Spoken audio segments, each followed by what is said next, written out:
What if Sam Winchester gained the most unexpected protector? Even for you, even as much as you irritate me. I wish there was another way. Billy had looked somber at that moment.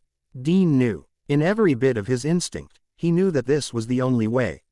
Not because she told him, or he felt like his luck was running out, or the door in his mind was giving. But because he realized that, in his deepest instinct, the only way he could protect this world from what Michael would do to it is by the same power that helped Sam beat the devil when their own apocalypse came. And that was to protect Sam from Michael at all cost. What do I need to do? Dean felt forces move from the center of the universe to prompt him to do whatever she beckoned him to do. No limitations at all. Billy handed him the spell book. These are the kinds of sigils and materials you can use to make it into a box. But if I were you, I think there's a better way to do it than build a physical vessel that can break. Billy studied Dean. It will cost you everything. Even more than being imprisoned in a living tomb forever. She drew a shaky breath. Meaning? Dean frowned and folded his arms. Well, you were technically already acting like a box to imprison Michael, right? You were the box already. Your soul is the vessel. So, if I were you, I would take the sigils, and the metal materials you need to build the box. But instead, I would turn them into a brand, and I would brand your soul with them. Billy frowned, truly sad for him then. Dean flinched. For all he'd sacrificed in his life, giving up his soul's essence entirely had never been on the menu. He could tell from her face that this is what it meant. These kinds of brands, they work like the mark of Cain, you remember how it turned you into something else?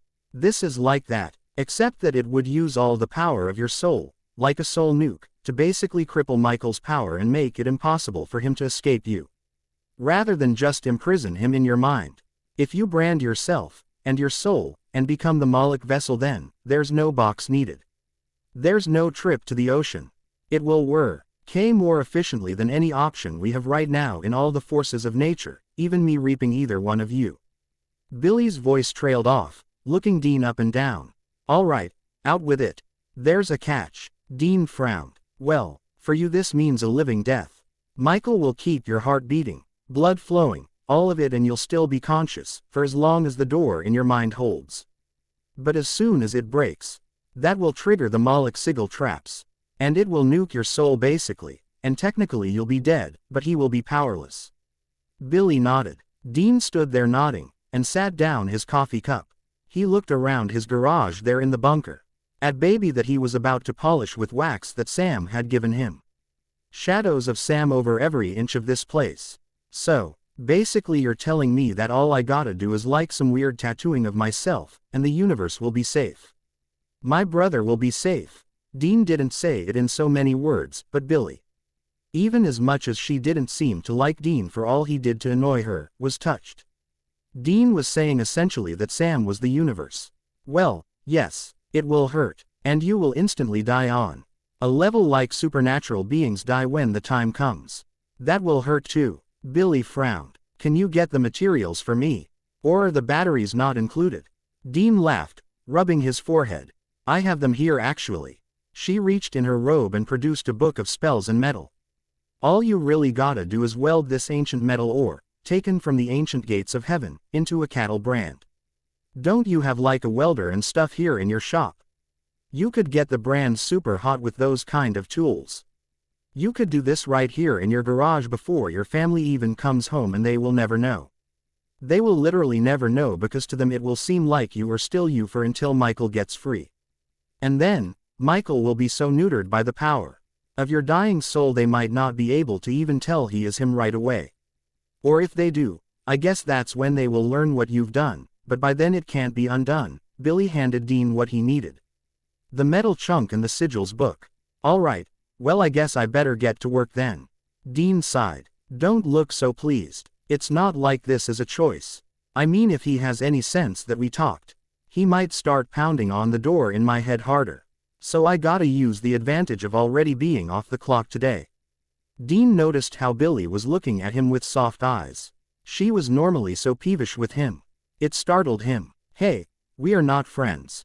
What's with the face? Dean shrugged. Well, I mean, you annoy me in a way you have no idea.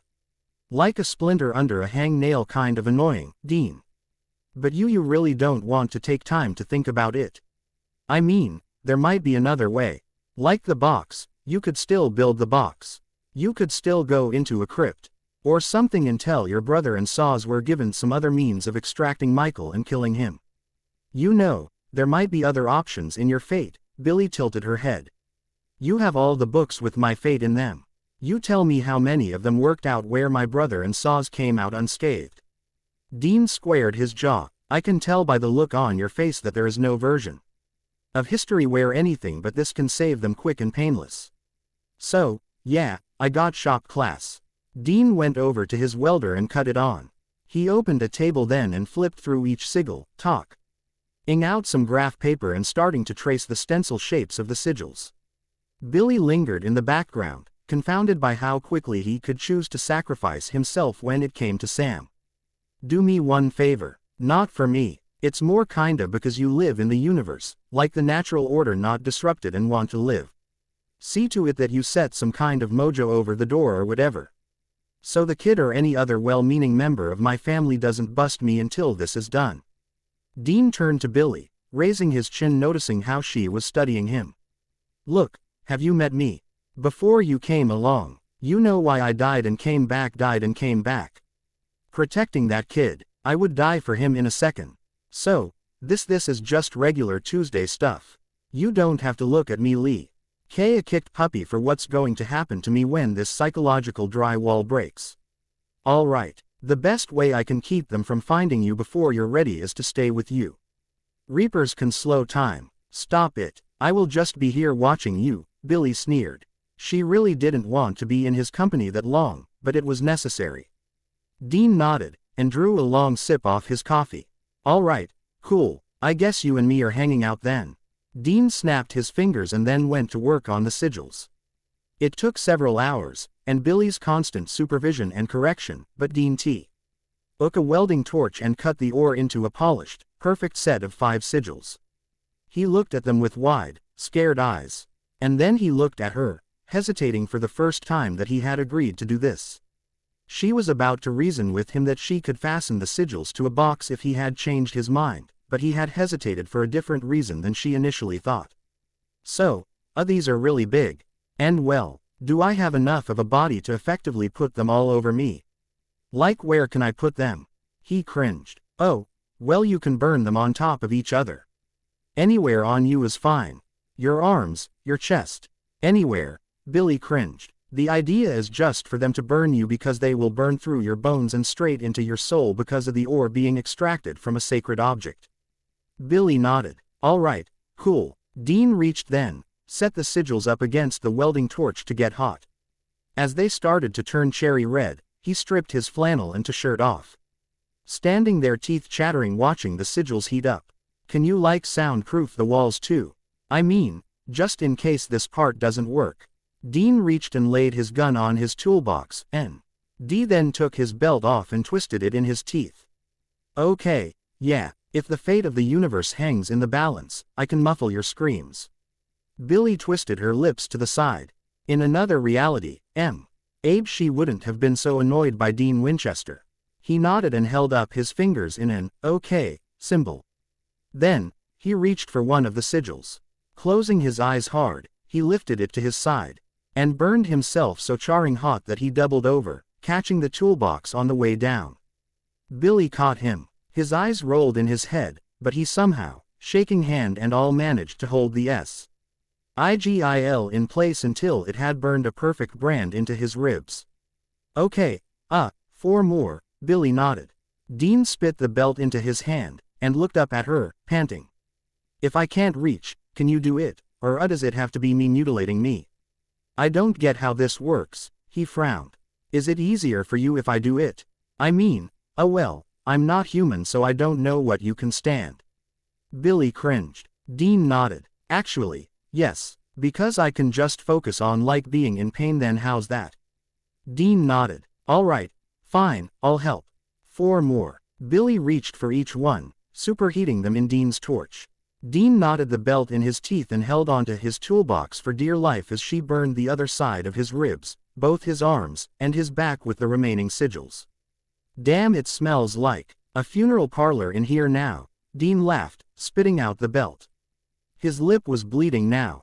Hands shaking, he eased himself up and looked down at the newly singed scars in his body. Dean reached into his toolbox and produced a first aid kit, and started sanitizing them and wiping the blood off. All right, so are we done here? That's like all I had to do to make that work. Dean panted, putting his belt and gun back on. He winced, looking like he could keel over. Pretty much. Now we just wait for your wall to give up and then your soul will take care of the rest, Billy nodded. Okay, so what do I do in the meantime? Like, should I be helping the wall break down quicker, or does it matter? Dean frowned. Billy smiled. Well, you do what you were never very good at. You just live your life. You fight your monsters. Love on your family while they've still got you. One day you'll be living, and the next day for you, a living death. You'll be conscious, but you'll know what happens because why? Our thoughts will start to bleed into him. And then one day, you just won't be there anymore. Where that means you go, the empty. Somewhere else, I don't know for sure. No one but God knows how to save you then. Billy nodded, watching Dean Winchester accept his eternal fate. Dean mostly just stayed there in the garage, wondering how he would keep this a secret. Granted, he wasn't the most touchy-feely human most of the time, save only with Sam, so he could keep the scars under his shirt well enough. But things happened, like cuts and scrapes on a hunt. With Jack around now, having a kid meant that Dean was more prone to hugging. And then, of course, Saws would notice if he showed signs of pain.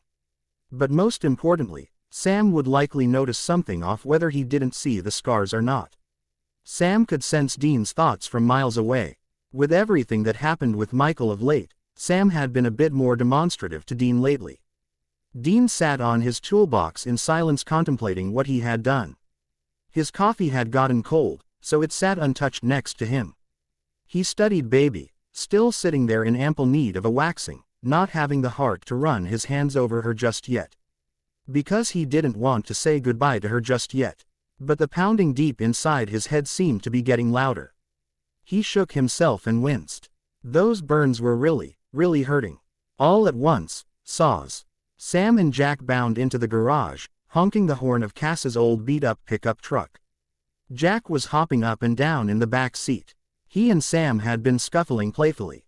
They then hopped out. Dean, Jack laughed, hopping out of the cab.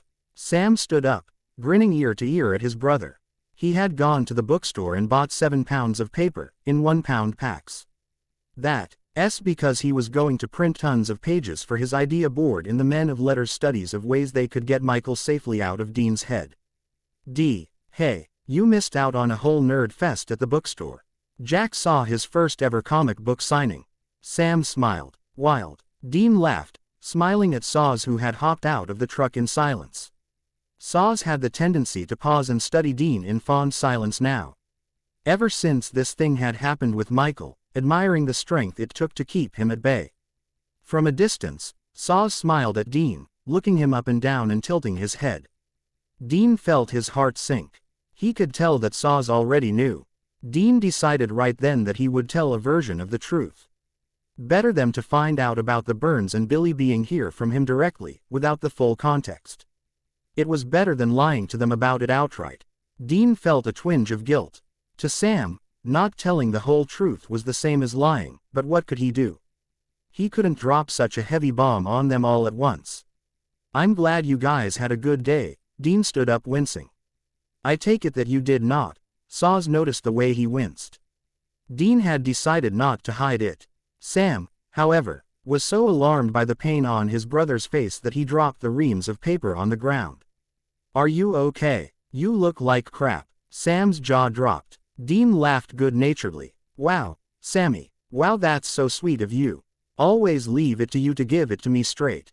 Dean went closer to them. Jack ran to him and hugged him. Dean let a soft hiss, but hugged the boy anyway, and kissed him atop his head. Hey, buddy, do you have fun at the comic thing? Dean patted the boy's hair, fluffing it up. They had vintage Flash Gordon. Jack smiled, and leaned up. Dean, are you okay? Did I hurt you just now? Jack frowned then. Dean's eyes were so sad. For a moment, he wondered if he should lie. But he realized all at once, that the emotional struggle he was having with Thayer to be truthful or not was the kind of thing that would make him lose control of Michael, and they would lose him right then. He needed to buy himself enough time to make life good for them if his life was coming to an end.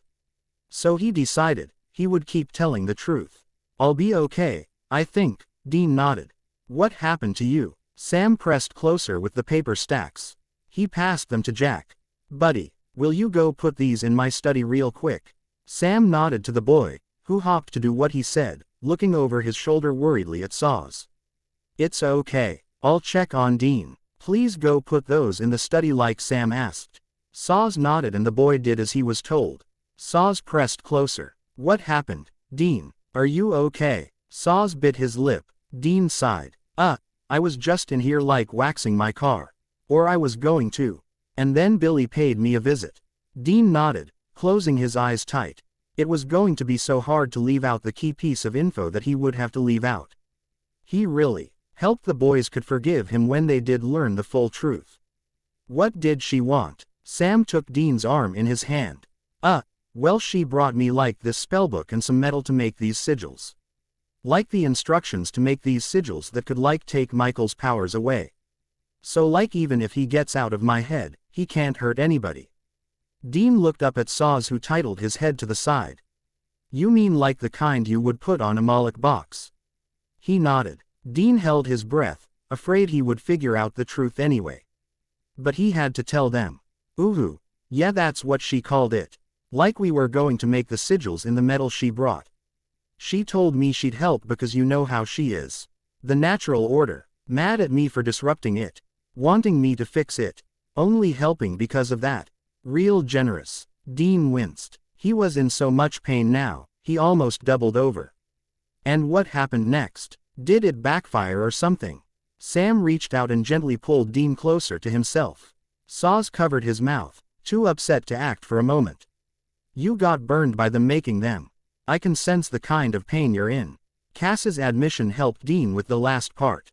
He didn't have to lie. He would just answer the question simply. "Yeah, they burned into me. I guess we won't be making a physical Moloch box. But I guess if he tries to escape my head they will still nerf him, huh? So I mean that's good. That makes me feel better that I'll be all scarred up now," Dean laughed. "Oh, Dean, that has to hurt so much," Saws sobbed. Sam hugged Dean close. He kissed him on top of the head. "Damn it, Dean, why are you always getting yourself hurt like that?" Sam laughed nervously, hugging him closer. Dean smirked, feeling content for the first time in a while. He knew he made the best decision being held warmly here. Well, at least look on the bright side. Now you can use that paper for nerd stuff, like printing comics for Jack. Dean leaned up. "Why's that?" Sam had completely missed the reason. Dean laughed at him. "Because the sigils, goofy. They will nerf Michael if he makes a jailbreak." "Yeah, come on, Sam. Turn your brain on." Dean put his arm around Sam's neck and pinned him to his chest, rubbing his fist into the top of his hair teasingly and messing it up. Sam let out a cracking laugh that sounded like the younger Joe College version of him would utter. "Stop, please, man. That tickles." Sam's nose crinkled up and he laughed up at Saws, mouthing, "Help me." "Aha, and I'm supposed to care about that because..."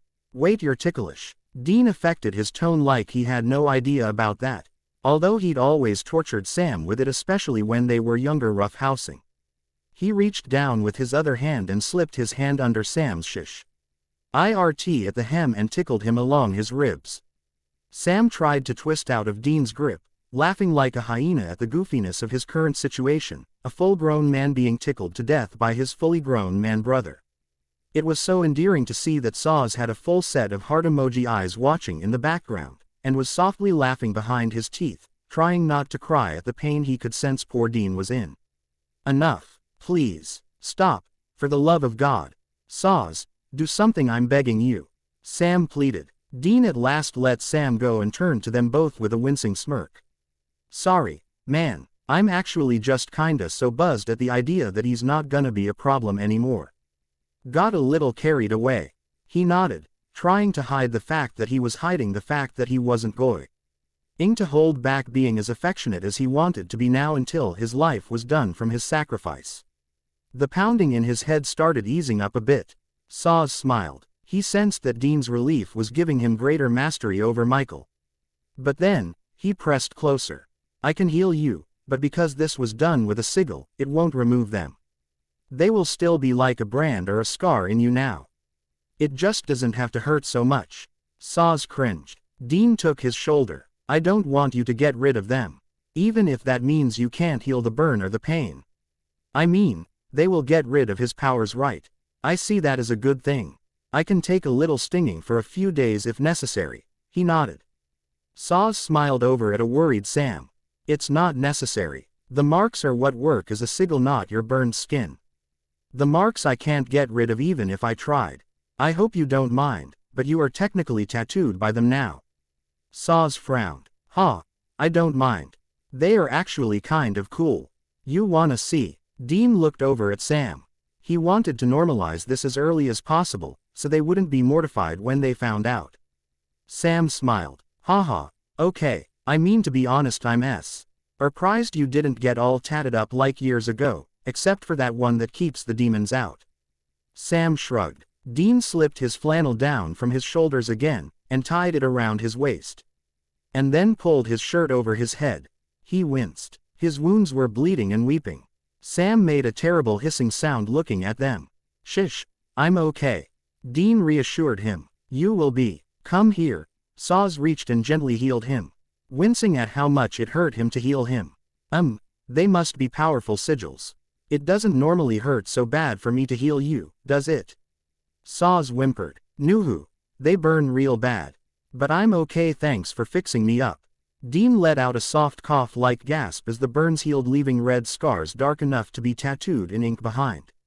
Well, they do look pretty cool. Sam laughed, folding his arms. That must have been an epic backfiring for them to get you everywhere like that. Sam shook his head. Well, I mean, for all the ways I expected to spend today. It wasn't getting a full-body tattoo with magic powers, but I am okay with it. I mean, people are going to think I've joined a gang or a cult now. Dean shrugged. Sam laughed at him. Are you okay otherwise? I mean, you've been going through it lately. Saz whispered, picking up his shirt and handing it back to him. Dean pulled it on. His eyes got suddenly lazy. I actually am like really tired right now.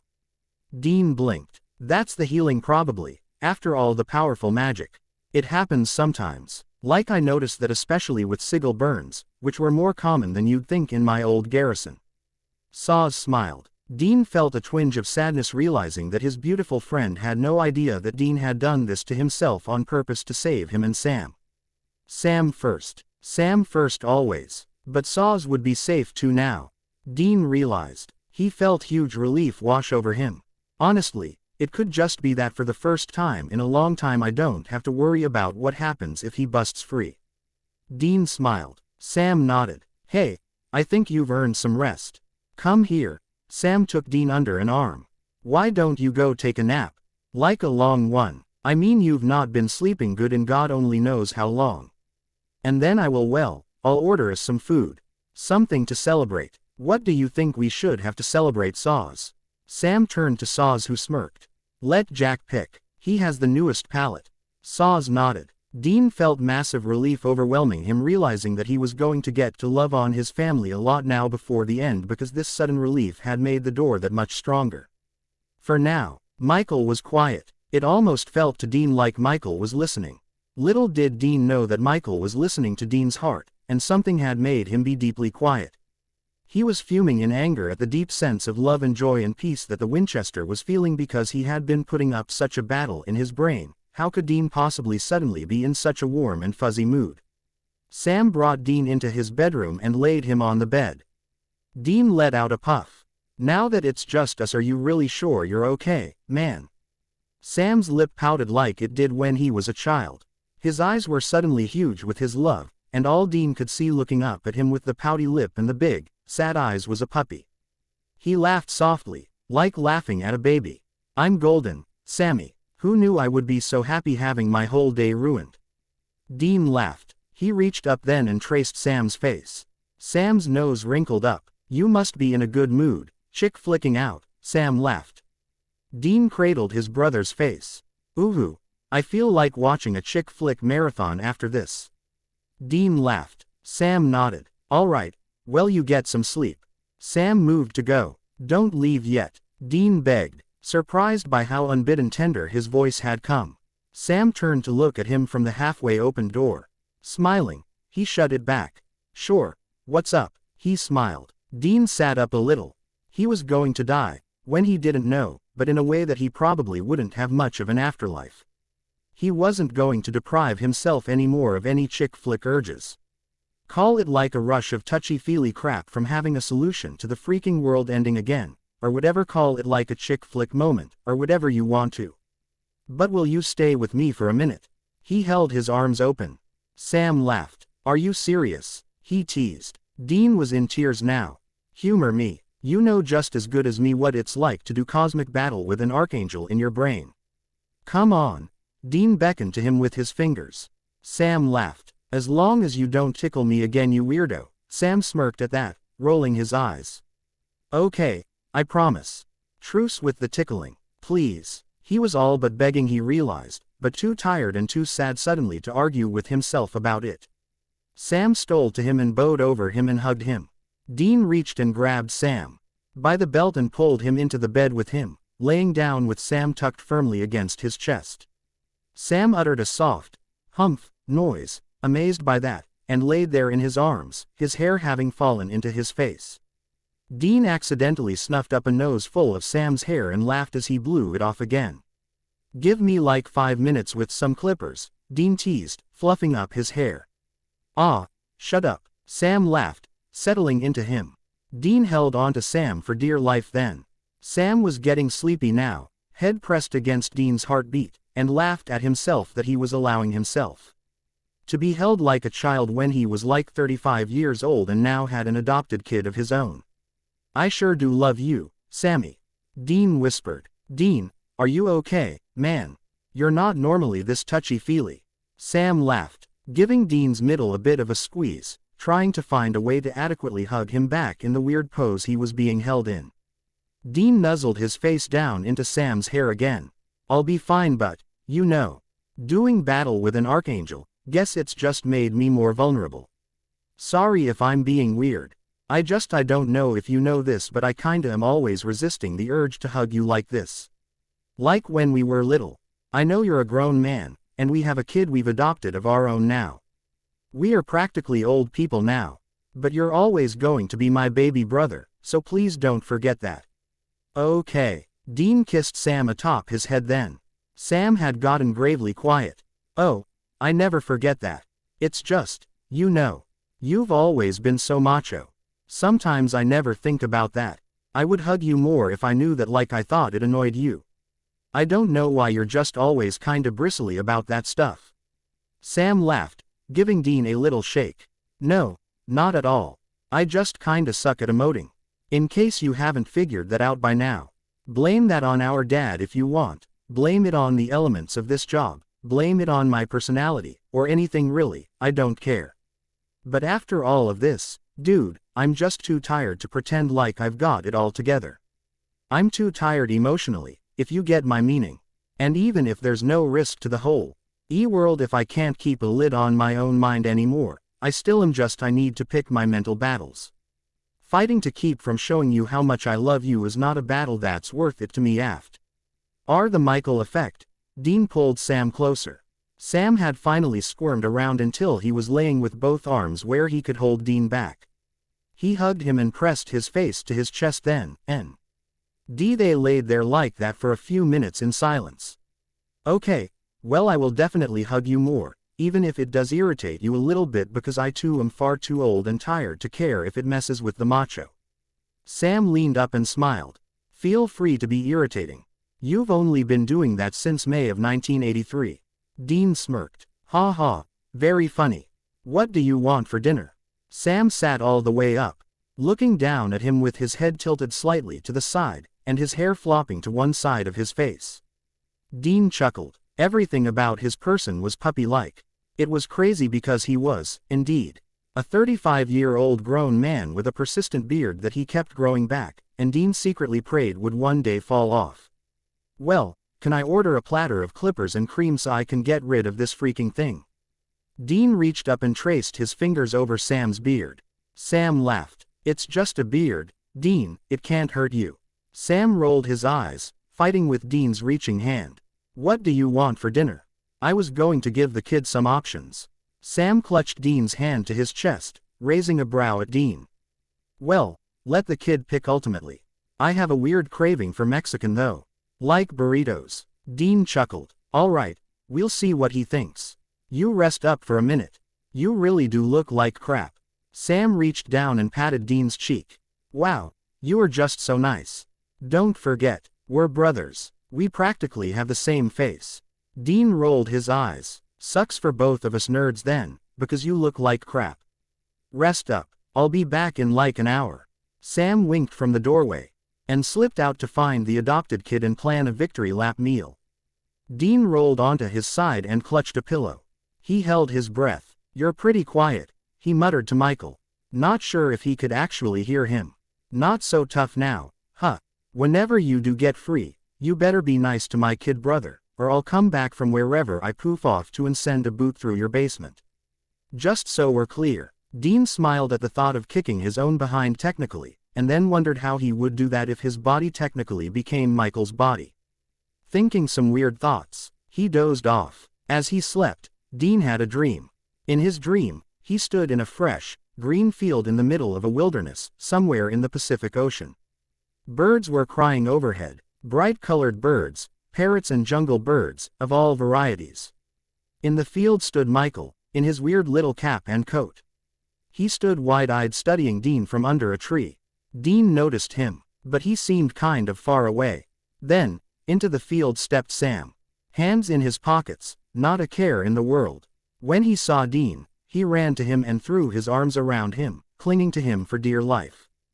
Dean held Sam saying nothing, just glaring over his shoulder at Michael. Michael, who studied him in growing irritation, that slowly but surely became wonder. You must really love him. Must love him more than I can understand.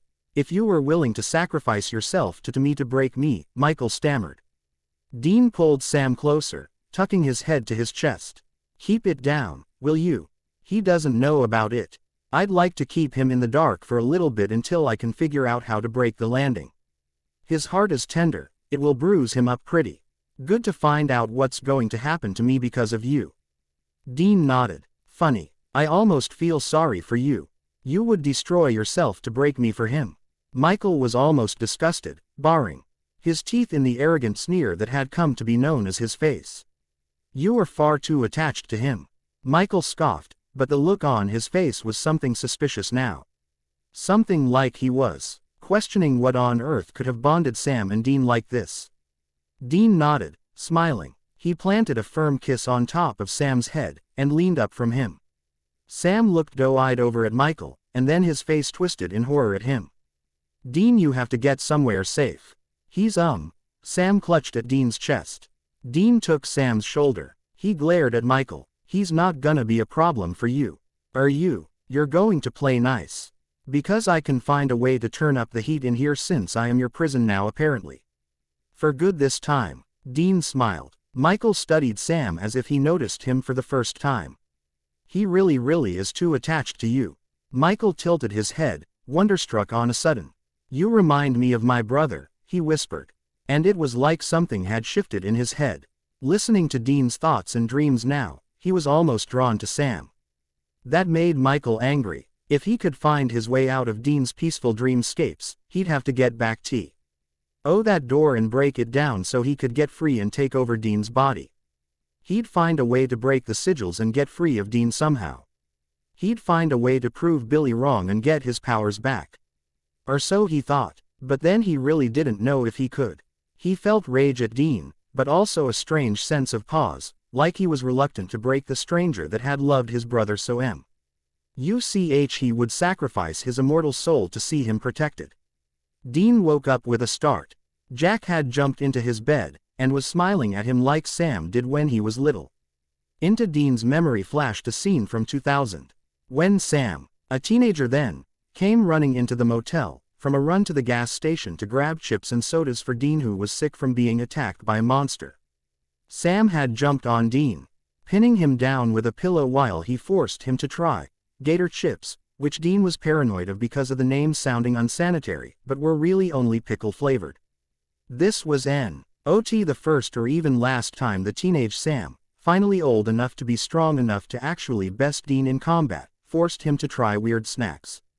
"It's time for supper, Dean." Jack chuckled, not icing how the light flashed in Dean's eyes. Dean smiled. "Coming, Sammy," he muttered, and then groggily he looked up, noticing Jack was giggling.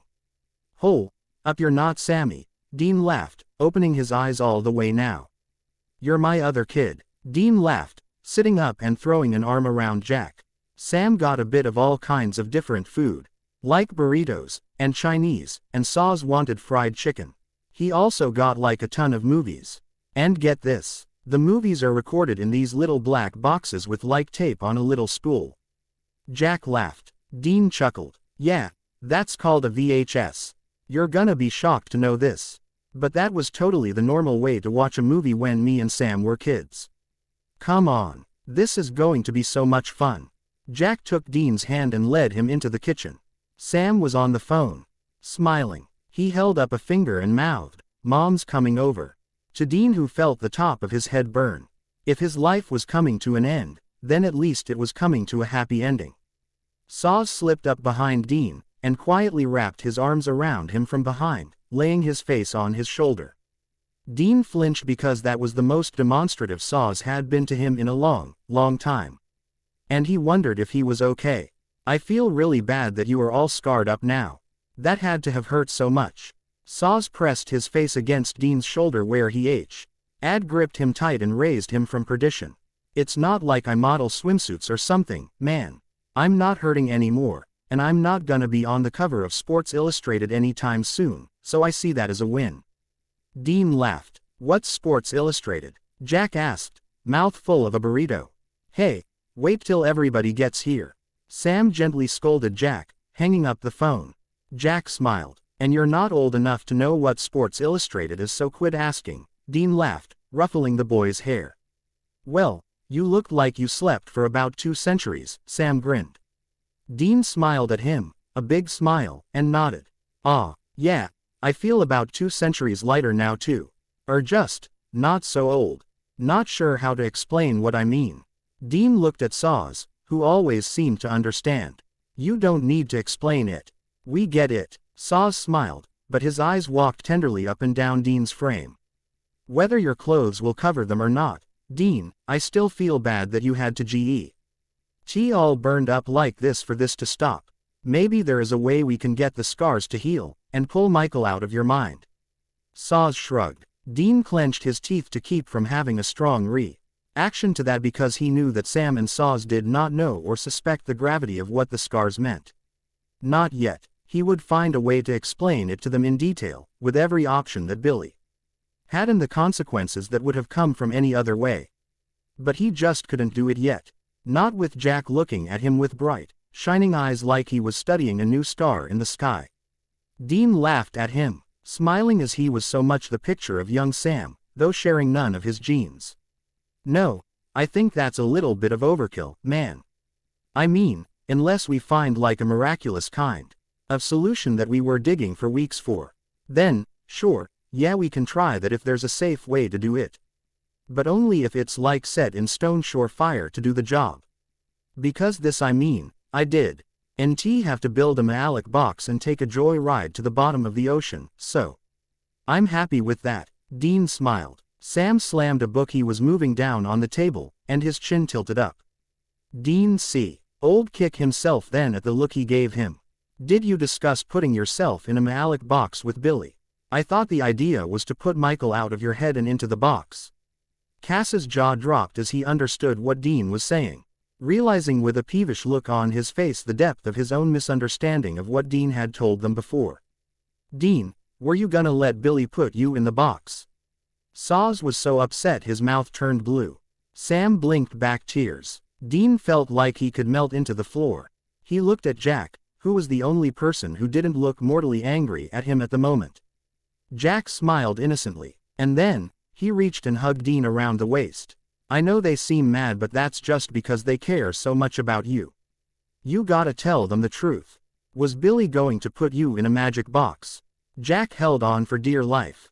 Dean was avoiding the eyes of both Sam and Castiel. He pressed his face into Jack's hair, and held on to the boy for dear life. All right, it's true. Yes, we did talk about it. She came to me with the idea though, guys. And I listened, and I helped her build the sigils. And then, they burned me, and so now the problem is solved. Dean nodded. Sam crept closer and leaned closer to Dean's face. At what cost? He raised an eyebrow. Dean realized then that his secret was found out. He was out of breath, and looked like he wanted to run out of the room. It took you a lot less longer than I thought it would. Dean whispered, as Sam took him by the shoulders and made him look at him. What did it cost? Sam said again, gentler this time. Jack leaned back, and looked up at Dean with wide eyes. It won't cost anything if we were able to safely get him out of my head before he breaks free, Dean nodded. And if we can't? Cass's voice was so shockingly tender that Dean's hair stood up on ends. Sam turned to look at Saws, who was sadly staring at Dean now. Suddenly, tears were in Cass's eyes, which looked violet behind them. He lifted his chin, eyes shining suddenly with a bit of his grace too, as his soul was moved to such confounding grief. Dean flinched, and Saws crept closer, and took his hand. Don't be afraid, just tell me the truth, tell us all the truth. What did it cost? Saws bit his lip. Dean was fighting tears now. Nothing, not yet. If he never gets free, or if there was another way to remove him, nothing bad will happen. Dean nodded. Okay, but if he does break free before that? Sam was being gentler now too, because Dean looked like he could cry. Pitifully, Dean looked at the child. Jack let out a soft breath, and nodded, smiling. It's okay, Dean. Nobody's mad at you. I feel like you're upset because you were listening to whatever Billy told you cause you wanted to keep us safe, right? You didn't do anything wrong. But you need to tell us the truth so we can help you, Jack grinned. Dean laughed. You know, I wish you were around like a long time ago, little man, you just make things make so much sense. Dean dabbed his eyes with his knuckles and looked at his feet. Dean looked at Saws and Sam then. He looked at Sam then in earnest. Don't be mad, you know what I do. You know why. Dean nodded. Oh my God, did you make some kind of call to try to protect me again? Sam was in tears now. Ooh, but I had to. Sammy, it's the only way it will work for sure, and I know the first person he'd come gunning for if he gets free is you, because he knows how close we are. That's why I agreed to her messed up plan. I had to protect you first, and then, all of you. Okay, please don't get mad at me. Dean wiped his face with his hand. We're not mad. Please tell us the truth, Saws whispered. Sam took Dean's hand. They're right. It's just better if you tell us. Sam's face was pained. The IR conversation earlier when Dean had taken a nap was so much heavier now, realizing what he meant when he said he was so tired emotionally he couldn't hide how much he loved them anymore. Dean nodded. He looked up at the roof. The burns, you assumed they were an accident. And I let you think they were because I didn't know how to say just yet that I did it on purpose. I thought about keeping it a secret. But I am giving it all I have right now, keeping him in my head, and I just don't have the energy to fight 2 losing battles, so I decided to tell you the truth. Most of it and leave out parts that weren't something you need to know right this minute. Dean was crying now. More openly than he ever had in front of them, sniffing back tears. I'm just too tired to fight 2 losing battles. I'm sorry. He swallowed hard. Lip quivering. Saws frowned. Please don't apologize, it's exhausting just watching you struggle with this. You took the burns on purpose. Why? Why would you let her hurt you on purpose? Saws nodded, and took his hand again because it was shaking. Tell him, Dean, it's okay. We're not gonna be mad. Sam nodded, sniffing back his own tears. The way it works is that, as long as he stays locked up in my head, I will stay alive. It won't hurt me. I can fight him, and have a mostly normal life, except struggling with him. And sometimes, he's quiet sometimes. Dean touched his head. But this is kinda like a supernatural brain tumor for lack of a better term. The sigils, they make my body and my soul into a metallic box. She thought it would be safer than trying to put us in some kind of box that could like actually break, and why she thought that as well. You remember that time we were gonna bomb Amara with souls? Dean cringed. Oh, God, Dean, Sam sobbed, and buried his face in his hands. I wasn't around when that happened, so I don't know why everyone is crying. Jack was upset now, and tugged at Dean's sleeve. He was struggling to breathe. It means that if Michael gets free in my head, I'm gonna die. Dean nodded. What? Jack bit his fingernails. Well, I made my body a trap for him, and the sigil. When Billy burned it into my body, it burned into my soul too. So even if Saws tried to heal me up, and he would try, I'm sure it's these marks that are all the way down in my soul now too. So, if Michael gets free, instead of killing the whole world, my soul will be like a bomb, and detonate him. It will cripple all his powers. Then, he'd be trapped in my body forever. He would take over my body, and Billy thinks back. My soul will be destroyed, that I'll go into the empty like angels do when they die, or somewhere God would have to get me and take me to the afterlife. But I'd be in like a living death where, even if I am conscious when that happens, and I'm still in my body, it would be Michael and not me that takes over, and I won't be around anymore. Dean breathed as the words came out in a rush. But the world would be saved. And he couldn't come after you guys ever again to hurt you, or anybody else for that matter. Dean smiled. Jack sobbed then, into his hands. He shook his head, and looked Dean up and down. Oh, no, you can't die. I love you too much for you to die. Jack leapt into his arms then. Dean put his hand in Jack's hair and started talking softly to him in a muttering, almost mothering voice. He carried him to a couch somewhere else in the room and sat down with him in his arms, consoling him as he sobbed himself to ruins. I didn't do this to hurt you, buddy. I promise I would never do that. Yeah. I've not always been a good person or a really good adopted dad for you, bud, I know that. But please understand that I was trying to protect you, okay, and because Billy is really powerful. When she told me all the other options she could find, this was the only one that was guaranteed would hurt nobody else but me, so I was trying to protect everybody, okay? I love you too so much, you and Saws and Sam. You are my family, and I love you. It's okay if you do get mad at me, and you cry about it a lot, although I wish you wouldn't cry, buddy.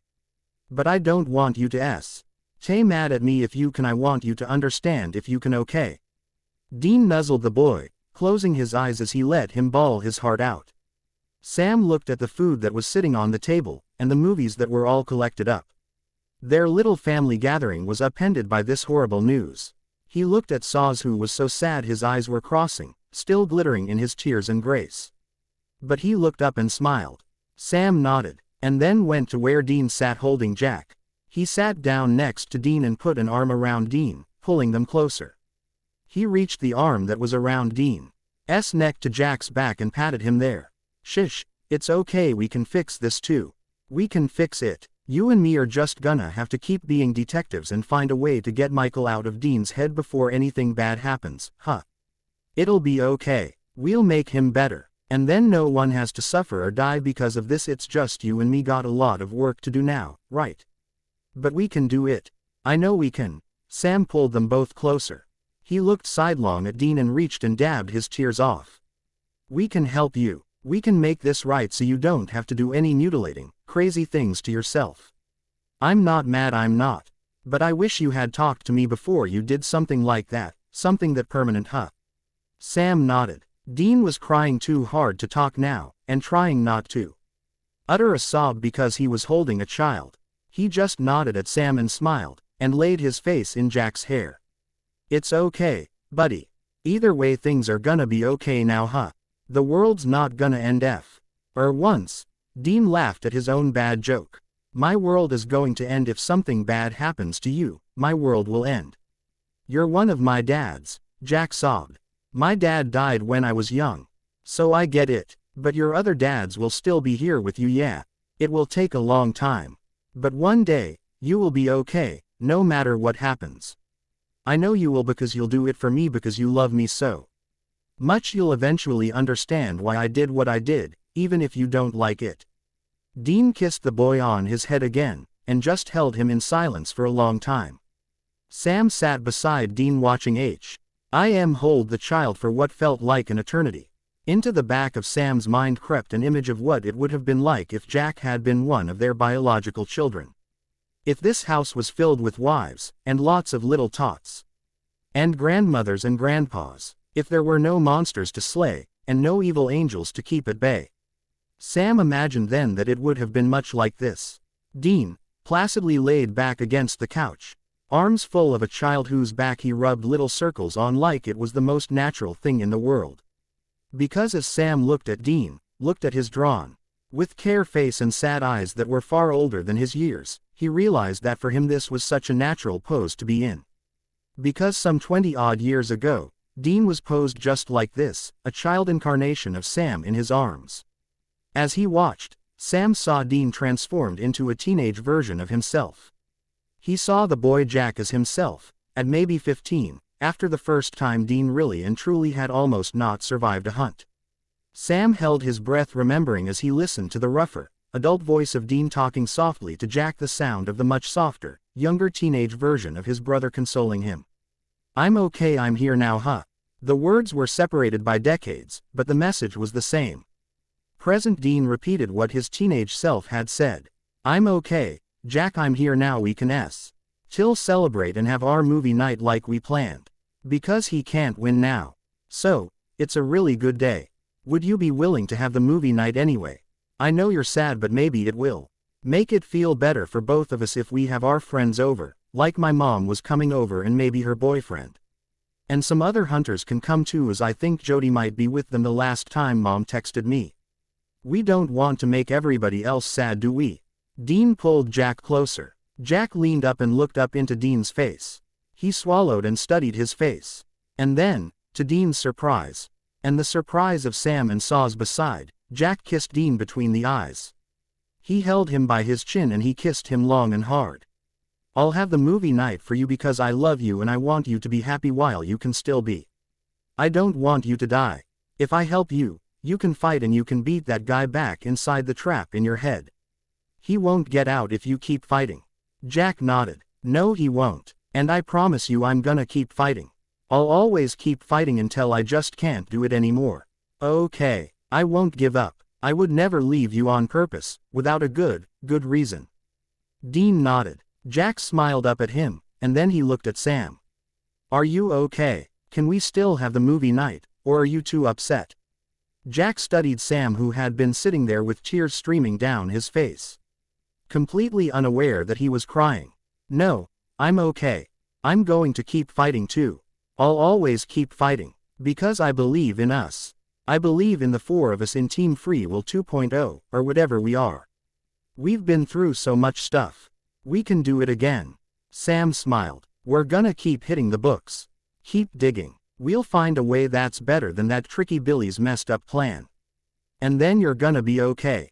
And we'll have you back to stay, safe and sound, and hopefully never feeling the need to desperately try to sacrifice yourself to save any of us ever again." Sam nodded at Dean, who smiled placidly. He reached the end of his flannel shirt and toweled Sam's face dry. Something that nearly made Saws pass out in the floor, his grief making him so weak he had to sit down. They were all starting to talk about what movie they should watch after supper, when Mary and Jody walked in. Immediately they knew something was up, but Sam hopped up and rushed to them like a puppy who was thrilled to see a new friend. Dean stood up and went and hugged Mom and Jody in silence. He then led them over to the food spread, and let them take their pick. Finally, He took a beer and went up to Saws with it. He looked up at him with haunted eyes because he was the only one who hadn't pledged to keep fighting just yet. "I'm sorry, man," Dean whispered. "I don't want you to be sorry. I want you to live. You have to fight." Saws bit his lip to keep from crying. "Believe me, pal, I'm trying." Dean smiled sheepishly. Then, he handed him the beer. Saws took it and took a sip off of it, never breaking gaze with Dean. "What's the matter with them two? You all looked kinda upset when we came in." Jody cringed. Sam rubbed the back of his head. "It's a lot to tell you right now. And I promise I'll fill you in at a better time when everyone's settled. Dean's okay, and he's keeping a lid on the whole Michael thing right now. But something happened today, and he got hurt by Billy. And it's just been a bad day for everybody here. Sam nodded in earnest. But Dean's okay. Jody nodded. I'm okay. Dean crept up behind her then, having heard the conversation in the distance.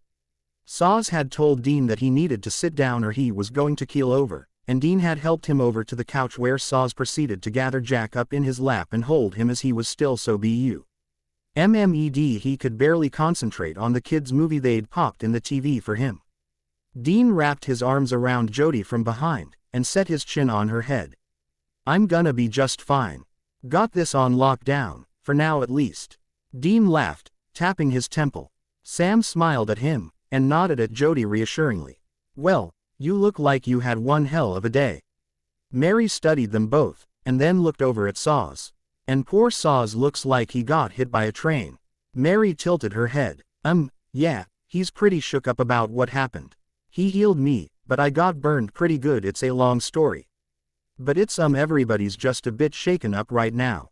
We can't really explain it all right now. I hope that's okay. Dean nodded. We get it. You just focus on staying steady. It's a heck of a thing what you're doing anyway. Jody patted Dean's hand. Dean smiled and then got some food out of the pile. I saved one of the California burritos for you, man. Dean said aside to Sam. Sam laughed. Dia. N had a weird love of California burritos, and it was one of those rare junk foods that he and Sam both loved. Sam's love of them traced back to his Palo Alto college days. Dean had told him years later that he used to come swing by Stanford so he could spy on him from his favorite burrito stand. Dean patted Sam's chest, nodding over his shoulder at the movie on the TV. You picked that out for him, huh? This was like your favorite movie when you were a little tyke. Dean sniffed back a soft laugh. The cartoon in question was All Dogs Go to Heaven. Sam blinked back tears, remembering how much he loved this movie. But not just because of the movie. Into his memory popped a picture of Dean the year this movie came out. Dean was all of 10 years old in 1989, with scruffy bangs hanging in his eyes. And an oversized flannel covering his little fingers. Sammy, come watch the puppy movie with me. Dean called into Bobby's kitchen. 6-year-old Sam was helping himself to a bowl of M&Ms and Zels that Bobby had sitting on the table. Puppies. Sam popped up. Puppies. Bud. Cartoon puppies. Come here. Dean pointed to the wacky bean bag chair Bobby had pulled down from his attic for the two boys. Sam remembered toddling over to Dean and jumping into his arms as they sank down into the gigantic beanbag chair, giggling like little maniacs. Bobby found them there, and sat on the couch laughing at them. Asking them about the movie they were watching. Sam remembered Bobby with his understanding eyes, and how much he had loved them. Heedless of the others, Sam sat down beside Dean on the couch and laid on his chest. Dean, without missing a beat, wrapped an arm around his shoulders, engaging with the movie in the same way Bobby had done. Check it out, sport. Dogs jailbreaking heaven. What in the world? Sounds like something Saws would do. Dean chuckled, looking over at Saws who was smiling placidly up at him now. Sounds like something Saws actually did one time, Sam smirked. Dean flicked the back of his hair up, smiling down at him. Oh, yeah, that time you and him like jailbreak Metatron. Dean smiled. You jailbreaked a Transformer from heaven. I didn't know Transformers went to heaven. Jack peeked up at Saws who grinned sheepishly, remembering that Dean had thought the same thing about Metatron's name. Dean, however, threw his head back laughing at the kid, laughing crazy. Are you sure you're not my biological kid? You were 100% sure. Dean looked over at Jack who was laughing now, feeling better immediately when his laughter echoed through the room. Everyone praise NT started to loosen up a bit when he started laughing like that, musically. Sam clutched at Dean's shirt and closed his eyes, listening to his laughter with his eyes closed like the sound was that of church bells. Since Michael came, Dean had not laughed at all, or at least not like that, and not long enough that they actually could remember it. What was more, Dean was laughing like he could not stop laughing. I'm pretty sure you know how I got born, Dean. Jack wrinkled his nose. And I'm pretty sure you are actually my kid like by blood. Like maybe I had a fling with your mom, you don't know. Dean almost snorted up the beer he'd been trying to drink. The bottle tilted and nearly splashed down on Sam's head, save that he tilted it up by the base at the last minute, saving his hair from the scent of beer foam. Sorry, Sammy, Dean gasped, noticing what he almost did. He then pointed at Saws. Tell me the truth. Is this my biological kid? Like Kelly told you who the dad is for sure and it's not me. Dean smirked. Saws rolled his eyes. Dean, I'm pretty sure Kelly Klein was not too eager to have a fling with you, considering the fact that we kidnapped her. So no, Jack is adopted. Saws laughed. Ah, dang. Then how's he so much like me then? Dean fell back in the couch, cackling like a little maniac like he did in the beanbag chair on the floor of Bobby's living room. Sam stared up at him with adoring eyes. Missing him even though he was here. He patted his chest. Because you raised him. It's not that weird, you're probably the one who made him think Transformers go to heaven in the first place, Sam smirked. Well, all Transformers should go to heaven. Isn't that right, Jack? Dean smiled. No, only the Autobots. I don't think Decepticons would do all the well up in heaven. I mean, the lore is pretty clear on what Decepticons did to their own home planet, so, you know, might be a bad idea. Jack had thought it through. It was Sam's turn to roll, laughing now. Okay, Saws, is he actually my blood kid maybe? Like, did we actually do a paternity test on Kelly to be 100% sure, because I might have had a few too many beers, and the kid might be mine.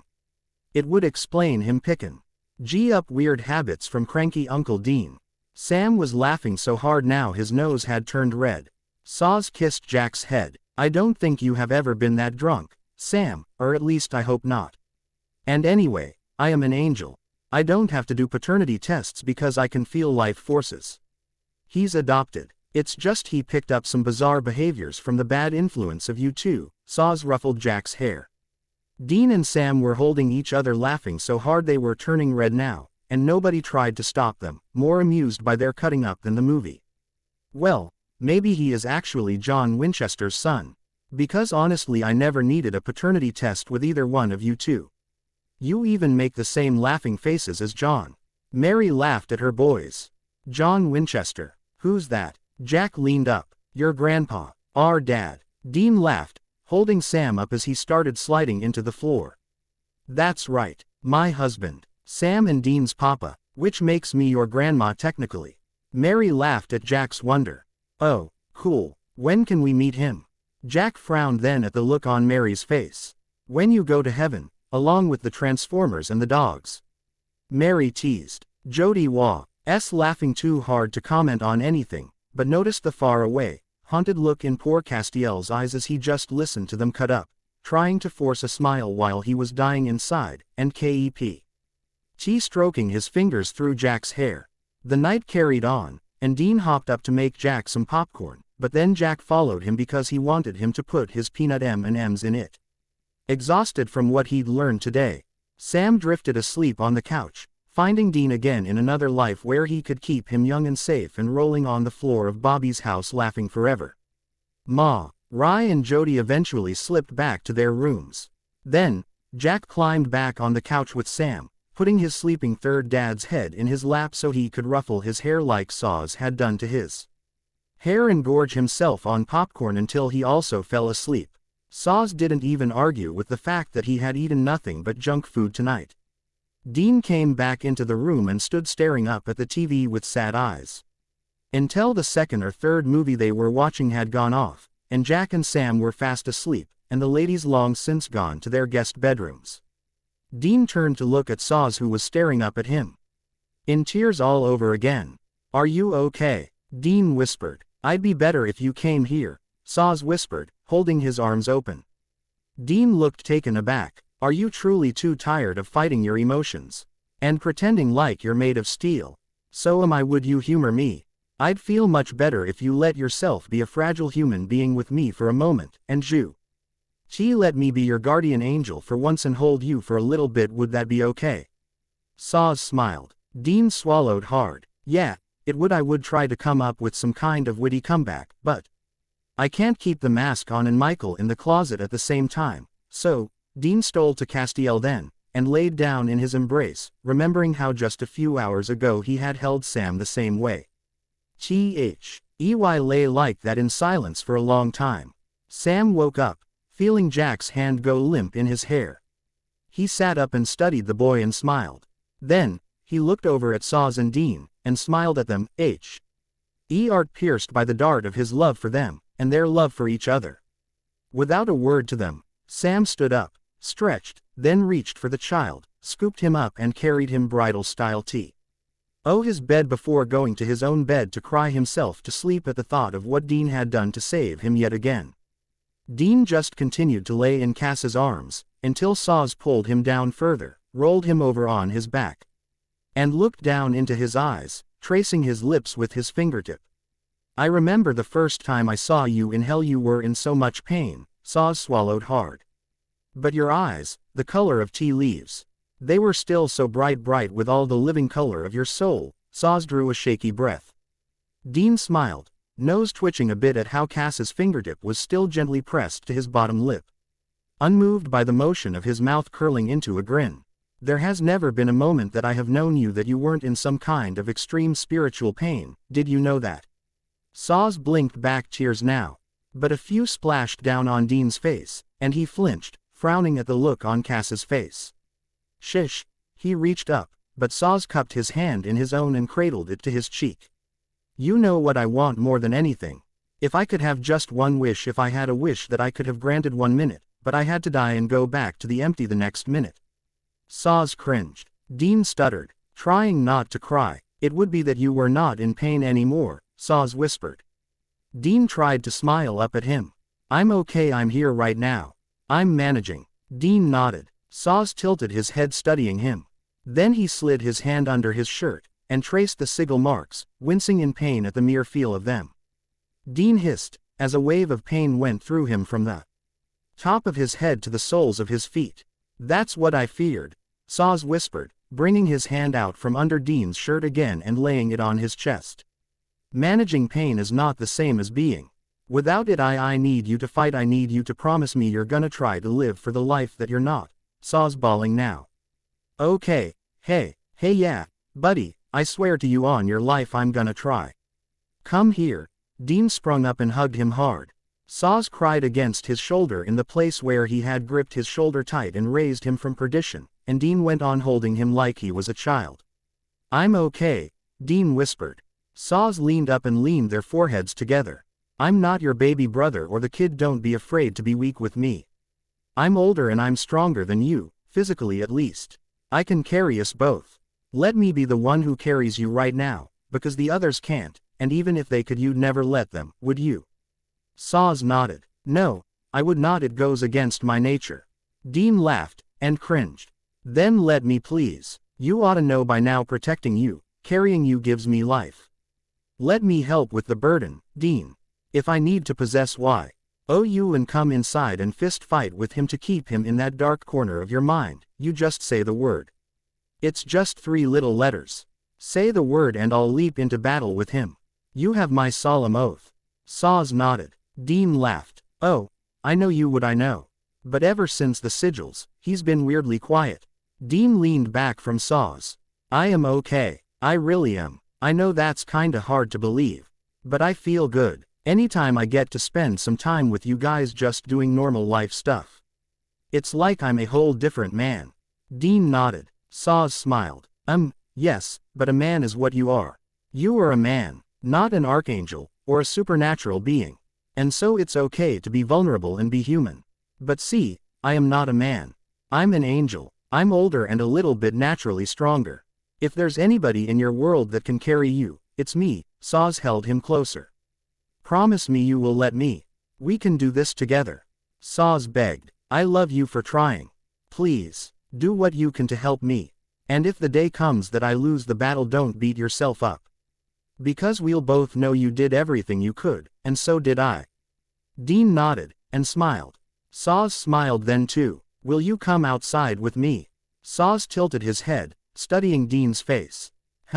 Dean was taken a bit aback by the question, after that emotional conversation.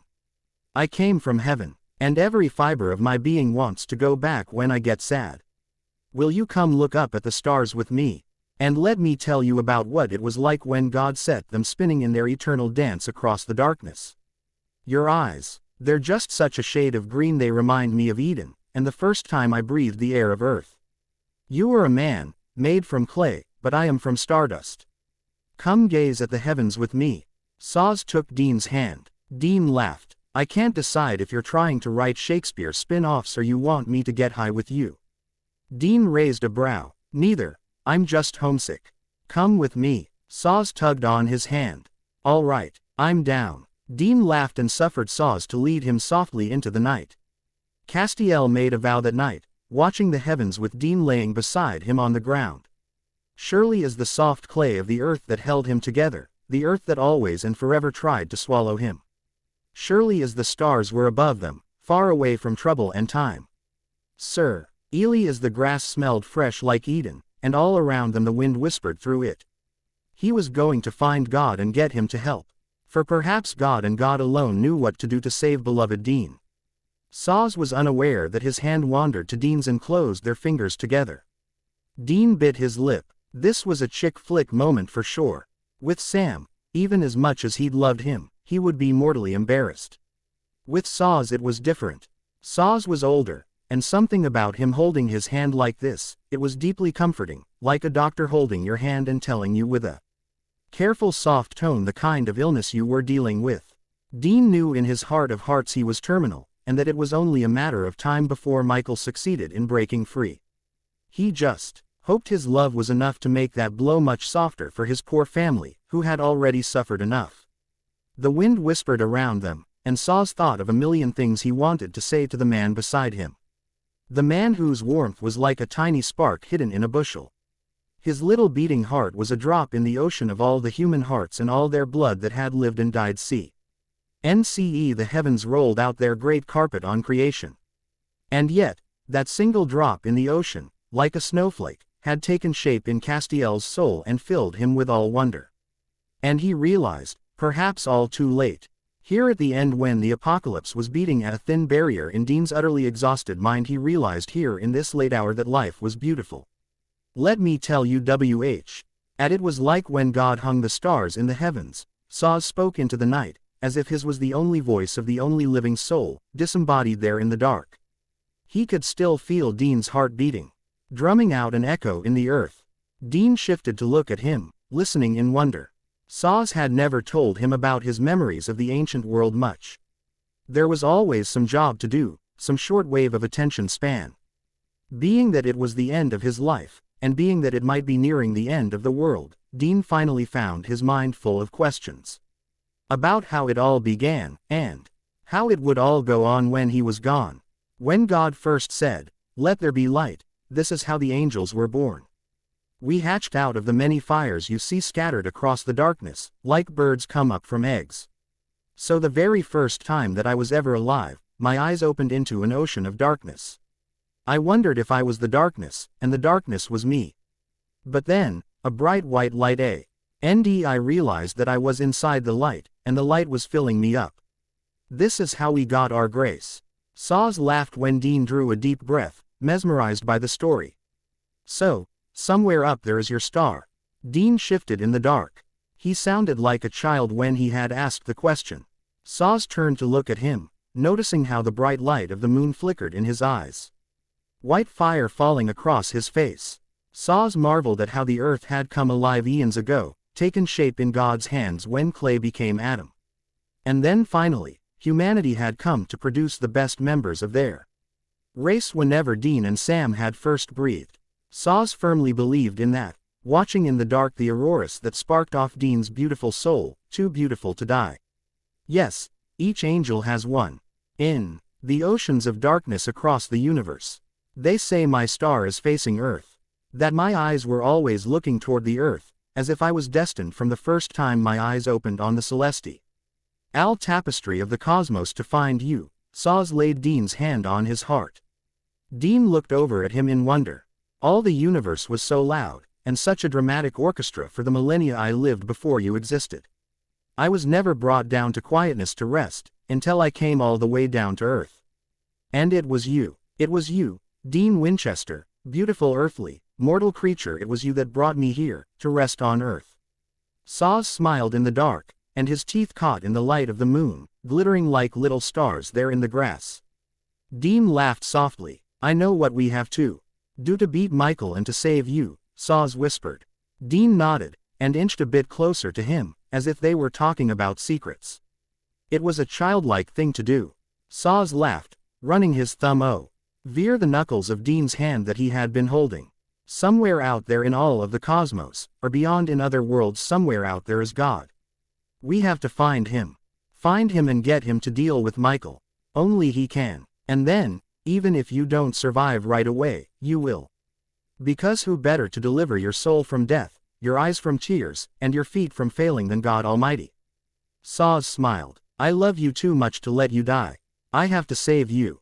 And if I have to look behind every single star, across the whole of eternity, I will find a way to bring you to God, or to bring God to you. Saz laughed at the wide-eyed wonder in Dean's eyes. I don't know if I'm worth all that effort, man. That sounds like a lot of work, he meant to be teasing.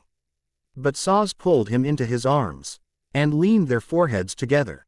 You were worth trading places, in case you didn't know.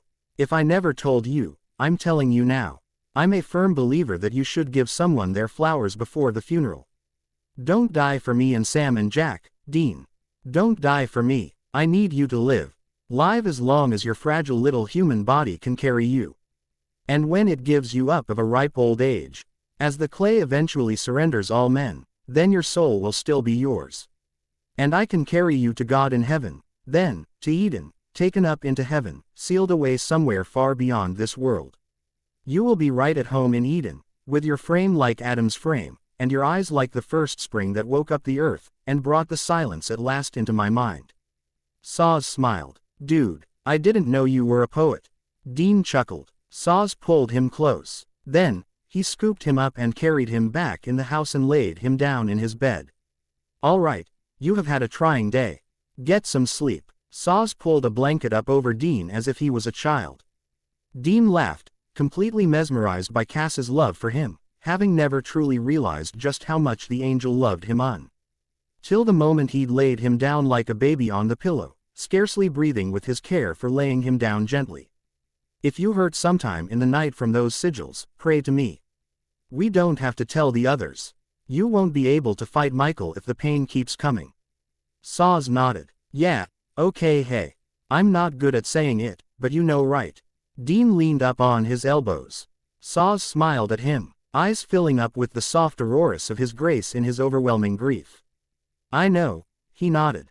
You get some rest. We'll figure out how to find God tomorrow. With that, Saz softly slipped outside. He went somewhere else in the bunker, somewhere with showers, and went and stood in the warm water of a shower and let water wash over him as he cried. He cried because the pain he felt in death, and was so great it made his own body hurt all over. He wondered how in all of God's good creation that little human back and frail pair of human ribs were carrying around a metallic sigil and fighting an archangel in his mind. There was no way that Dean would be able to stand up under that pressure forever, and only Dean and Saz fully understood just how grave that pressure was.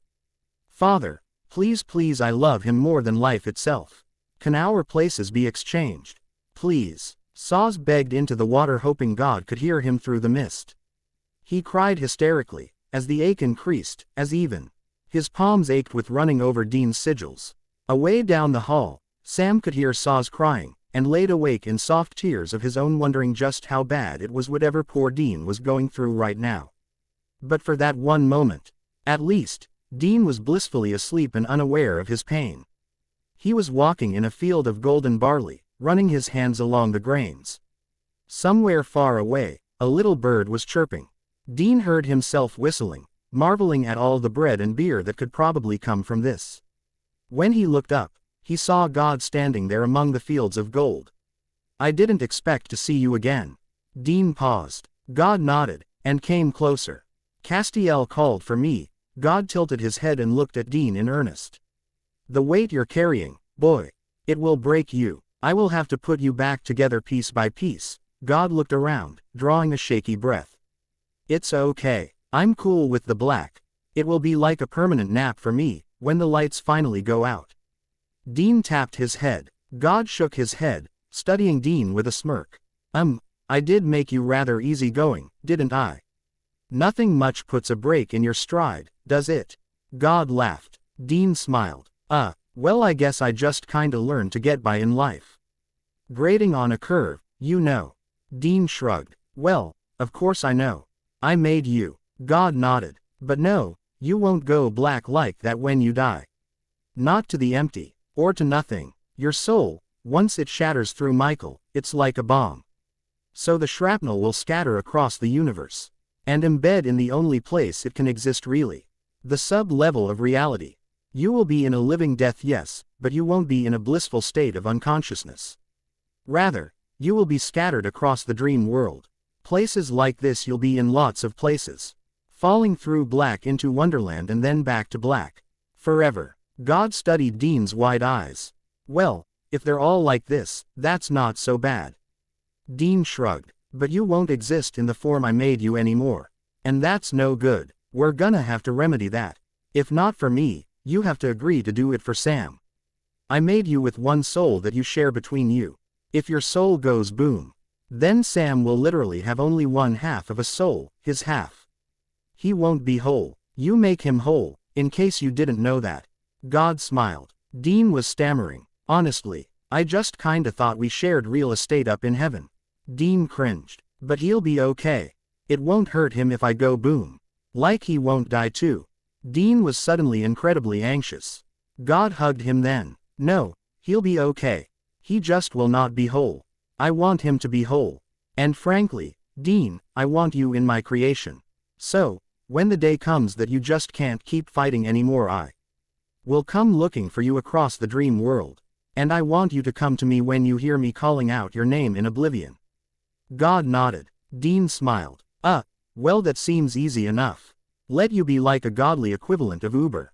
I'm down. Dean shrugged. Then, he looked up. Michael stood there in the field, a thundercloud gathering over him, glaring at God. Hello, son. God nodded toward Michael. Michael, who was snarling at the two. So, you'll come talk to a little puny human, but not to me. Michael's eyes filled up with light. Dean grabbed at God's shirt, thinking maybe he was bracing for the impact of the end. Okay, Dean, it's time for you to wake up now. God snapped his fingers. Dean woke up in the white light of morning, standing in the middle of the kitchen, gasping for breath. Dude, it's okay, you're okay. You were just sleepwalking. Sam put a hand on Dean's shaking shoulders. Oh, wow, hey, he smiled. Sam studied him in fear. He had been making the third pot of coffee since he got up with the chickens. Printing all of those reams of paper with ideas for removing Michael from Dean's head. Hey, here, have a seat. Think you scared yourself good. I was trying to figure out a way to lay you down before you woke up and freaked out. Sam sat Dean down. Dean smiled. Saz came rushing into the room. When he had finally emerged from the shower, he and Sam had hit the books. And they had been there ever since. Saz had told Sam that while Sam looked for a Michael removing tool, that he would look for ways to call on God. You were dreaming about him, about God. Cass's eyes were glowing still. Violet under his grace breaking through his pain.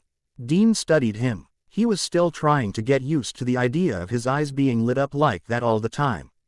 Sam looked over, himself still a bit uncomfortable with the emotional wreck that poor Saz was in. Did you see God, Dean? Sam smiled at Dean. God, and Michael. Dean smiled. Okay, that's good. So, God was protecting you from Michael. Sam sat down beside Dean and took his hand. Dean's eyes suddenly lit up. Sam flinched and drew back. Dean. Sam had gone the color of starch. Had it happened just like that? Like the drop of a pin. I haven't broken loose yet, I can't anyway, not with God in here with us. Michael's features took over Dean's face. Is Dean still alive? Is he still in there? Or is this it? Have you already broken through and crushed him? Saz felt like he'd wilt into the floor. No, he's very much still got me squared away. But see, he's not actually completely conscious yet because he was sleepwalking. And he wasn't when you sat him down. Michael grinned. Sam slapped the table. What do you want? Why is it going to take breaking out and killing him and crippling yourself? You could just let him go. Quietly go free. There's got to be a way you can just let go and he can just expel you without hurting either one of you, right? Sam leaned down to look into his eyes, feeling utterly sickened by the countenance looking back. That was his brother's face for sure, but that was not his brother's face. The sneer, the way the nostrils flared with disdain. But then, the brows went up curiously. And he looked Sam up and down, almost like sizing up a new friend. I don't want to leave yet. Not until I understand why God chose this little school puppet over me, why he was in Dean's dream but hasn't come back when I've called for him. Why he won't even come to me when I destroy a whole planet. Why he'd abandon me to be crushed under the soul of this sappy, overly eager. Why you know that your brother is far too attached to you. You know that, don't you? Michael tilted his head. Give him back, Sam demanded, unwilling to negotiate with someone he regarded as a terrorist. As I said, he's still in here. He's just asleep, well, sort of asleep. He's sleepwalking, so he is watching all this happen like it's happening in a movie for him. Hearing us talk, right about now, Dean is questioning whether the great soul supernova has already happened and this is what living death is like. It's not. He's not gone yet, but he is hanging on to me by like a tiny, tiny thread. Michael studied Sam, and he's doing it all for you. Because he knows you're not ready to let him go yet, and that's got me like obsessed with you. Michael leaned closer. Would you leave Dean and possess me? Sam stammered. Normally, he would never agree to something so horrible, or even suggest it. Saz was absolutely mortified by even the thought. Michael studied Sam. No, that would be boring. You're not a good vessel for me, you remind me too much of him, Michael snarled. Sam bowed his head, lip quivering. He's dead. That's the whole reason you've got my brother wrapped up in all this red tape. Sam frowned. Michael nodded too. Ooh, yeah, and see, I like skippering Dean. I didn't think I would, but my spirit fits like a glove. His bones are like tailored to me.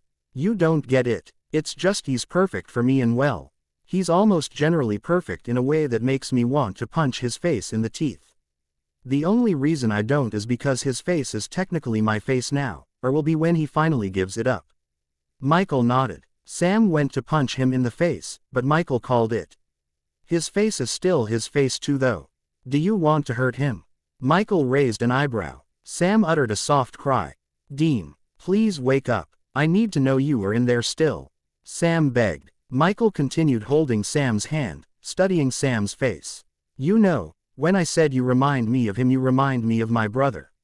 My brother more than the one you knew, Michael nodded. You remind me so much of my brother that, like I am drawn to you. A moth to flame.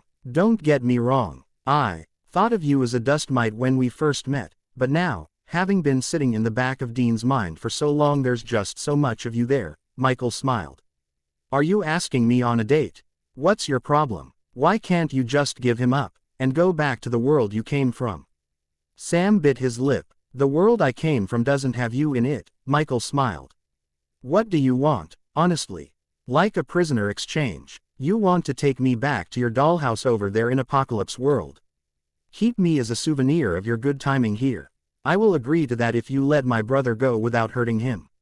Sam nodded feverishly. Michael shuddered. Well, see, there's a problem. You make it sound sick. But I want you to get to know me too, for it to be your choice. So I want to stay and learn about you. And you learn about me. And then, maybe, if we spend enough time together, you'll warm up to me. And then you won't be so upset when the dam breaks loose in Dean's mind and there's N. Oh, Dean left and I'm your brother instead. Michael gave Sam back his hand. Sam shook his head and punched him anyway. This woke Dean up all the way. He clutched his bloody nose. Thank you, Sammy, was all he could muster. Did I hurt you? Sam begged. No, I'm okay. I actually until just now thought he had done me in and I was watching the show from the Soul Trap seats. Just like he said. Dean frowned, noticing how his nose was dripping blood down his cheeks and onto his chin. Sam was running his hands through his hair now. Saz crept closer and healed Dean's broken nose. Do you have a firm grasp on him now? Or are we getting ready to say goodbye? Sam begged. Dean looked up at him with tired eyes. I think you actually knocked him unconscious. He was really reaching up toward you. He's been in my dreams asking all kinds of questions about you. I guess I don't know if it's creepy or relieving, but he seems to be sort of developing a bit of a man crush on you, Sammy. I've got him locked up in my good memories of us. That's how I keep him from busting free." Dean smiled. Sam looked at Saws, who gave a small gasp. "I think that was a close call, but if you're okay. We need to know about your god dream. We really need to try to find him fast in case Sam can't get Michael out of your head in time." Saws nodded. Dean worried his lip, thinking, "Is it okay if I get some coffee first?" He tried to stand up, but his ears were still ringing. "I'll do it. You look like you could keel over." Sam got Dean coffee, and sat down and took his hand while he started to nurse it. They sat in silence for a long time, Dean with his head in his hand. Sam smiled, patiently waiting for him to talk to him, tell him what he needed to know. Say in my dream, like I was in this place that looked like the end of the Gladiator. And God showed up and told me that if I do die because of Michael busting free, I won't go to the empty like dead angels go. Rather, my soul shattering will scatter me across the whole universe. Into God's other worlds, into the dream world, and I will basically be living the like whole Alice in Wonderland experience until he can gather up my pieces." Dean shrugged. You wouldn't like poof out of existence. And you could be brought back. Like to us, to life. Sam was urgent, pulling Dean's hand closer. "That's how I understand it, yeah." Dean took a long sip of the coffee, comforted by the look of relief that shot across Sam's face. "Good, that's good." Sam smiled up at Saws. "Well, I still have to find God. Or at least, find out how we can keep the two of you talking." Saws smiled. "But the job is probably more me finding out how to get Michael out of you." Sam looked at Dean, who was suddenly clutching at his shirt. "Do what you gotta, but do not agree to being possessed or being put in a dollhouse. I heard you. Please, I'm begging you, don't do that. One person getting sacrificed for this is one person too many, okay? Besides, we're all three his dads, but Jack is the closest bonded to you.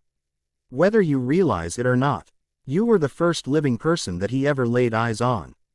He's gonna need you to be here to parent him when I'm gone, and Saws is all over creation trying to help God put out an APB on my soul bits." Dean swallowed hard. Sam nodded. He looked like he was fuming a bit, and moved his mouth from side to side. But then he stood up and bowed over Dean. "I'm sorry I punched you in the face. I was trying to hit him." Sam leaned down and kissed Dean's cheek where he had clocked him. Dean shrugged. "I will live. You weren't really packing all that much conviction in it. I think subconsciously it bothered you more than you like to admit that me and this guy have the same face."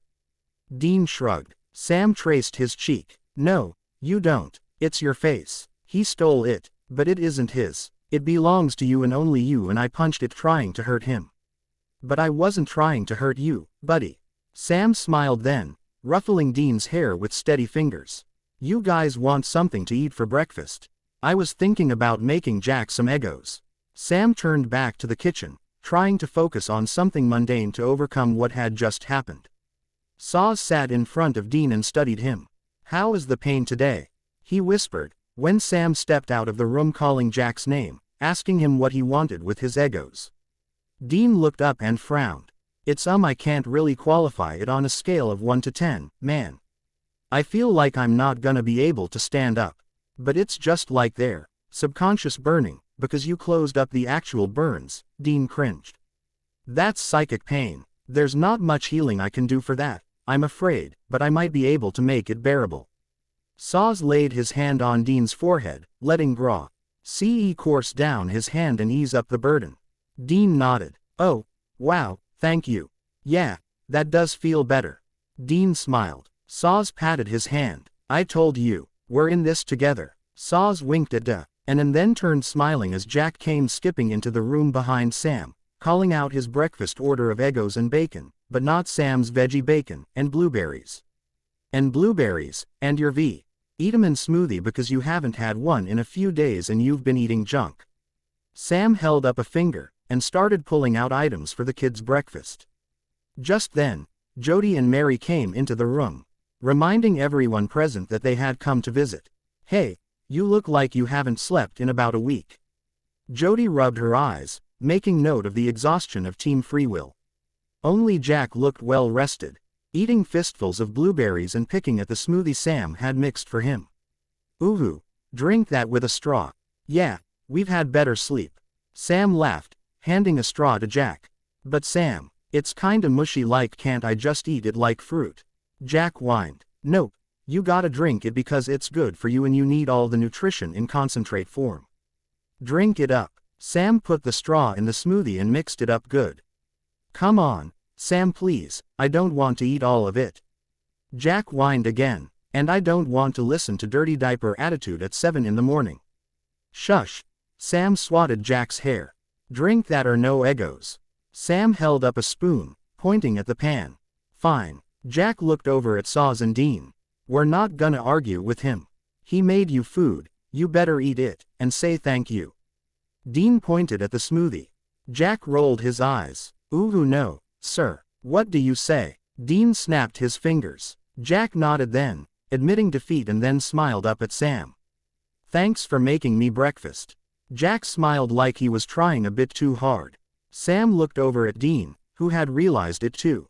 Jack was being overeager to please Dean because he was street ill, so upset by what had happened yesterday. That was normally quite the battle that ended rather anticlimactically thus.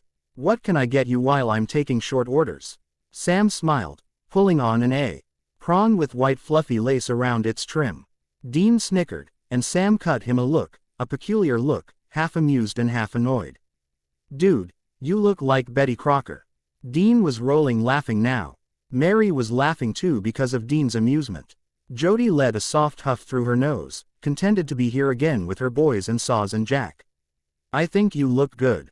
Rocking that Betty Crocker lacy apron, clothes you wore to bed. And beard. You look cute. Jody smiled and went to Sam and hugged him. I know you like waffles, care for some blueberries. I also have most nutritious smoothies at Jack will drink every sip of if he wants some bacon. Sam smirked, peeping over Jody's shoulder and noticing Jack trying to pick at his smoothie again. Oh ho, young man, are you giving Sam a hard time? It's not good when he starts using his mom voice. Jody laughed. Oh, no, that's his dad voice. My mom died. Jack laughed. Jody cringed, but nodded then. Mary patted Jack's back. Well, you better do what Sam says, or I'll have to use my grandma voice on you and you're not gonna like that. Is he gonna like that, Dean? Mary looked over at her elder son, noticing how he just kinda leaned into his coffee now. Saws was studying Dean, sad and exhausted. Nope, you better behave for her or I can't speak for what she'll do to you. I mean, you're a lot bigger than I was when she stopped getting after me, so, Dean shrugged, swirling the coffee and taking another sip. Well, Dad, Mom, President of the United States of America. Doesn't matter what voice I use, I'm gonna nag at you until you grin. Your smoothie because you wouldn't take the vitamin gummies I bought for you this week. And then Dean ate them all thinking they were fruit snacks. Sam turned to look at Dean, brows raised. Dean studied him, annoyed by his crinkling beard and that it made him look old. Well, they tasted and looked like fruit snacks and they were in a candy bowl, so how was one supposed to know? Dean looked at his mom, and then at Sam. I'm begging you, as his mother, please exercise some influence and ask him to shave that thing off. He looks like Moses. It's killing me. Dean folded his hands in prayer. Mary laughed. I think it makes him look more like your dad. Which is to say, but not to sound creepy, that he looks pretty handsome. Mary smiled at Sam, who bowed. Thank you, thank you. But at last, I am also getting tired of it. And when I shower today, I have decided on my own, from none of the constant pestering and be bothering of Dean, to shave this off. Sam indicated his beard with his pointer finger. Saws laughed. I'm sure it helped that Dean asked you about 7 times a day for the last week since you grew it. Saws laughed. No, but for real, it's time, Sam. I am way too young to this old, and you with a Moses and the prophet's beard makes me feel ancient. Dean laughed. Sam's shoulders pinched up at the word, young, and he turned around, face scrunched up. Dean sank deeper into his chair. Mary and Jody exchanged a worried look and then looked to Saws for explanation. Saws looked at them, but made no sign, feeling like he wanted to melt. Because how was he going to tell them? That there was a high possibility Dean felt so old now, but wouldn't be getting any older. Okay, fine, I'll shave it off, if only to make you feel younger. Happy. What do you want for breakfast? Sam indicated the bacon and the egos and all of that. You don't have to take short orders for me, Sammy, I'm cool with coffee. Dean laughed. Okay, fine, you get bacon, egos, blueberries, and more coffee. No point in making you drink a smoothie you don't like, you already scarfed a whole bowl of vitamin gummies this week. Sam smiled at Mary and Jody. And for the ladies, he nodded at the food. We'll just take whatever extra you make. We're not picky, Mary smiled, and Jody nodded. And for the angel, Sam looked over at Saws. Saws, who looked defeated. I'm not hungry, he said it almost a little too eagerly. But maybe I can drink one of the smoothies since nobody but you and me like them. They taste different to me because I am not human, and I could really use the extra energy today, he smiled. Sam nodded at him sympathetically and handed him one of the green smoothies. Vegetable paste. Like what is that made out of? It looks like green bean butter, Dean teased. It's kale and SP. Anak and cilantro and lots of healthy things mixed in with yogurt. And Saws likes it, right, Saws? Sam nodded. Saws took a long sip of it. Well, it tastes mostly like molecules to me, but I like th. Anyway, it makes me have lots of energy afterwards, so yeah, I like it. Saws nodded, smiling like he was trying to practice smiling. Are you guys okay? Jody asked finally. I mean, you've been acting kind upset since yesterday. She took a seat at the table and studied Dean. Sam said you got hurt. You look like you don't feel good. Jody took Dean's hand. He nodded. I'll be fine. Don't worry. He smiled. Not what I asked, bud. Jody nudged him. I got burned with metallic box sigils Billy brought over yesterday, Dean said flatly. On purpose. Mary had figured it out the fastest of anyone. Jody turned to her. Dean had this little boy look on his face. How did you guess that so easily? You even broke Sam's record. Dean cringed. Jody sat up taller. What do you mean? She guessed right. Jawed. Why turned in jaw-dropped horror to Sam, who had bowed over her to set some breakfast in front of everyone sitting at the table. Mary crept closer and took a seat, never breaking gaze with Dean. I know because I'm your mom. I could sense it. Your face, it looks like it did when you broke my favorite crystal lamp as a little boy, but you didn't mean to. Guilty and like you really tried to put it back together. So, the burns, the sigils. Why'd you do it? Mary took Dean's hand. Dean looked up at Sam. Sam sighed, and bowed his head. Are you going to die? Jody gasped, mortified. Wow, you two are good.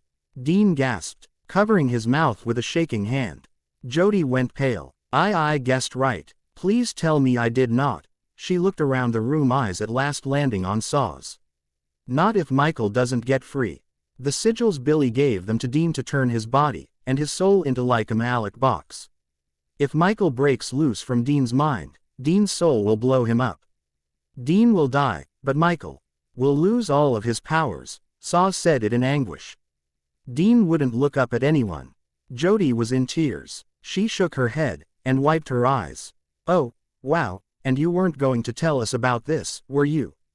Let me guess. You decided this by yourself and you were gonna keep it to yourself until we found out from Michael you were dead. Jody leaned back and then she paused, stammering at how crushed Dean looked. I'm sorry. I'm not mad. I'm just upset. Come here. Jody got up and held out her arms. And Dean went into them like a child and let her hold onto him for a solid 5 minutes. Why? Sam awkwardly kept trying to serve breakfast. Is there any way where you don't have to die to save everybody? Jody begged. She had no good ways, no ways that wouldn't. I couldn't let Michael. Has taken a weird shine to Sammy since he's been hanging out in my head, and I can't let him. Jody, you know me, don't make me say it in front of the kid. Dean frowned, noticing that Jack was playing on his iPad with headphones on and was blissfully unaware that the ladies had found out. Okay, but how long do you have? Jody looked over at Mary, who was in tears and wasn't able to talk. Are you okay, Mom? Dean begged, getting upset now. She nodded. How long did you get, sweetheart? She whispered, understanding what he'd chosen to do. Jody bit her lip hard, studying Dean's face, taking in every little detail. He let out a puff. It doesn't work like that. I'll live until he breaks loose. And then, he'll be trapped in what used to be my body, and I'll be dead and gone somewhere else. Wherever souls go when they die. The dream world we think, Dean shrugged. But if we get Michael out first, which we are going to find a way to do that, then nothing bad will happen.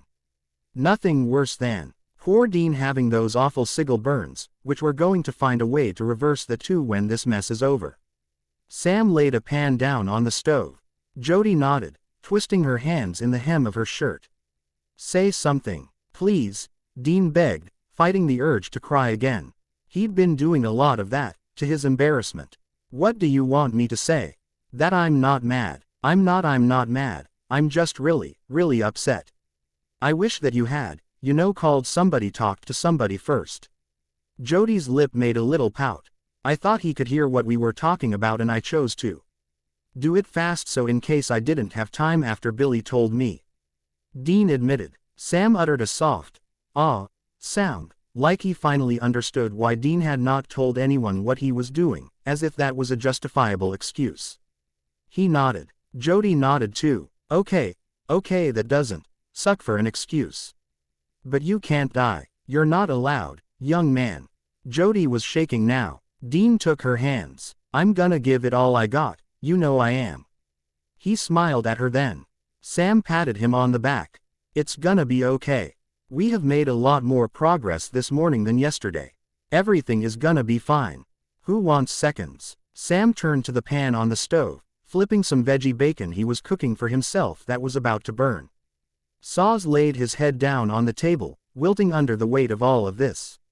Mary patted Saws on the back, trying to meet Dean's gaze, but he just stared darkly forward, resigned to his fate. Sam drew a deep breath, as the wind brushed his hair like paintbrushes swish watercolors. He felt his lungs fill up with the incense of life. Today, he felt alive.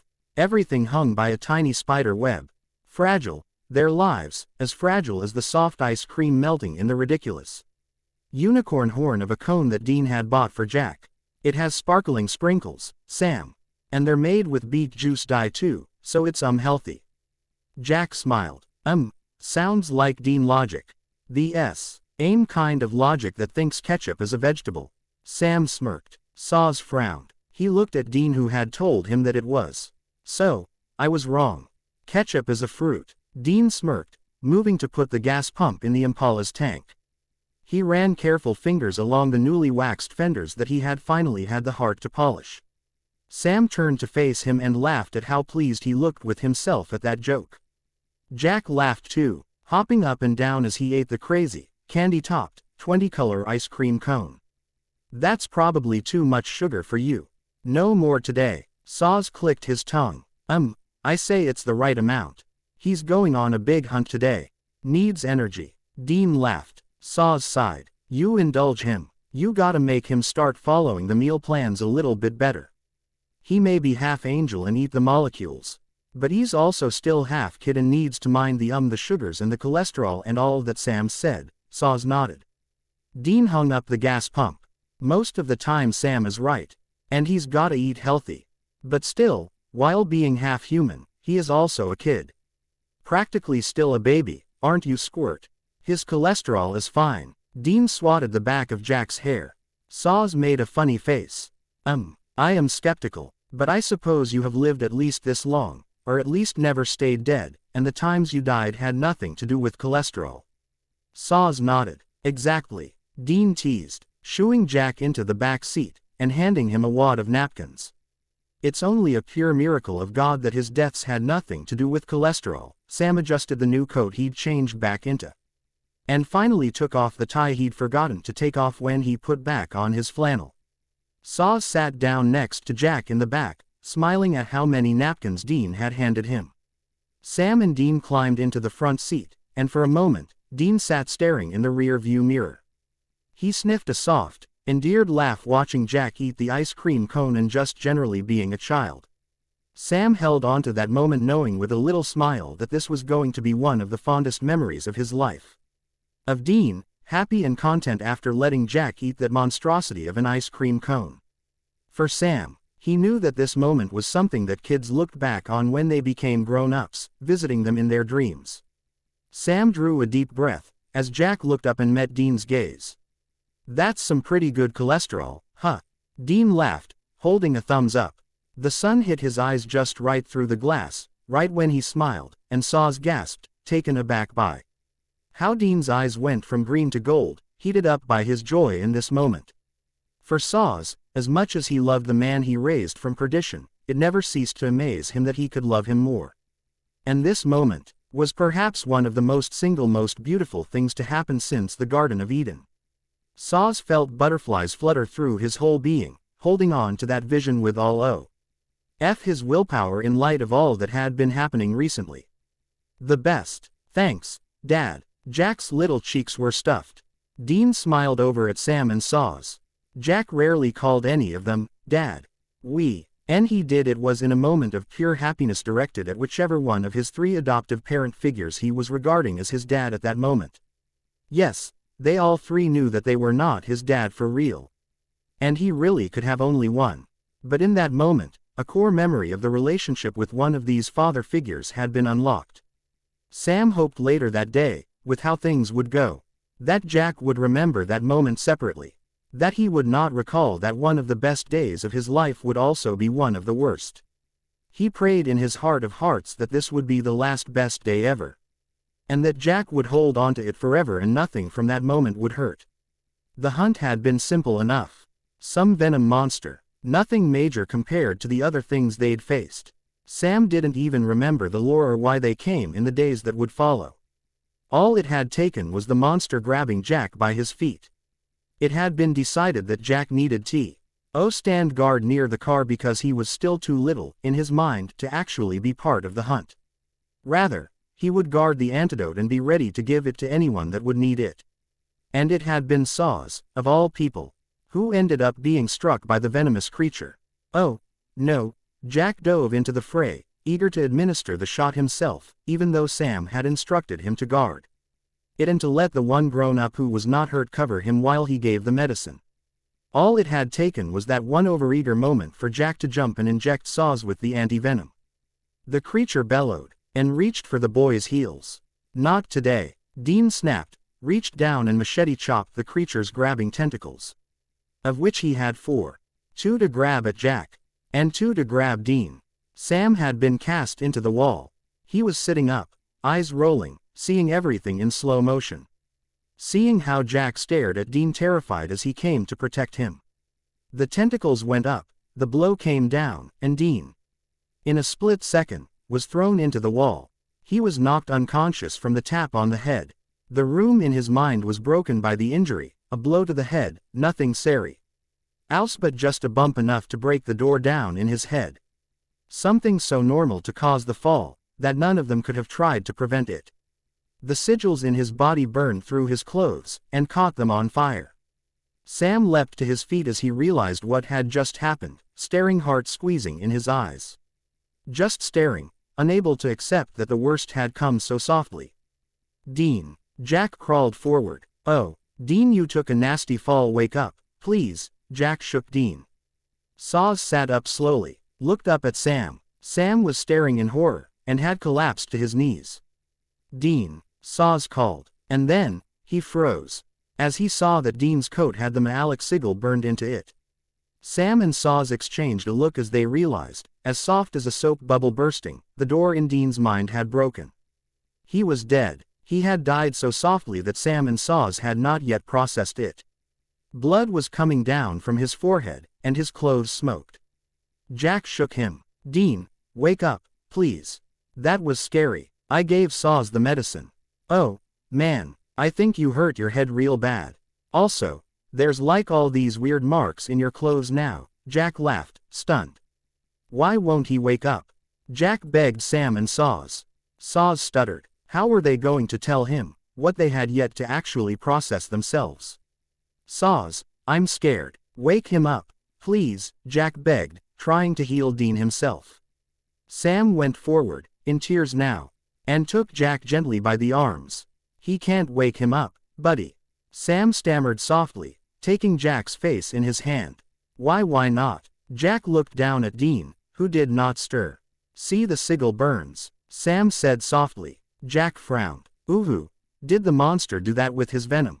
I have more medicine. Jack looked up at Sam then, slowly, afraid.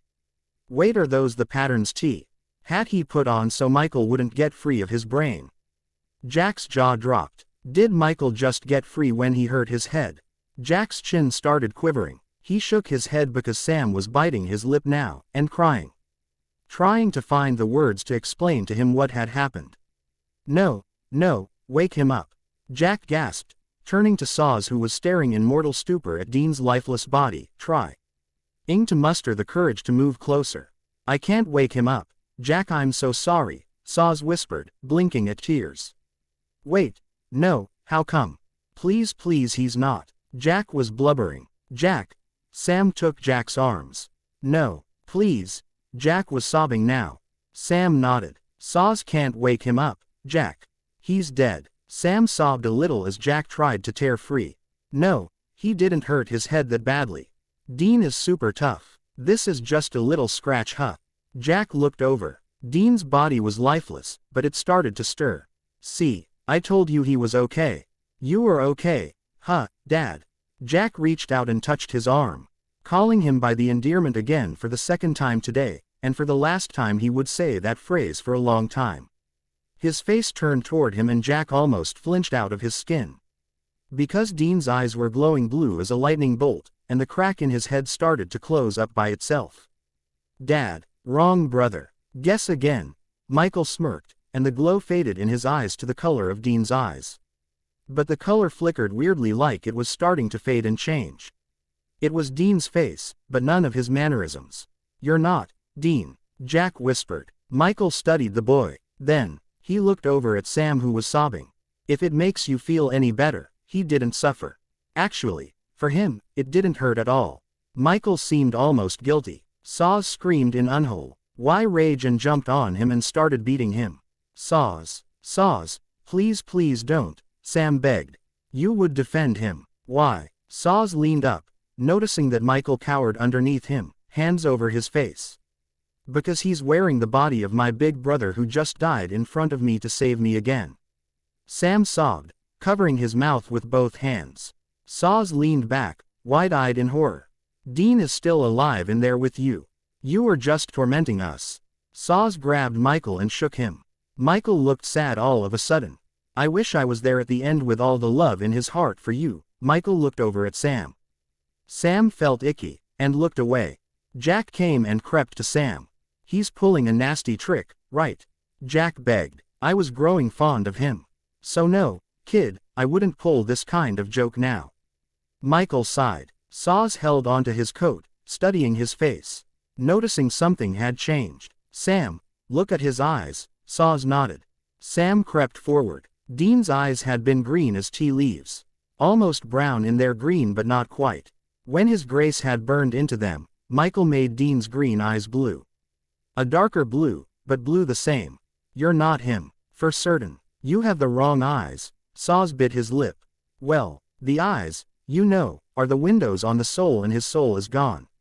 He did it. He won. I can't be free. I can't do any of the harm I did to my own world to yours. Even if I still wanted to, my real form is broken in about 20 different places right now. If it makes you feel better, I've never been in so much pain. He did that to save you. Michael looked up the tickly at poor Sam, who was having a silent panic attack, sucking in deep breaths. Saws looked at him. There's no body to bury, there's no way to have a funeral. I didn't even get to say goodbye. He just went, he went so soft, it was so soft and quick, and it didn't hurt. I guess it's good, right, Saws? That it didn't hurt. Sam's gasping breaths were coming in so hard he was wheezing. He tried to hide his face from Jack, who was tugging on his arm, begging him to tell him this was a trick. If it makes you feel better, he went as soft as steam turns to water, or snow turns to rain. What Billy said, it wasn't true. It didn't hurt in the end. But maybe only because I tried to heal him while he was dying. It doesn't say anything good about me to you, but I tried to save him for you. I tried to save him from me. And in the end, all I did was soften the blow of what he chose to do to protect you. Michael looked up at Sam. Why? Would you help him? You weren't so generous when you had to be locked away inside his mind to keep from destroying the universe. Sam ground out, breathing starting to even out in his anger. I was imprisoned deep inside his soul. Time passes differently in the soul world. I thought you boys would be aware of that by now. Michael sat up, feeling his new hands. At first I hated him for trapping me, and I wanted to break him when I broke free. But the longer he trapped me and the harder he fought, something else happened. He defeated me long before he destroyed my true form and broke my wings. Michael bit his lip. He defeated me with his love for you. I think I love him now. And you, I'm pretty sure to be there in his soul, to witness everything. I think I love you now. Or at least I understand you. And in another life, maybe if things had been different, well, I like to think he could have been my friend. I know that now. Michael looked up at Sam, and a single tear fell down his face. He then turned to Jack. Please don't cry, little one. I think we can fix this. I will try to fix this. Michael turned to him. Jack bit his lip. Can you give Dean back, or is he gone forever? If you say you love him too now, why would you hurt him? Jack covered his mouth. Michael hissed, and looked down at what had been Dean's clothes. I didn't hurt him. He hurt me to save you. He hurt himself to save you. Oh, he really hurt himself, Michael hissed, running his fingers over the sigil burns. Oh, if he was walking around like this, he really loved you three. I have never in my life. Michael closed his eyes hard. Can you heal them? Like close the burns? Sam asked Saws. Why? This is the archangel that killed your brother, Sam. Cass's nostrils flared with disgust. Because he looks like my brother, and I can't stand the face he's making. So much pain. It was Dean's pain first. It's driving me crazy, Sam begged, tugging on Cass's collar. Saws looked at him, with big wide eyes, and tears. He nodded and reached and healed the wounds. Michael laid on the floor and stared at the ceiling. He cried then. They all gathered around stunned, trying to process that it wasn't Dean laying there crying pitifully and shaking like he couldn't get up. They stared for a long moment trying to process how in the world it was that the monster who had swallowed Dean up now just lay there crying for him. I'm sorry, Dean, I'm so sorry, Michael gasped, trying to wipe his eyes with his sleeves. You should be sorry. You absolutely should be. I gave you the opportunity to leave quietly and not hurt him. Why didn't you take it? Sam puffed up. Michael looked up at him. I told you, time passes differently in the soul realm. I was with Dean a lot longer than you think. At first, he hated me too, but he had me on lockdown. And then after a while he was so much like me. He was so much like me if I had been good. And all at once, I wanted to be good. Because of him, and the brave fight he put up. He didn't just trap me. He changed me. Michael laid a hand on his forehead. Michael, a voice said from the corner. There had been a rushing wind. Sam, Saws, and Jack turned to see Chuck standing there in horror. Dad, Michael sobbed. I came as soon as I heard the bomb go off. Oh, my word. You are so hurt. Chuck eased to kneeling beside him. Michael laid there looking at the ceiling, crying. Can you move at all? Chuck asked, patting his chest. Dean's body still works. Michael frowned. Chuck frowned. I know. I made him so strong for a puny little human. Chuck frowned, using Michael's own expression. I wish you had told me that they were beautiful humans. I never realized it until this one. I'm not lying. You'll see. Maybe I can make it right, Michael muttered. And Saws burst into tears and buried his face into his hands. Because that had been his exact experience too. It had been that one green-eyed man that changed everything for the angels present. Jack hugged Saws around the shoulders as he cried. As for Sam, he crept closer to God. He wasn't seeking comfort, not at first. He just wanted to be close to him. To maybe feel his sympathy at last for poor Dean's plight. To Sam's surprise, God wrapped his arm around him and pulled him to his chest. Hi, Sammy, God whispered, and kissed Sam atop the head. He was bawling now, allowing God to call him by his family nickname in the end. Now that he had no brother anymore to use it. God cried softly too. It won't make you feel better, but Dean didn't suffer. I don't think he even knows he's dead. He's shattered across the soul realm now, in the dream world. In dreams, Just like I told you all he would. God nodded over at Saws. Sam grabbed at his coat. Can you bring him back? I mean, now that Michael is in Dean's body, where would Dean even go? Sam looked over at Michael, who sat up. God looked at Michael and nodded. I could do it, easy. I could put Michael back in another vessel. I can do all things. Remember, I made the universe and all of you in it. So nothing's too hard for me. But the way I choose to bring Dean back is just as important as the plan to do it. Chuck looked at Sam, who had sat up with wide, scared eyes. Now, you and I both know I could just snap my fingers and Dean will be back. But Michael here, he's learning to be a new creature. He's done a lot of bad things in his home world. Dean had to suffer, had to change Michael with his abiding love for you three, had to bear witness to him of what it really meant to be something extraordinary in their ordinariness. He paused, smiling around his tears. Dean wasn't a superhuman with special powers who could do anything with just a snap of his fingers. He was just a simple man. Not always even a good-behaved one. He swore like a sailor, drunk like a fish, fought like a gangster. Swaggered and snarked his way through life. But he fought with everything he had, and he loved with a little bit more than he could spare. So, he paid with all his chips in, and he never asked for the change back on any of the favors he gave. No, he wasn't anything but an extraordinarily ordinary man. A loving brother, a good son, and a dad to other people's kids. Loyal as an old dog, rough as an old shoe, and priceless. You could trade a million superhumans, archangels and the like, and it wouldn't be enough to trade for that one God's honest, ground true blue soul that was the soul of my Dean. He was the one and only one of his kind in all of my creation, and I loved him in spite of himself. Chuck smiled at the memory of his beloved creation. A little flicker of a smile went across Sam's face. That's probably the best eulogy anybody could ever give Dean Winchester. Sam laughed, and wiped at his tears. Well, Sam, I made him, after all. And I loved him every minute of his existence. From the first moment that I dreamed him up, to right now where he only exists in the worlds of my dreams. But I don't want to eulogize him, Sam. I want to make what's happened to him mean something. All this time, but especially now. So I'm going to do something different. And, when it's all over with, then I will finally bring him back. Chuck crept closer to Michael. I could heal you of your crippled little body. But I want you to have to walk around in it for a bit. I want you to have to carry around the regular old flesh and blood of a mortal man.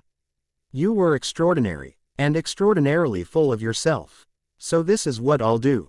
You'll have to go through all my worlds to pluck Dean from all these dreams and put Humpty Dumpty back together again. But you'll do it as a man. You'll bleed and cry and your back will hurt, and you'll be hungry and cold, and you'll suck your teeth because these sigil burns will sting. You'll get the flu, and you'll burn your tongue on chicken soup. From here on out, until you put Dean back together, and give him back to the body that I made for him, whole like I made him, you will live as he would have lived. And you will be kind to Sam. Because right now with what you've done, even if you didn't mean to do it, you've cut my other loved creation clean in two. Chuck made Michael stand up and straightened his collar. And this way you'll learn that my creations are more than pretty toys for you to break when you get mad at my will. You'll learn to love my creation too. You'll touch it with these scuffed up and motor oil stained hands. You'll walk all over it with these little clay feet in boots that were also too heavy for them. And then you will finally know what it is really like to be a man. Only, when you walk among men can you become divine. Chuck smiled at Michael, who frowned but nodded. I think the punishment is fair. Knowing what I know now, I just hope it doesn't take too long to save him from what I did. Michael wouldn't look at Saws. No, Father, please don't make him. Can you give him a different face? We have to stay with him and him with us looking like our friend that he murdered. It could take so long to put Dean back together, and I don't think I can stand this. Saws gasped as Chuck turned around and looked at him with a sad smile. I know this is gonna be hard for you, Saws. But think about what Dean would want. He'd want to be sure that he didn't hurt for nothing. You know as well as I did that he suffered a lot. He fought so hard. His poor little body was in agony every day after he got those burns, and even your healing powers didn't make it any better. Think about what Dean would want too, okay? Dean wasn't always a fan of my methods for fixing things. He told me so many times how he felt about me and my plans. But this is one of those times that I think he would get it. That he would want to be absolutely sure Michael had learned his lesson, and was truly changed and repented of all the evil he wanted to do to the universe before I turned him loose. This way, Chuck nodded over at Michael, who was blushing. This way we can be sure this is what I have to do. I know you're going to be mad at me. I know my ways are mysterious to you. But when it's all over with, you're going to understand it better. I promise. Chuck nodded. Jack by now was balling into his little fists. Chuck went to him. Hey, there. He held his arms open and Jack went into them. God, please please, I don't want Dean to be dead. I love him too much for him to die. Jack sobbed. As Chuck held Jack, Sam remembered the night this awful decision had been made, how Dean had sat on the couch with the boy in his arms.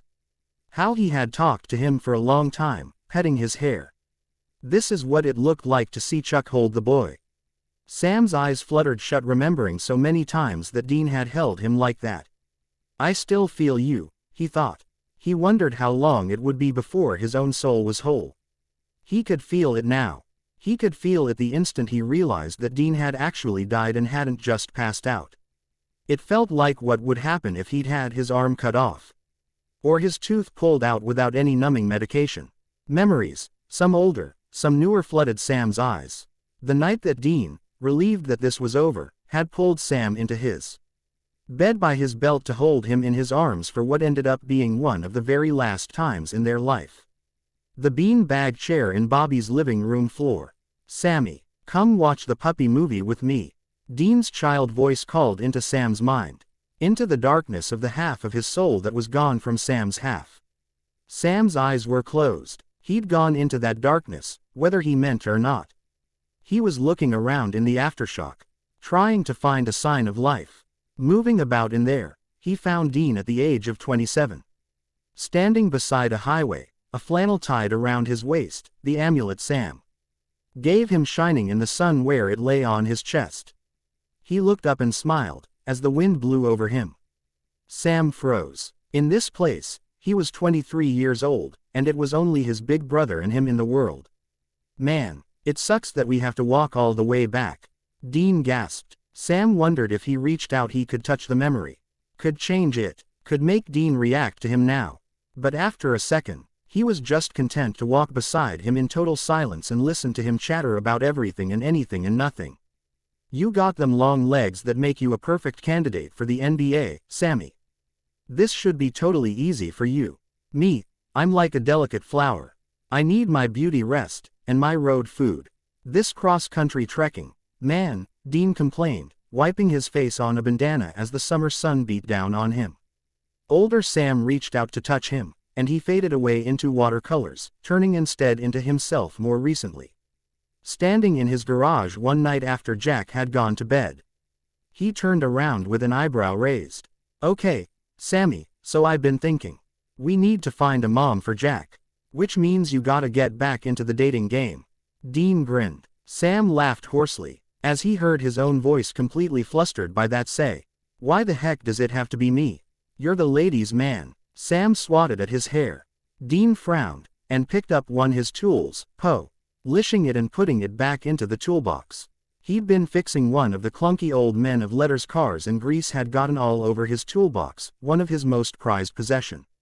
Well, the thing is that I'm not really mom magnet material. I attract ladies looking to have a good time at the club, to dance and drink. Don't get me wrong, I think the ladies I attract can be classy ladies, but they don't want a long-term thing.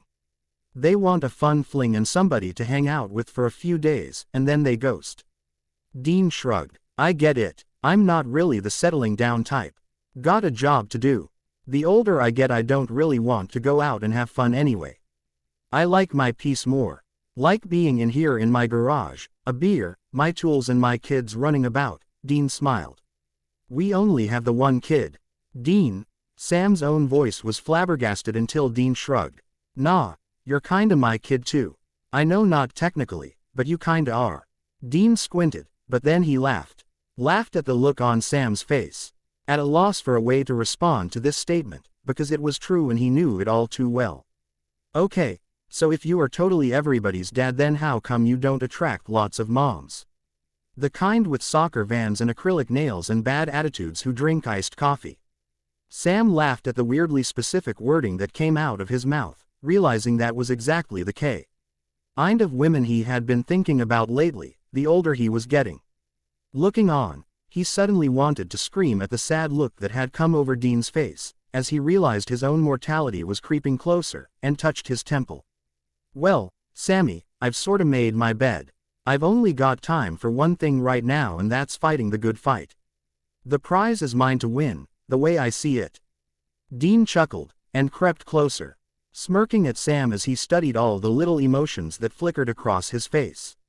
Right now, the prize for me, as you and Jack and Saws, and Mrs. Sam and Mr. Jody, and Dad come back to life, and with Mom put yourself in the scene. It's Friday afternoon, and there's a party on the lawn. At our bunker, or at a little blue house with a white picket fence. Maybe there's a kid hauling golden van in the driveway.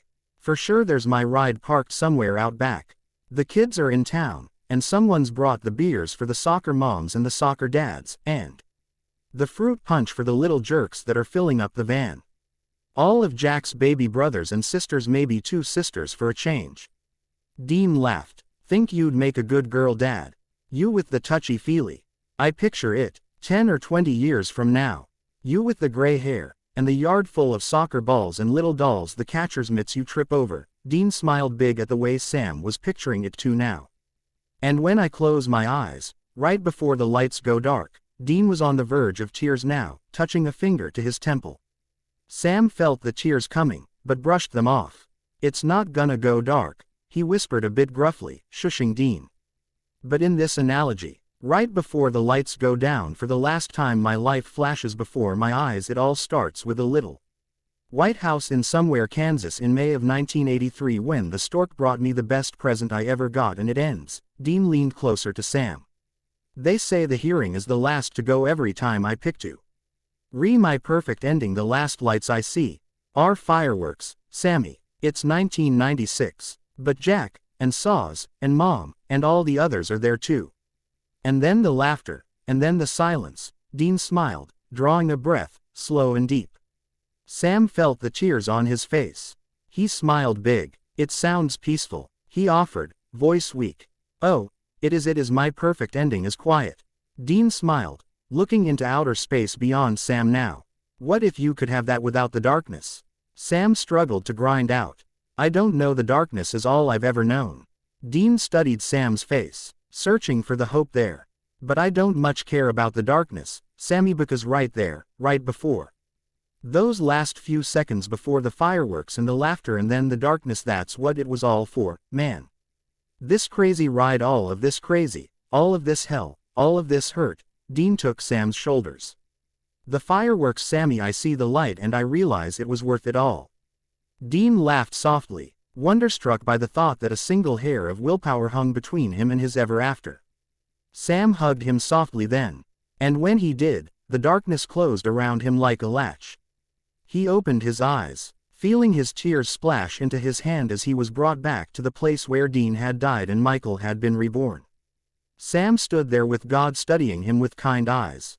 He twisted his hands in his shirt, pitifully, trying to wring the words out of himself. Did he see them? Fireworks. Sam had to know. God smiled at Sam. Oh, I showed him the fireworks in the end, but all he could see was you. God snapped his fingers, giving Sam a moment of the same quiet darkness that Dean had hoped would be waiting for him. Saws woke up then, laying on the ground in the grass. He had cried until he could cry no more. He was unaware that several hours ago, God had snapped them all, Michael in tow, back to the bunker. To begin to plan, to search the universe for fragments of Dean's soul. But Saws, God had laid down in the green grass where he could grieve, having no strength yet to wander through all the universe. Saws reached out his hands to the grass and laced his fingers in it. He let a heavy breath. Into his memory, he saw a flash the first morning on Earth. The day that the dry land rose out of the ocean, and God told the earth to grow. The white light of the morning broke free of the firmament. And for the first time, a single grass blade, straining under the burden of the dew, rose up, stretched up, to touch the face of God, followed in a rush by a million more that rushed like the wind as they came alive. Saz laughed, but then, breaking through the white light of morning, he saw, for the last time, Dean's eyes in the rearview mirror, looking back at Jack. The golden sun catching in his gaze, reflecting only love. Saz hadn't known then that it was the last time. He only knew it was beautiful. Tears broke loose on Cass's face when he realized he had witnessed TW. Of the most shocking events in the entire epic of the cosmos. The day that Eden sprouted as the cradle of creation, and the world was born. And the day that Dean Winchester died. Tears bubbled up were in the very bones of the fragile human vessel that Saz was wearing. Forces moved from the center of the earth, and the universe. Saz closed his eyes. He could feel the day he was born, and all the stars singing together. He could feel the grass about him, brushing his skin, cradling him as he sobbed, like a baby being rocked by the earth. He wanted to be angry, he wanted to rage, he wanted to scream into the darkness. And sink into the ocean, and rip the atoms of creation like paper. The whole fabric of everything and everyone was out of place, like a stitch was missing now. It was so surreal that it could not compute with the programming that held it all together. So, surely it would all unravel from that one little stitch that had pulled loose when Dean's soul had detonated and spread him across infinity. But then it dawned on Saz, as he lay there in the dark, shivering. Dawned on him like the grass blades that kissed his cheeks, consoling him on behalf of the whole of creation. With little butterfly kisses that he could swear if he didn't know better were Dean's fingertips on his face, his spirit moving from the ether to hold on to him as he was falling apart. The epiphany hurt more than the loss. And there, even among his tears, Saz laughed. At first, a soft, cracking laugh, a hoarse almost pretend laugh, and then rolling becoming sad, hysterical laughter that turned back into sobs. At the irony of it all. Because the day had finally come. For the first time since he'd known him, Saz realized that Dean finally didn't hurt. The days following Dean's death were profoundly distressing for Mary and Jody, who came as soon as Sam dialed them up but didn't answer the phone. They came to the bunker to find God standing there with Jack. "Where's Sam and Dean?" Mary gasped, stunned by the sight of the pair in the middle of the living area. Saz was also not present. Saz is helping Sam to bed. Michael is locked up in the dungeons downstairs. Jack wiped his eyes with the back of his hand.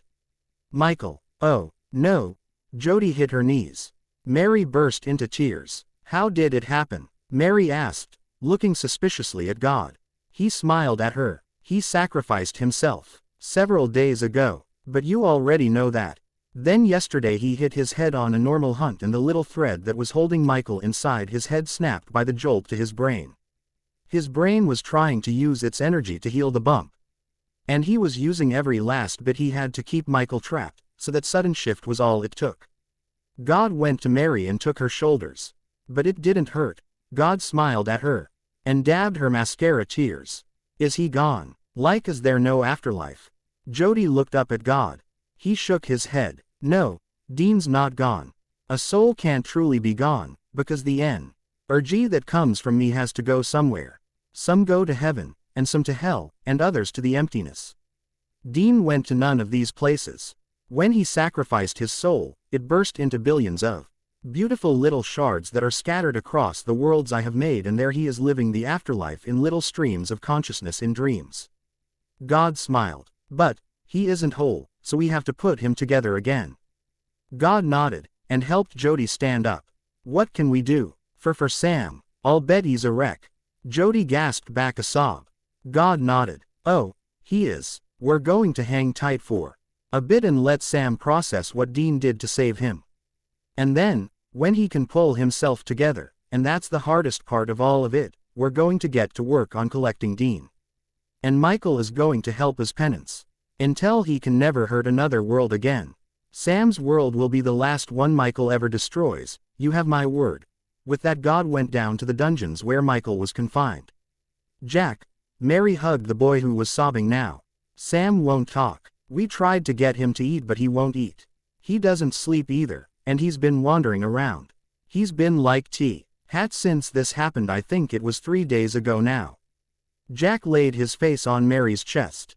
I've never seen anybody so sad. Saws finally said he couldn't watch anymore and he's going to try to make him go to sleep with his grace, Jack admitted. Meanwhile, in Sam's room, he lay in a wad of arms and legs.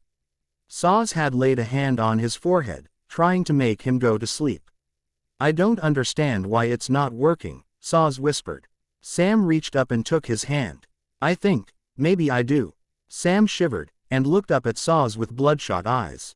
Saws studied him. My soul, remember when I didn't have it? Sam bit his lip. Oh, Sam. Saws realized all of a sudden. We shared a soul. If his half is gone, that's the half of me that's missing, that's the half of me that is keeping me awake. Sam tried to stretch, but he was so sore. I feel so sore everywhere, Saws. Like I got beaten with a baseball bat or something. Sam bit his lip. Saws studied him up and down. Take your shirt off for me. Saws nodded. Sam looked up, surprised by the request. I want to check something. Saws nodded and helped Sam sit up. He tried to take his shirt off, but his hands were too weak from not eating to undo the buttons. May I take it off? I want to look underneath to see. I'm worried about something. Saws studied Sam's face. He nodded, eyes wide. When Saws plucked Sam's shirt off, he flinched. Sam looked down and his eyes went wide. Oh, God, he gasped, and his hands shook as they wandered his body. On Sam's ribs, and chest, and his bare shoulders, though he couldn't see that from where he sat. The same sigils that Dean had burned into his body had surfaced as bruises. Ugly, nasty black and purple bruises.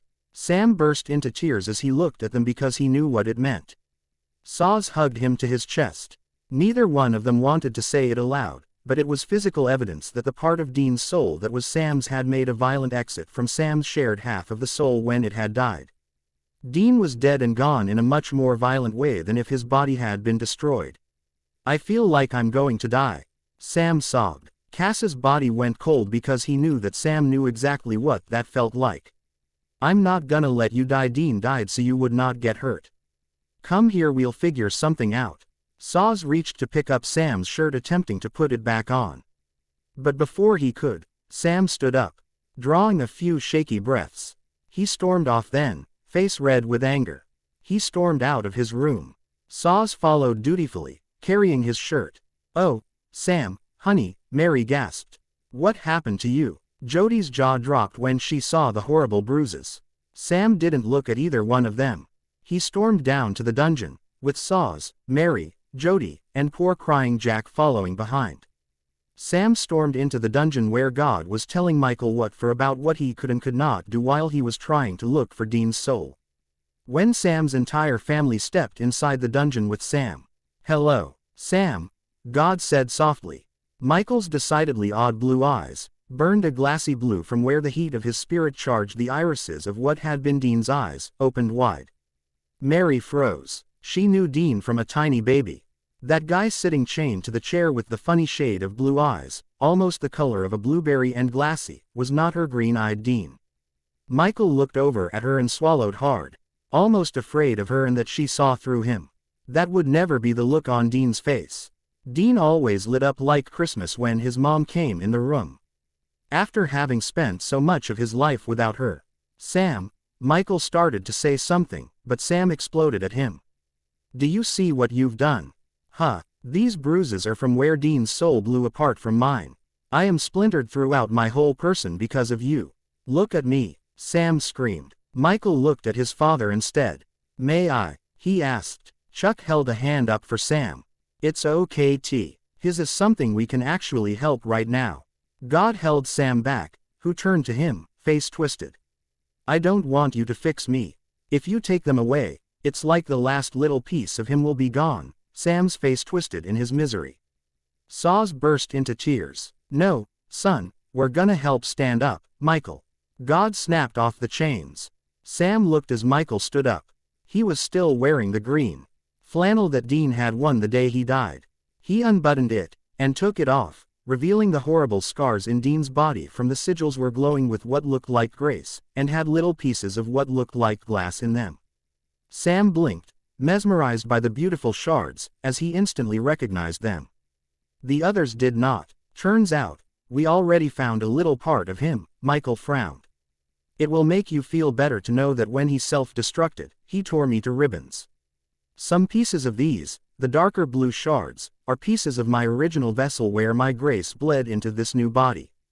But the clear, jewel-like shards belong to Dean's soul, and I want to give them back. Michael's odd powder blue irises lit up with his grace, although it looked like with the way H.E. grimaced that it hurt him very badly to try to light himself up. The glass shivered, almost like a bird's feathers moving, and then, magnetically went to Sam's bruises. Sam flinched, and uttered it'll gasp as they glowed suddenly white like holiday lights. Saws crept closer, mesmerized. The bruises absorbed the little pieces of glass in a mosaic-like pattern, and they fused to the bruises like fish scales, grew hard, and then turned to what looked like stencil paint. As the pieces fused to the bruises, they left behind little trail marks of light through Sam's body. Sam shivered, because the swirls burned him a little bit. But it didn't hurt. "What is that part?" Jack asked, noticing the swirls of light. "That's Dean's life force, fusing back to the wound in Sam's soul. It won't be whole again, not ever again, until poor Dean's shared half of the soul is back. But the pieces that do remain, are coming back to life in the place that was their source of life. And that life force is WH. At your seeing leaving the little trail marks behind, it's like they are finding their way back to settle into the places they came from. Memories mostly, muscle memories, because Sam and Dean sharing a soul and also being brothers. They have extremely similar DNA. So things that would be muscle memory for Dean, instincts and feelings down in the bones, are the same for Sam." God smiled. The glowing stopped. Sam was now practically tattooed with gold and blue ink-like markings all over his body. Sam burst into hysterical tears for a moment, silent and ceaseless. He glared at Michael, almost affronted by this, annoyed that he was still here. Michael, however, smiled placidly at Sam, and eased himself back into the chair. "I wish I had more of him left in me to give you, Sammy," Michael gasped, and put his face in his hand. "My name is Sam to you." Sam snapped. "All right, I'm sorry, I'm in his body, I have some of his muscle memories too. Calling you by your baby nickname is ingrained in him." "Was?" Michael looked up. He smiled gently. "There was so much of you ingrained in him. It's like my father just said. You and him have the same blood down to like the last 2% of cells that make you two unique organisms. Your DNA is so close and similar that the part of Dean that was you lived in his cells too, not just his soul. And that part I'm afraid I can't give back, because he bound me to his bones when he siggled me inside him." Michael grimaced. "I really wish he hadn't, because I am sick of looking at his face and seeing you in it." Sam spat. "And you have every right to feel that way. I'm sorry that I didn't see it until after it was already done." Michael nodded. "Stop being nice to me. It's creepy after what you've done." Sam blurted, flustered, and looked around a bit embarrassed at how the others were marveling at his new tattoos. "I can't help it, I've grown very fond of you. Sorry if that's not okay." Michael was treading on really dangerous ground with Sam. C.A.S. chose right then to intervene because Sam's nostrils were flaring, and his fists were balled up like he wanted to take several swings at the person in the chair, but he was conflicted because it was his beloved big brother's smiling face. Albeit said brother being dead, looking up at him. "Come on, Sam, maybe you will be able to sleep now." Saws urged, and came and helped him put his shirt back on. God smiled up at Sam then. "Oh, yes, you will be able to sleep. But come here first." He beckoned Sam closer, who was drawn to him almost hypnotically. Sam winced as God laid a hand on his heart and heated it up.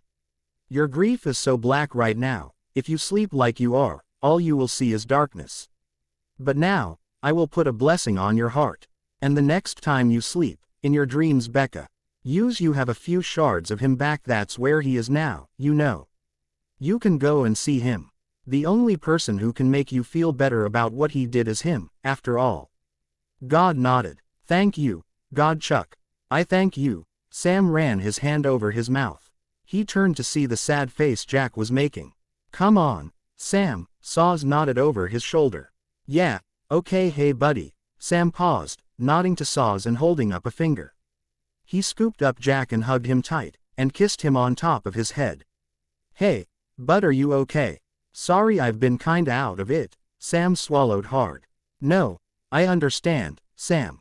You're one of my dads, but something really bad happened to you when Dean. I know that you needed a little bit of time because I can see that something happened and you look really hurt too, more than even just sad.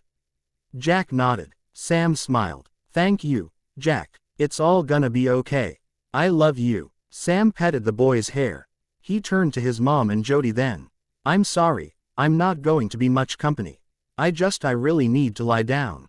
He swallowed hard. Mary hugged him hard. It's okay, please go rest. We know that you're the one who's gonna have the hardest time, Mary nodded. Sam hugged Jody too, smiling at her. She cleared her throat. It's okay. You go get a little bit of shut-eye. See if you can find that crazy boy of ours in one of your dreams and give him an earful for laying his life down like that again. We'll keep an eye on the kid. Jody smiled. Thank you, I love you too. Sam nodded at both of them and then turned to Saws. He was so weak now his poor legs gave out. Saws, looking at the others with wounded eyes, lifted Sam up and carried him to bed. The others were left with God in the dungeon with Michael, who was staring at Mary. Stop looking at me like that, Mary demanded of Michael after a moment. I'm sorry, it's just he loved you so much. But in his head you look like the much younger version of you. The version that was alive when he was a little boy. So, I've never really seen what you really look like before. You're beautiful. Michael was sitting in the chair without the chains, willingly staying there now. Jody felt sudden fear at how Mary looked, like she wanted to pounce him. Mary shook herself. It's not fair what you're doing. You're going to have to understand that even if you feel some kind of weird possessive attachment to all of us now from all the time you spent in Dean's mind, you killed my son. Mary bit her lip at the look of sadness and piercing guilt that shot across what was Dean's face. I know you didn't actually, but you are the reason he is dead. And I want to beat you up. But you also look like my son and I want to hug you. It's torture. It's pure torture. So respect that and stop saying sappy stuff to us.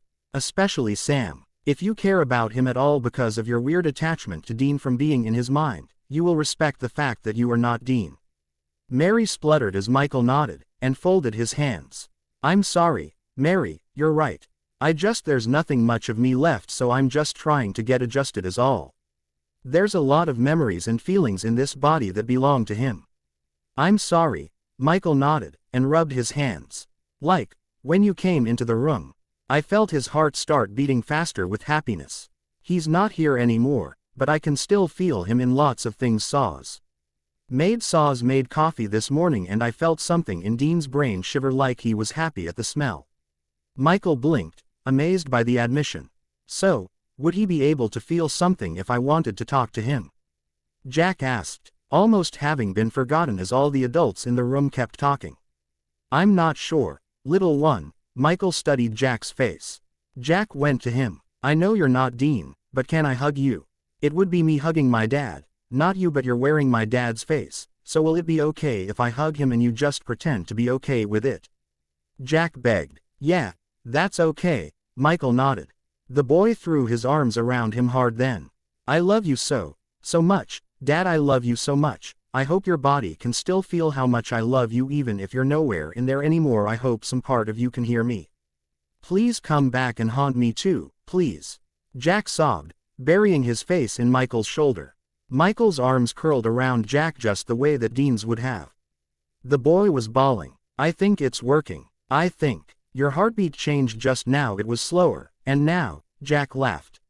That's the part of him that was all him, little one. Michael laughed, closing his eyes and letting Dean's heart race in his chest as poor Jack held onto him for dear life and bawled like the baby he still was despite being adult-sized. So, if we beat you up, would whatever remnant of Dean was left in you be hurt by it? Jody ground out, wanting to hit him too, but also deeply upset by the fact that with his eyes closed and his arms around Jack, that was just Dean sitting there.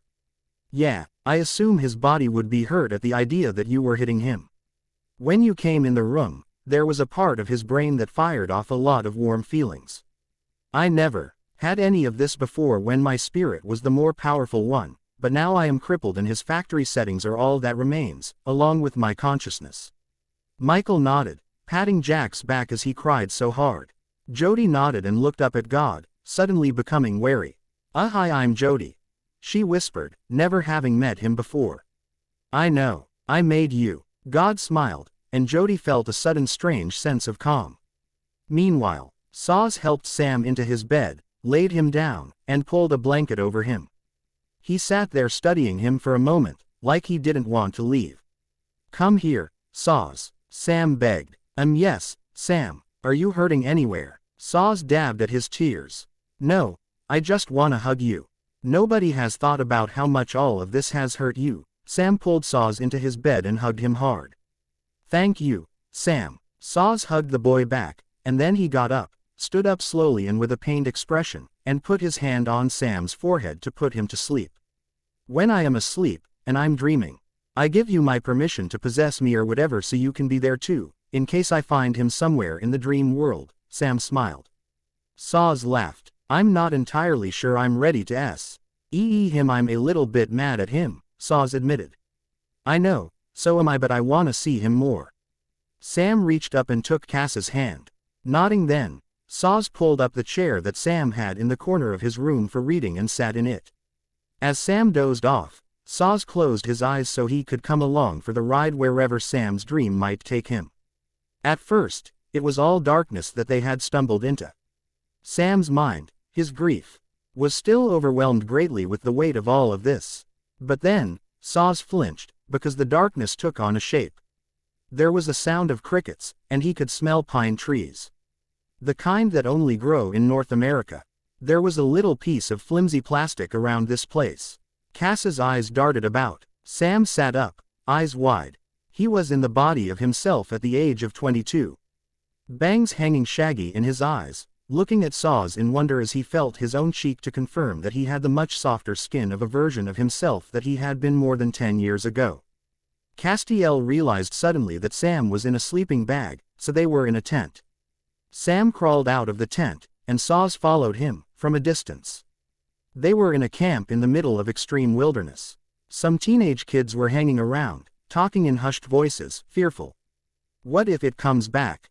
I mean, it will try to get Tommy again," a girl was saying. "Nah, nothing's getting anybody as long as I'm around," said a belovedly familiar voice, although much younger and softer than the one Saws knew. Saws felt the tears start in his eyes immediately. Because into plain sight of the fire stepped Dean Winchester at the age of 26, hair all spiked and styled crazy, father's leather jacket swallowing his skinny frame whole. Sam stood staring at him absolutely dumbfounded. He looked up and laughed. "Ah, look who finally decided to wake up." Dean closed his father's journal and came to Sam. Standing in front of him in the soft glow, he looked so jarringly different to the older adult Dean that Saws almost didn't recognize him.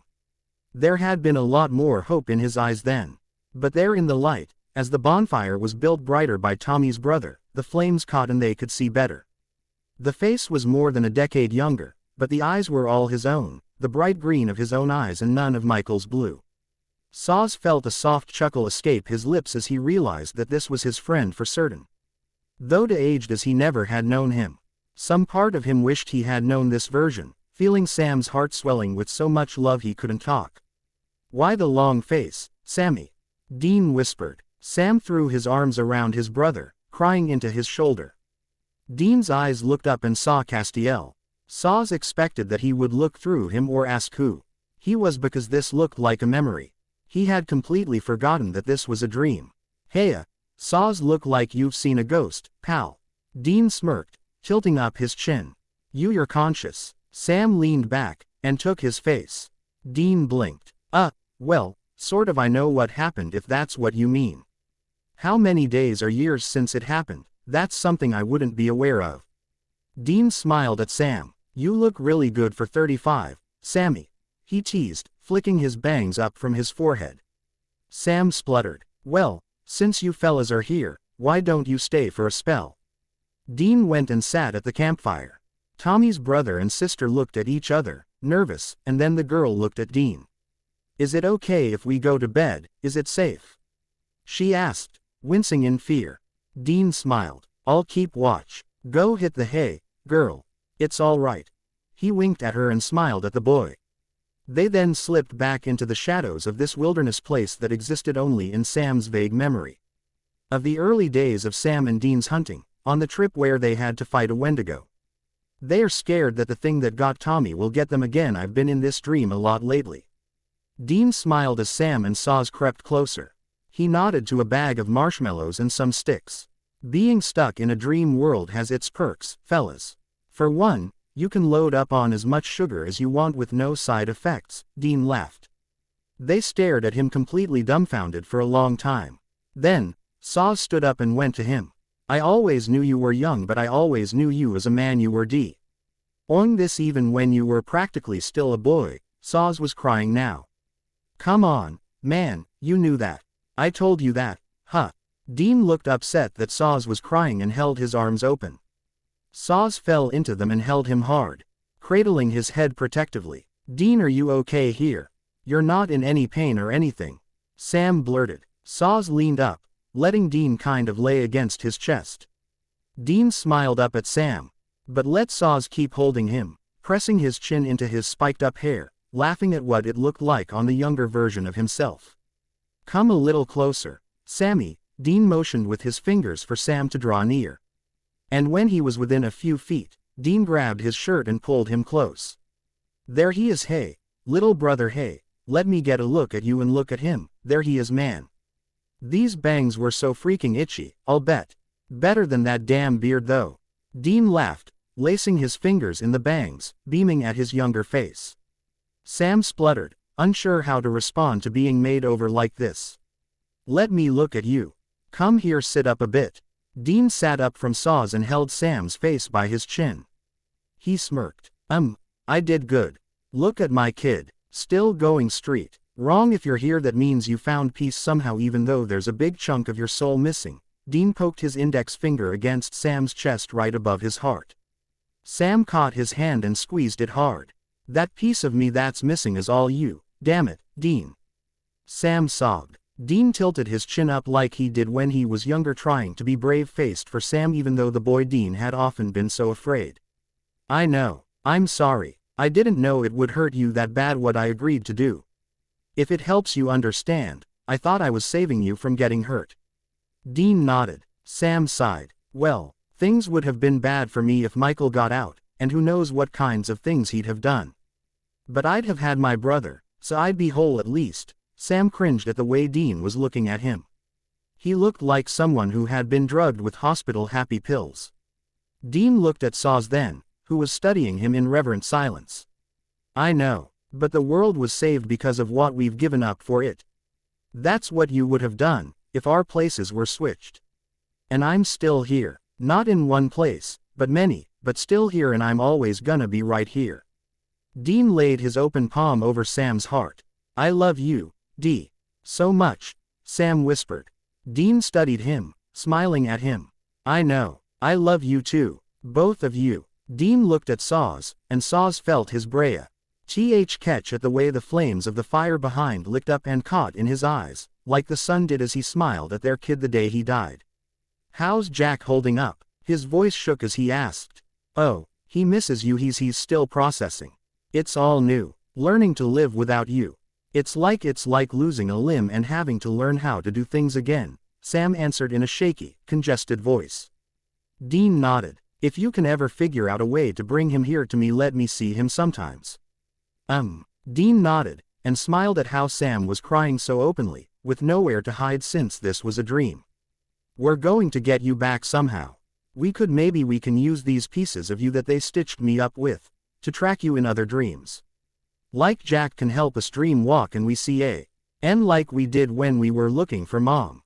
Sam leapt to his feet as the idea came to him. Dean laughed, watching him spin around in circles, chattering at the idea. Okay, sport, take it easy. I know, you're going to do what you think is the best thing. Dean held up his hands as if asking for a truce, and Sam turned to look at him and smiled. I don't want to leave you, but I also want to get to work. To get you back to have you as one whole. You don't get me wrong. I loved every version of you that ever was, even the ones I didn't get along very well with. But I want you the all of you. You understand, I have to have you back. Without you, I'm not whole. Sam gripped at his heart. I never meant to hurt you. Just so we're clear, I was trying to protect you from bad things, from the apocalypse, because you remember what happened to you the last time that whole thing started up. Dean looked into the distance for a minute. Oh, I understand what you did. I just wish you had told me. I'm a little bit ticked at you for making the choice on your own. Sam frowned. If you're mad at me, I get it. I'd be mad at me too. But don't be mad at me forever, okay? He smiled. No, I wouldn't dream of it. Sam gasped. Good, because that's the only place you and I can hang ever again. Dean gasped, laughing nervously at his little joke. The others sat in silence, in sorrow for a heavy moment. Sam, I want you to promise me something, okay? Dean sat up straighter. Anything for you, Dean. Anything. Sam leaned closer. Dean cringed. Michael the First want you to figure out how to coexist with him. Look, man, I know you don't want to, but I nuked myself to keep him locked down. If you can help reform him so that God puts everything back like it's supposed to be and sends him back to the world he came from, that's a win, man. That makes all of this mean something. And Dean was suddenly in tears. What is it? What's wrong? Sam leaned forward and took his hand. Dean looked nervously over at Saws, who felt like his heart would explode because in tears he looked ever younger than he actually was in this dream, and it hurt to see him as practically a child after everything that had happened. I'm scared. Dean bit his lip and looked at his feet. Of what, Dean? Sam leaned closer and took both of his hands. That you'll forget me, Sammy. There was stunned silence. How in the heck would that even be possible? You were literally one half of me. Sam shook his head so hard his wild bangs swished side to side. Saws was jarred by the sight of him at such a young age too. Dean looked up at the heavens, and then back at Sam. And then at Saws. Well, you know, when you asked me if I was conscious. I sorta am, but I can feel myself slipping away, and I'm scared, I'm really scared, man, that when I become a more distant memory, I'll lose the little bit of me that still exists. Because I only exist in your memories and dreams now, Dean laughed. I know it's kinda selfish, because that's basically asking you to grieve for me. But I don't want to slip away entirely, if that makes sense. Dean bit his lip. Not possible. Look here, it is physically impossible for me to forget about you. You were one half of me. My soul has a crater in it the size of a freaking planet now. I know that's not what you intended to happen, because like how could you know that? But that's what happened, man. Sam hugged Dean then, hard, hissing when he felt the sigil in his back was burning through his coat. What the? Sam leaned back. These light up when you start waking up. Dean's voice sounded weird and gravelly now. It's like whenever you wake up, the cycle of how you know. His eyes were burning the color of August at sunset. Sam blinked, studying his face. He snapped awake to the sound of his alarm clock and saw sniffling beside him as he came back to consciousness too. That was he really? Sam looked up at Saws, who frowned. Oh, yeah, only Dean would be so incredibly infuriating as to think we would forget about him. As if that is even remotely possible. Saws snapped and stood up, offering Sam a hand. Sam and Saws went into the kitchen. Sam immediately snarled, and puffed up like an angry rooster. And Saws gave him a look. What is it? Saws looked past Sam, hearing voices in the kitchen. Michael and Jack were in the kitchen and Michael was cooking pancakes. Good morning, Sam. Do you feel better? Jack laughed, sitting at the table, a fork and a knife in either of his hands. Michael turned around with the pan. Hello, Sam, he said, and waved sheepishly. WHO gave you the right to try to feed my kid. I should gut you, Sam snapped, voice shaking the walls. Jack looked at Saws like he was afraid that he did something wrong. Saws swallowed hard. You're not in trouble. You didn't know any better. Saws reassured the boy. Michael set the pan down. Well, he was hungry and you were sleeping, and I knew how all of a sudden. Michael cringed. No, you don't know how. Dean knew how. Because you were in Dean's body. But that doesn't give you the right to cook food for my son. The next time you do it, I'll kill you. Sam stomped past him and went to throw the pancakes in the garbage. Okay, I won't do that again. But do you have to throw the child's breakfast away just because I made it? Michael cringed at Saws, who was glaring at him. Don't throw it away, Sam. Saws entreated. Excuse me. Sam looked at him with his brows fluttering every which way of Sunday. Saws sighed, looking back at Jack. Yeah, maybe Michael is the one at the wheel, but he wouldn't know the first thing about making pancakes. That means that in all technicality he's not the one who made them. Dean's love of Jack, that's down in his bones, and his hands moved his body that was his in here and made those dear hands mix the batter.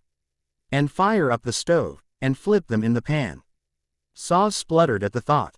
So, in all truth, those are pancakes that Dean made for Jack. Let Jack have them, please. That way Jack can feel a little bit of his one dad with him still. We have to let them visit in the only way they can now. In memories and signs. Saws nodded. Sam looked at the pan full of pancakes. Then he looked at Michael and back at Jack. Please, Sam. Dean made me the best pancakes ever, Jack begged. Yeah, okay, I'm sorry, champ. I'm sorry, it didn't really occur to me at all. Sam nodded and put the pancakes on Jack's plate, pouring a healthy dose of syrup on them in a way that Dean would have done, but then plopping a handful of blueberries on top of that, cringing because that was probably the most healthy food he was going to be able to coax Jack into eating today. Sam then spun on Michael and grabbed his collar. I want you to get one thing very clear. I know that you are ting my brother's dead body around like a cheap suit, but I want you to treat it like an Eve Street Laurent 3-piece, super expensive tuxedo.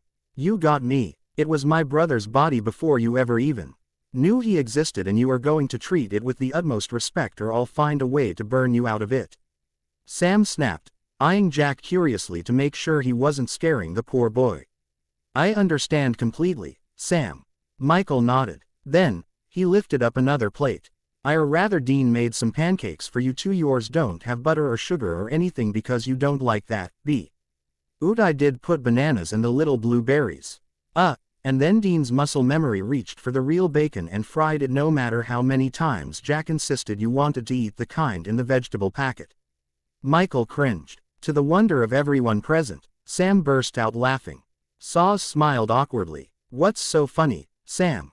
Saws asked, fighting the urge to get emotional. Michael was beaming at Sam, like he had really wanted him to accept some small thing he did. Nothing.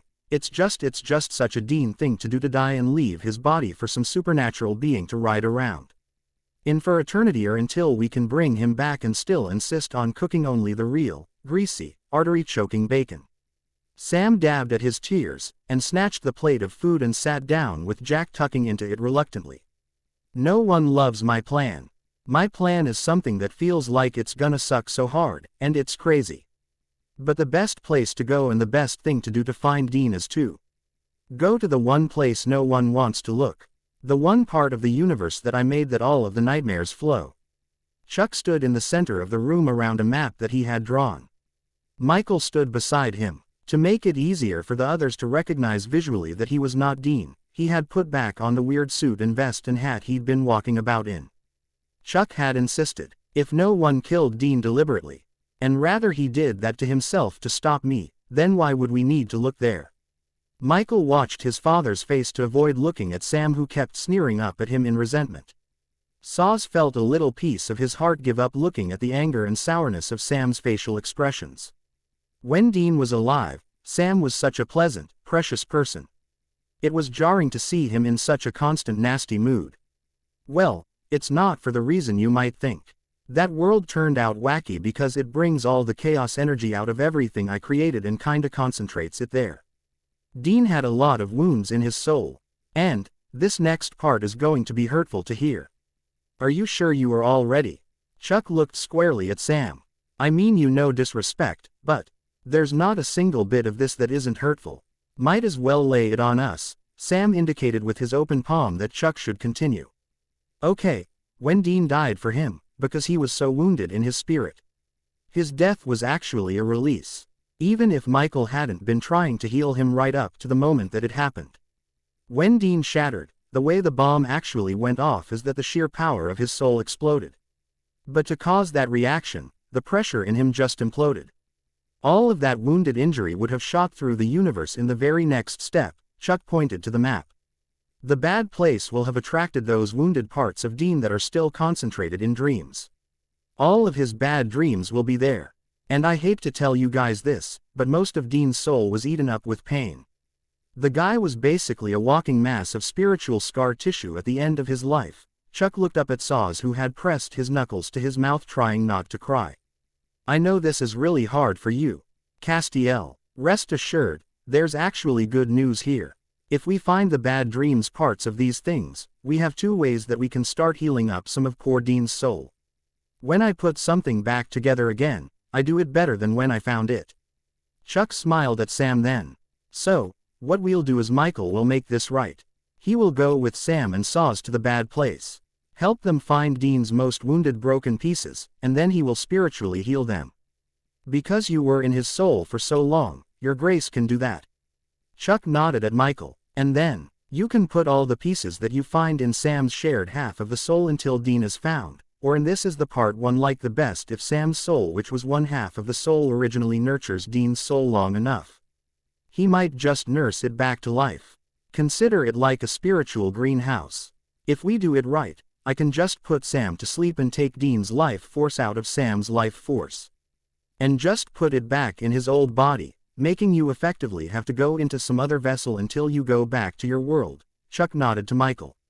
Wait, really? So, like as the way you can do that with the pieces that you have right now, and we can skip the whole Michael helping thing? Sam cleared his throat and sat up straighter, shooting Michael another nasty look. Michael swallowed hard and nodded because he knew he genuinely deserved Sam's animosity. Well, Sam, I could, buddy, but the part about healing Dean back better than he was. Can't do that without the wounded pieces, a hurt soul. One of the most important things it needs is closure. Each piece of him that is broken has to be held onto.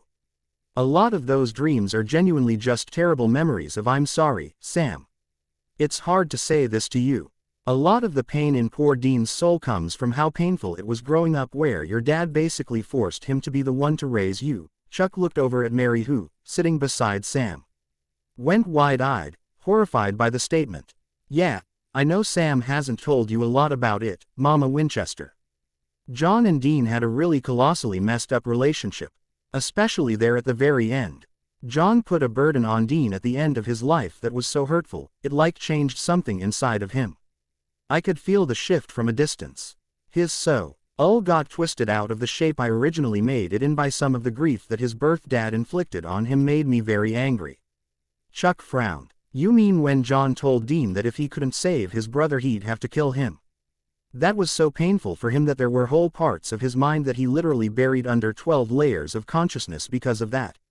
I don't think he ever told anyone just how much that messed him up, but it was like quicksand how much of his psyche he buried that under to try to keep me suppressed. Michael said it with deep empathy, but then flink head at the way Sam looked at him in horror. I didn't try to exploit it. I know you think I'm really evil, and you're probably right. But I could see his memories too. There were things that he kept from you because he was so ashamed. For the weeks after your father died that he didn't tell you what he said, it was because he was so scared of what it would do to you. He had a memory, one in particular that I found absolutely horrifying, where he was so upset he couldn't hold food down for like 2 days. You were working at your friend, your surrogate father, Bobby. Bobby, that's right, you were at his old salvage yard. He bought you guys pizza. Dean ate like one piece of it, and he got so sick he laid down in a hole somewhere behind one of the cars. He called it a Camaro. And could not stand up, thought he was going to die because his heart was just squeezing his eyes so hard. Michael's hand floated up to his throat, as if he could feel poor Dean's pain. To Sam's slack-jawed amazement, Michael burst into tears. He beat himself up over the guilt of what your father asked him to do, and I mean that literally. One night he was so upset, he beat his fists against one of T.H. cars he was fixing up, I think the pretty black one that you boys drove around in when you were together. He beat it up so hard that he broke a piece of the metal in his hands and arms, and he as bleeding so bad he slipped in the ground, but he almost didn't do anything about fixing it. He only tied up his hands when he thought he heard you coming. Poor boy, he tried so hard to hide that from me, thinking I'd use it against him. But when I saw that, I felt my heart break about 10,000 ways for him. I know this is probably news to some of you. Michael sat up taller. He never told me any of that. Sam was speaking in a tone to Michael like he wanted him to tell him more, almost forgetting who he was talking to. It was almost like having Dean sitting here opening up because it looked like him. He forgot his animosity to listen. Oh, he hid a lot from you, Sam. He hid a lot from you because he saw himself as more than your brother. He saw himself as your only responsible parent. Oh, he was afraid of being weak in front of you. You probably knew that, and years of practice at forcing himself to carry more than his poor little mind could hold is exactly how he kept me at bay. He wrapped me up in his good memories, and he buried his pain underneath. And what he didn't know is that the soul puts off like actual heat, so the heat from his pain was so extreme. Being in your brother's mind was like being in hell. I always felt like I was on fire because his pain was just so intense. Michael looked at his dad then. Does it matter to the search how intense the soul pain is that we find? Like, is there a method to this? Because I'm sure you're aware that there is actually one event that hurt Dean even more than his father trying to get him to kill Sam if he couldn't save him actually. There was one event in Dean's life that hurt him more than any other thing, even the apocalypse in the world he came from, and even more than being sent to hell as a young man. It actually then hurt him just a little bit more than losing his mom, and seeing her burn up to death on the ceiling of his house when he was a little boy, before he took baby Sam outside. Michael had a miffed look on his face. Mary looked at Sam in earnest, having never been told that. Sam frowned. Well, what could that possibly be, because all of that stuff sounds so horrible? Jody, who had been sitting at the table this whole time in silence, piped up. She had known some of that. Dean had been very open with her about some things, as they would have girl talk sometime. They just never told Sam or Saz because Dean was so very careful about being vulnerable in front of the friends he felt he needed to be strong for. Well, believe it or not, the worst pain Dean had in his entire soul was this fight it happened between John and Sam before when Sam went off to school. It was the night John found out Sam's plans, and Sam ran away from home and went to school on his own and wouldn't talk to John or Dean for like years. Dean tried to never think about it, so I don't know much more about Sam's time at school. Michael eyed Mary curiously because she had leaned forward a bit, not ever having been told any of this. Really, how could that possibly have hurt him more? He was outside when that happened. I didn't think he even heard the fight, or at least not all of it, because I thought he got mad at us and just went to the bar across the street. Sam frowned, almost in tears. Michael let out a soft huff. No, he heard the entire thing, because he was so upset when you started fighting. He couldn't get any farther than the motel's door. He leaned against the wall outside, because his knees gave out listening, and then he just helplessly continued listening. I mean, he was younger then. He didn't think he'd have enough influence to get your dad to back off, and he was afraid your dad would start hitting you or him if he intervened. So, while you were inside it was like a motel. He was just there, couldn't go anywhere. The walls in places like that aren't all that thick. When you left, neighbors called the cops and Dean had to explain to the police that you were fighting about you going to school. That's what happened because you scared the neighbors so bad. But why it hurt Dean is that you told your dad. Michael frowned and looked down at his hands. Maybe I shouldn't. It might make you mad. Michael looked at his fingernails. So, I want to know. Sam leaned closer. Michael nodded. Oh well, what hurt Dean about that fight is that your dad told you to go away to school. Just like you wanted, but to go and die there and not come back and go to hell. And you said that your dad was words to the effect of such a psycho for making his whole life about murdering the thing that killed Mary, that he'd be that pressed about the college thing, that you hoped the demon did away with him. And when you were both fighting, never one time did either of you seem to care about how it affected Dean. After everything he did for you, like his name didn't come up even once about the reasons why you should not leave. Michael looked up.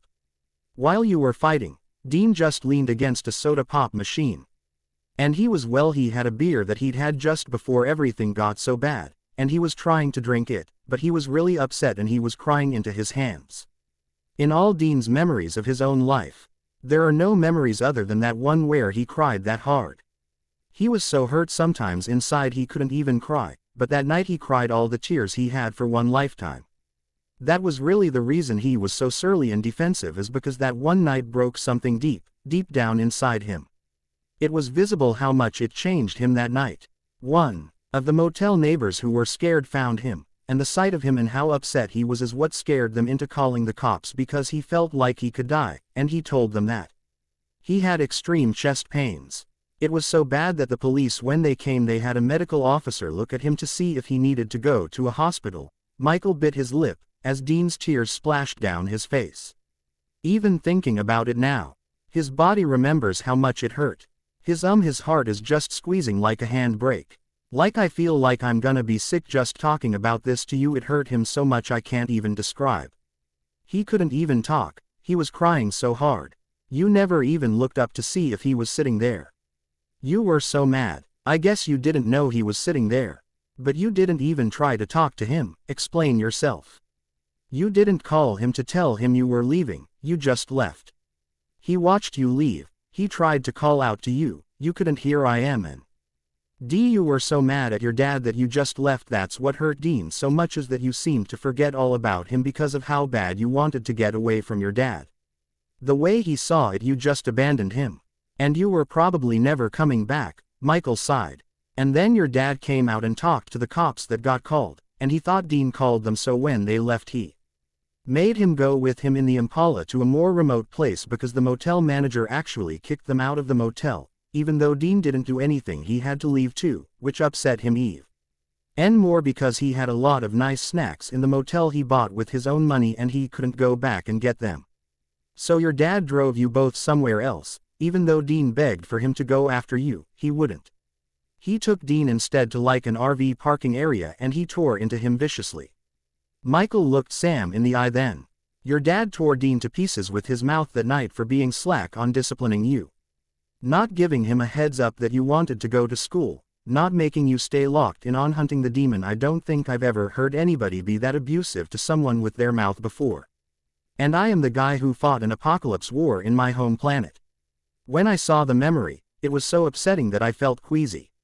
Your dad cussed Dean bad, and he made him sleep outside on the ground beside the car. Pushed him out of the car, and locked him out. It was a bit cold that night too, and the poor boy just laid in the dirt and cried softly. And he didn't even try to get up because he just was too depressed to move. Dean called Bobby the next day and went and stayed with him for about a week. He was so upset he couldn't eat or talk, and Bobby mostly just let him sleep on his couch. Michael shrugged. Sam burst into tears. He covered his mouth with a shaky hand. I was pretty selfish and stupid when I was a kid. I wanted my own life, wanted to go my own way. I didn't want to hurt him. I really wasn't thinking about him at all, to be honest. Figured he didn't need me to stay with him all the time. Figured he knew where I was going. And he'd come see me if he wanted to. The way I saw it was that he would be free to do his own thing, but he'd probably just stay with our dad because I always kinda saw them both as my parents, so I always thought Dean kinda sided with Dad over what I wanted. Sam shuddered. I mean, at that age, I was just so into my own thoughts, I didn't even think about a lot of the crap I said to my dad when I was fighting with him. I was just trying to hurt him and make him mad like he was making me mad. As a more grown-up man like I am now, it would have occurred to me to think about if Dean was in earshot or not. And whether it was fair for him to have to catch all that hateful stuff secondhand. But as a boy I was trying to hurt his feelings too because I was mad at him too that night for siding with Dad and telling Dad what my plans were when my dad found my college acceptance letter in one of our bags, looking for a specific gun I had used on our last hunt that he wanted. I think it's been a long time ago now. Dean really just told him the truth. Sam looked up at Michael, who was studying him with deep empathy. Well, he knew that you had grown out of some of that selfishness when you were older, but when he was young, he thought that he meant nothing to you. Like he internalized things more because he had all of this other pain from being alone all his life as your sole parent. Your mom having been dead at the time, and John going away one time. I think he left you boys alone in a motel for 2 solid months and Dean had to keep asking the innkeeper to illegally let him why for more time to stay with cash he won playing pool games. And he thought if even you couldn't be bothered to care more about him, after he raised you by himself in your dad's sporadic presence, he just thought he just wasn't worth. The words he used about himself in his own mind was that a bucket of crap had more value than he did. Michael reached and laid a hand on Sam's Hawking one, and to the surprise of everybody else, Sam allowed it, mostly because he was so upset to learn all of this horrible stuff about how he'd hurt his brother, however unintentionally, after his brother died. I mean, Dean thought, like, what could he possibly have done more to make you love him? He would go without food for days, once even a week, just to make sure you ate. He loved you. You were his whole world. So he didn't understand why he wasn't your world back, if that makes sense to you now that you're older. Michael swallowed as Saws burst into tears now too. I didn't know their dad was that cruel to him. I've known them both for years and never knew that. He always just told me he was absent. He never told me that he would leave so long. Poor Dean would go without food for a long time. Saws swallowed hard. Sam was crying too. It won't make you feel better, but even I didn't know that. I mean, Dean always told me he had already eaten when I came home from school. Looking back, it should have been clear to me that he was giving me his food. Sam bowed his head to the table and cried. Michael patted his back. Yes, your dad was absent and very cruel when he was present. Poor Dean's heart was really resilient. It was so full of love for you, Sam, that he was willing to overlook such hurts that ran as deep as that. That's why even as you got older and you got closer and moved past the whole thing that happened with your going to college, he never confided in you about how much you really had hurt him by leaving him. He didn't want you to carry around the guilt, because he knew you didn't do it on purpose. You might be surprised to know you're not really that terribly selfish of a person yourself. You just wanted a normal life, and no one can really blame you for being human, Sam. Even if you went about it in the wrong way. Dean surely didn't, and Dean was very selfless for all his other flaws. Perhaps one of the most selfless humans I ever made. Like, for pretty much his entire life, the only person he thought about was you, and it was never because your dad told him. It was just because he loved you more than life itself. As well, you know that already. Chuck smiled, remembering Dean. And it just made Saws cry harder, because that was definitely true. Those kinds of hurts, the worst ones, those would be exactly the things you would go right to the worst part of the bad place to retrieve. Those pieces of his soul, they'll collect in places, they will look like deep purple jewels wherever they are, because that kind of pain, it makes a soul's color look dark. Chuck paced around the table to Sam, and patted his shoulder. When we find the pain, and Michael can heal it, assuming he even can, how can I put his soul back with mine? I need to make that right ASAP. I need him to know that I always loved him. I was just so angry. Did he know how much I loved him when he died? Sam stood up. He was so upset. Because I was really not a good brother when we were young. But I hope he knew how much I loved him when we were grown. Our dad came between us a lot, but that's my fault. I should never have let another person, even our dad, make me resent my selfless brother who made sure I had clothes to wear, and food to eat, and helped me do my homework, and protected me from monsters. Sam was crying hard now, completely unashamed. Jody covered her mouth. He knew you loved him. He knew when you stopped my brother, or the alternate version of him, and saved him that time. It was hard for him to accept that you beat the devil just by loving him, but by the time your brother died, he knew your heart was different and not as selfish as it was when you were a boy, and angry at the world. So, to his heart, why would he bother you with it? Truth is, that was one of Dean's biggest character flaws. He didn't care about himself enough. He thought he was crap, and so he never really told people much of anything that mattered to him or that would have made his relationships healthier. So a lot of things went unsaid because he just would not open up. It's not that he couldn't, he just wouldn't. He hated himself too much to do it. He was the only person had he genuinely hated. Michael rubbed the back of his neck and frowned. That actually made me love him, because I felt like someone needed to protect him from himself, and suddenly my heart loved and I wanted to heal him from the inside. It didn't work though. Maybe if I had done it sooner I could have removed those awful sigils before they hurt us both. I was really trying. Michael was crying now. You tried to heal his sigils from the inside. Saws sat up straighter. They were made to keep me locked up and render me powerless. So none of the power I had was strong enough. And he fought to bury me more so I wouldn't, because he didn't understand that I was trying to heal him, because I really didn't want the wall in his head to break. When it was already too late for me to leave without hurting him.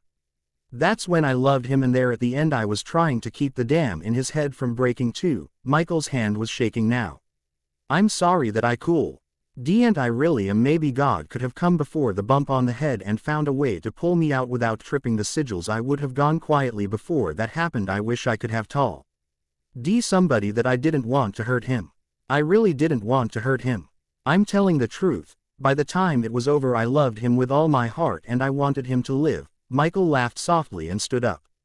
Is it okay? I need a minute. Michael looked at his dad, who nodded and let him go.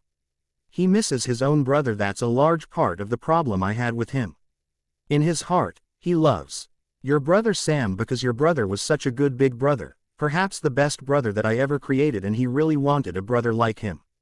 He loved him for being to you what his own bro Thayer and him could never be. Chuck smiled at Sam. Okay, please. I have to make this right somehow. That's the first thing I'm gonna do when I get him back, is make this right. What do I need to do to get back to the bad place and where all his soul pieces are? Sam sat up, listening intently. Chuck nodded and looked at Jack, who was sitting chewing his fingernails. He cleared his throat. Do I get to help? He smiled. You'll help find a door just like when you helped them look for Mary. And you will open the door, and I will make a safe passage. And then you will all be able to go inside, Jack will be able to keep the door open without anyone else getting through it from inside. That should not, using my special shield. Then, when you save the pieces of Dean's soul, and leave the bad place, the door will close like a latch. Chuck grinned. Sounds easy enough, but if there's so many pieces of Dean that are deeply hurt and broken, how will we gather them all without damaging them more? Saws frowned. With this, and God sat a jar on the table. What is that? Sam leaned closer. This was the jar I had locked up the chaos energy in a long time ago when some of my worlds were going wacky and I needed them to be stable. Long ago, a lady called Pandora opened the jar by mistake, and that's how the chaos got out and started making my world sick again. The jar is made to draw in hurt and pain and bad things. Perfect jar to safely hold Dean's chaotic and broken soul without hurting him more. Chuck nodded. Also, I should note that there's nothing else bad left in the jar since Pandora opened it. So Dean will be cozy in there by himself. He won't notice anything. If it makes you feel better, I've been more or less protecting him from knowing about it. Most of the dream worlds where he is conscious, he is in his good dreams. Chuck smiled. So, he's not in a lot of pain right now. Saws leaned up, smiling. Do you want to see what he sees right now? If you all close your eyes, I can show you. I know it would make Jack feel better. Chuck smiled at the boy. Please, Jack begged. All right then, bow your heads. Chuck made a bright light shine out of his hands. They all closed their eyes and bowed their heads like they were praying. The whole room found themselves standing in a place of dreams. It was a corn maze in Kansas. Hey, I remember this place. I took Dean here and he was little. Sam was just a tiny baby. Mary laughed. It grew quiet, and Jack looked around, taking Sam's hand. Maybe I'll get to see little baby versions of my dad's. Jack laughed. Sam smiled, and patted his head. Around the edge of the corn maze came Dean, just as he'd been as a man in his late 30s. He was smiling, and carrying a Gandalf stick. All right, this way. Come on, kids. Uncle Dean no. WS the way out of this rabbit hole. Dean looked back. Into the dream stepped another version of Jack, and then a toddler that Sam was coaxing along. Little D, take your brother's hand. Sam told the toddler, whose shirt had Dean stitched on it. Just then, Eileen also came around the edge of the corn maze and took Sam's arm, and kissed his face. Oh, she's the toddler's mom. You are the dad of the little one. Look, a baby brother for me. Jack skipped up and down. Saws crept closer. Can he hear me, father? Saws begged. Chuck smiled. I'm afraid he doesn't. He's dreaming, Saws, but don't worry. You're still very much here. Chuck nodded as dream version of Saws stepped into the maze, grinning ear to ear. He had found some candied apples. I saw these at the farmer's market stand on the way in. They taste really good, and not like molecules. I bought a whole bunch so the boys can have some. Saws smiled. Dean excitedly started passing out the apples Dream Saws brought. See, all Dean's afterlife is very much like this as far as he knows. He never died at all in his dreams. He's living the very best version of the future he thought he'd have with all of you if he had never died. He's happy. And he doesn't hurt. Chuck smiled when he saw Dean pick Jack up and toss him over his shoulder, and then ruffle little Dean's hair as Dream Sam scooped the baby up and carried him the rest of the way out too. Oh, I wish we had gotten to go to corn mazes, and he would carry me like that, and we had apples. I want my dad back. Please, God, I want my dad back. Jack burst into sobs, and he whole dream faded away as Chuck brought them back to the room where they had been planning the rescue mission. Jack sat at the table bawling so hard he was bowed over. Sam got up quietly, moved by the vision of him as a father, and scooped Jack up, and held him like Dean would. We're going to get him back, but until then I'm going to be the best dad I can be to you, okay? I know that you heard so me bad things about my birth dad, but I had the best ever dad too, because my real dad is a little kid and your real dad were the same guy, huh? Sam cradled the boy and rocked him back and forth. Jack laughed at the idea of Dean being Sam's brother dad. Is there a word for a brother dad? A Brad, Jack teased. That's what we'll call it. Dean was my Brad. Sam went on joking with the upset child, and carried him out of the room. He looks so happy. I want to be where he is. Please, we have to hurry. I need him back. Sam, my heart hurts so bad. My heart hurts so bad. I can't live without him anymore.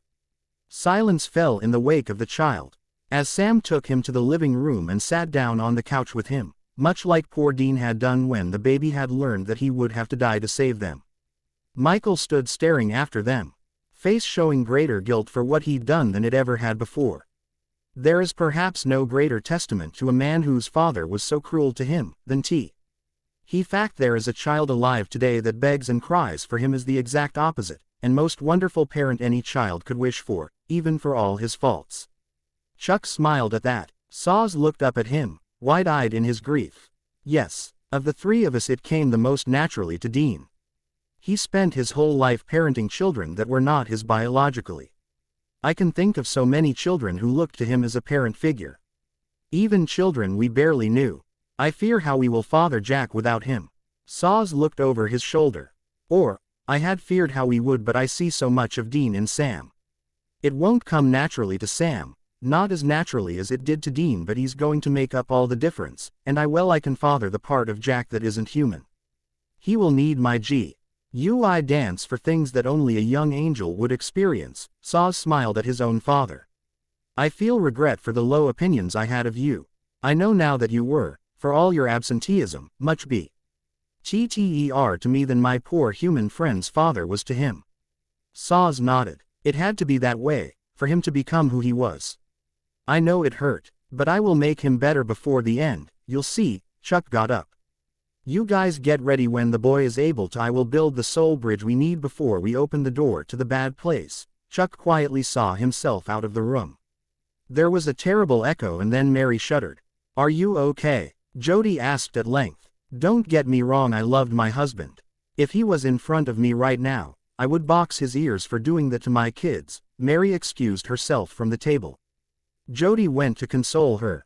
Michael followed his father, feeling a sense of duty to stay near him and fix this. And that left poor Castiel all alone, sitting there in silence, thinking about his poor Dean. Alone himself somewhere in the past, then a young man, crying his eyes out in the dark at some cheap motel while his family fought so hard the cops were called, and then they both abandoned him. Saws covered his mouth to keep from being sick. Oh, Dean, why did you have to die before I could have loved the pain right out of you? I wish you had told me. Saws laid his head on the table and cried until he couldn't cry anymore, heart echoing up into heaven with the strange sense of belief that his love could have made it so that Dean would have never died, and had his dream he was scattered in right now come true. Sam had never been so tired before that he sank to his knees. He was sinking, and he didn't care. The mud came up to his thighs before he realized he was letting himself slip down into the slough of despond, as Castiel came to call it. Samuel. A voice snapped over the sound of dragons, unhappy creatures far away. Then, two hands with familiar shapes pulled Sam free of the mire. He felt a flicker, a crackle like fire, before he realized he had fallen backward on stable ground, and was in Michael's arms. Get off me, Sam snapped, and pushed the archangel away. Michael stood up, snapped to his feet, and his eyes were suddenly alight, so afire with the grace that the trees cast dark shadows. You nearly died, he snapped, and his voice sent sparks from his teeth. Thunder rolled in the distance from where he spoke. He twisted his head to the side. Michael, whose true body was crippled, could not control the spasmodic grace that surfaced every now and then. It was best to stay out of the way. So, Sam spat, and stood up, cursing under his breath at how the quicksand had soaked his jeans. They had been in the bad place now for at least 3 days, sent here by God. 3 days they searched about aimlessly and found nothing. What do you mean? So, Castiel, please translate the boy. I think I am so angry my English is not working. Michael turned to Castiel, who had come running at the sound of Sam's full name, which he rarely ever heard because only Michael ever used it, and because it sounded so odd in the Dean-like voice. Saz was blinking back tears. Because how could he not come to the sound of that voice, even when he knew it didn't belong to the one his heart was still looking for? Eyes starting to burn in his own grace. Saz spoke a sentence in Enochian to Michael. The boy feels that he is already dead. You are to blame for it, after all. You should not be cross. Saz frowned, tilting his head. I am making amends. Michael replied in Enochian. And I don't care. You still killed my brother. And my name is Sam. Not Samuel, not boy. Sam dusted himself off, affronted. Michael's jaw dropped. He shook his head. You have been able to speak my language this whole time. How are you speaking my language? Michael shuddered. My world's version of your evil brother forced me to learn while he tortured me in the pit of hell. For thousands of years out of mind it seemed to me, though it was only a year for everyone else. This is as much my native language as yours is now. And I am a spirit, twisted by flame. I am by no means a boy. You should show me some respect. Sam sniffed back a haughty laugh, and turned to march away from Michael. Sam, wait, I didn't mean disrespect. Michael chased after Sam, Anning mosquitoes away from his face as they left the slough. Saz bowed his head, and dutifully followed behind. Okay, but you called me Samuel. Sam held up a finger. Because it's a name other people don't call you. Michael offered. And there's a reason for that. I hate it. Sounds like something you'd hear in the pioneer times. Sam rolled his eyes, as Michael took his arm. Well, you don't like me saying your name at all. But I have to call you something. Please, Sam, please, I am doing this for your brother.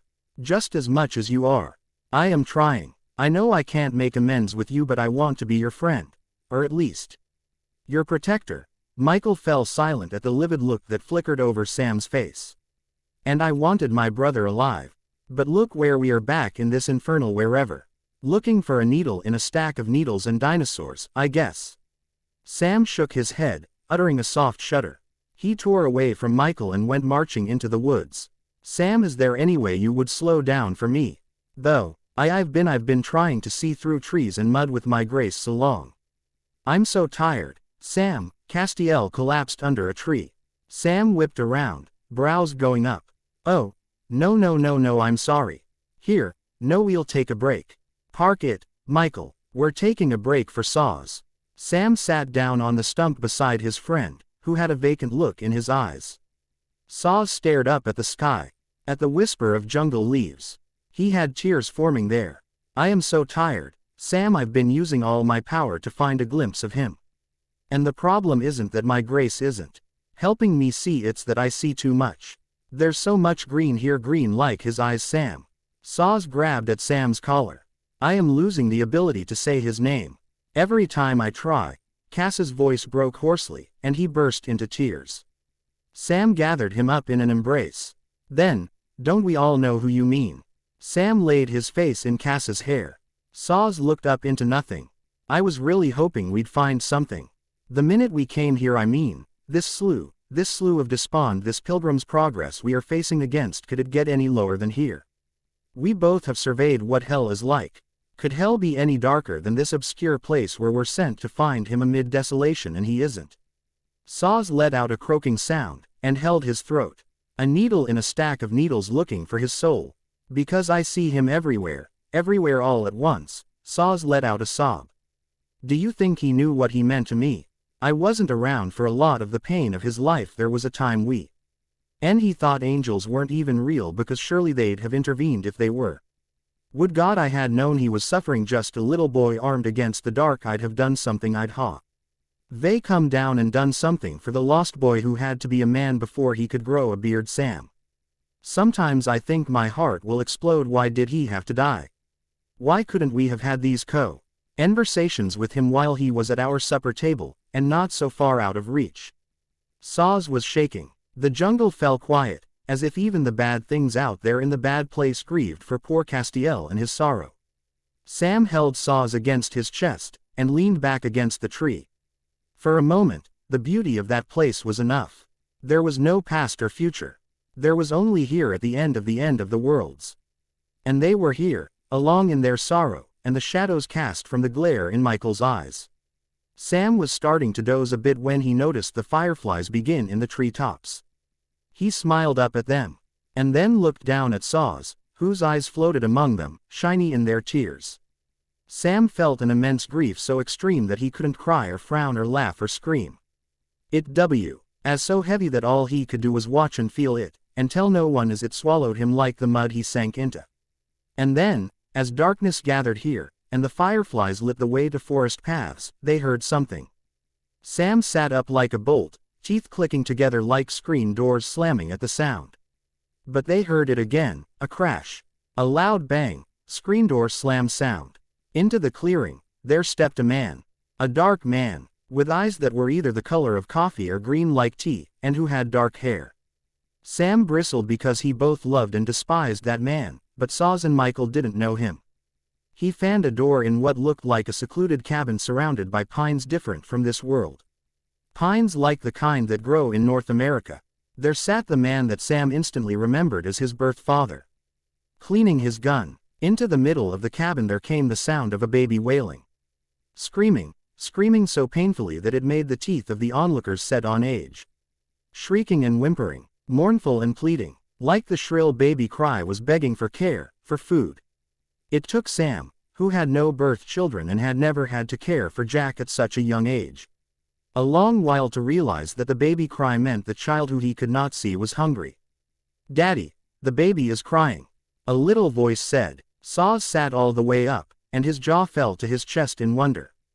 As into the light of this visionary place stepped a little boy, about 4 years old, shaggy blonde hair hanging in eyes the color of Granny Smith apples, all in disrepair like it hadn't been brushed. Wearing a flannel that was big enough to be a dress, and jeans that had enough mud on them to write a paper. He likewise wore sneakers he'd long since grown out of, with the little toes coming free. Saws curiously looked over at Sam, as he started to piece together from the big tears splashing down his face who the little boy was. "Daddy, Daddy, please. The baby is crying." Much big cries please. The toddler boy was crying now, chewing on his thumb. Still the man went on cleaning his gun. Annoyed, he got up, a hand in his hair. "Daddy, please, the baby is big crying." The little boy tugged on the man's sleeve. "Not now, Dean, I'm doing something really important." And with that, the man went through the back screen door and slammed it, to proceed with making plans with his guns. Sam uttered a little sob, and Saws finally understood who exactly the toddler and the wailing baby who lay on the safehouse's bed wrapped in a dirty t-shirt was. The toddler turned with big tears in his eyes, crying and hugging himself to keep from being afraid. Then, he sniffled, as the baby's wailing got more and more desperate. "Sammy," he called, and went to the baby. He climbed up on the bed, fretting his little hands. "Sammy, don't cry. What do you need me to do?" Little Dean bit his fingernails, crying because the baby was screaming till his little face was purple and little Dean did not know what to do. Then, all of a sudden, a man came through the screen door. But not the toddler's dad. Rather, a larger-than-life seeming figure now, in a flannel that fit, with eyes as green as Eden, and a sad look on his face. "Hey there, buddy, he's hungry. You gotta help him," the man said to the toddler. The toddler looked up into the eyes of his adult self, and swallowed hard. "I don't know how to do that," he whimpered. Adult Dean smiled at the child version of himself. "Yeah, you do, champ. Your mom did it. You just gotta think real hard and remember how." Dean nodded to the bag that Hi's dad had thrown around the floor carelessly, that had Sam's bottles and formula thrown about in it. The diaper bag that Mary had packed when she died 2 months ago, leaving John Winchester with an 8-month-old baby and a toddler boy to raise on his own. That had been the idea. Here Sam could see that the toddler's son had decided in his own soul to raise himself, and bring the baby with him. Mommy mixes the white juice for Sammy when he cries. Oh, he's hungry. Little Dean looked at the bag and smiled. He went to it then, and took out a bottle, while baby Sam screamed. "Sake, Sammy, sake, I can help, Little Dean called to the baby.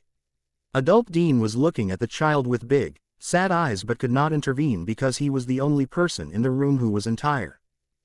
Part of Little Dean's subconscious memories of his life before his soul split into smithereens.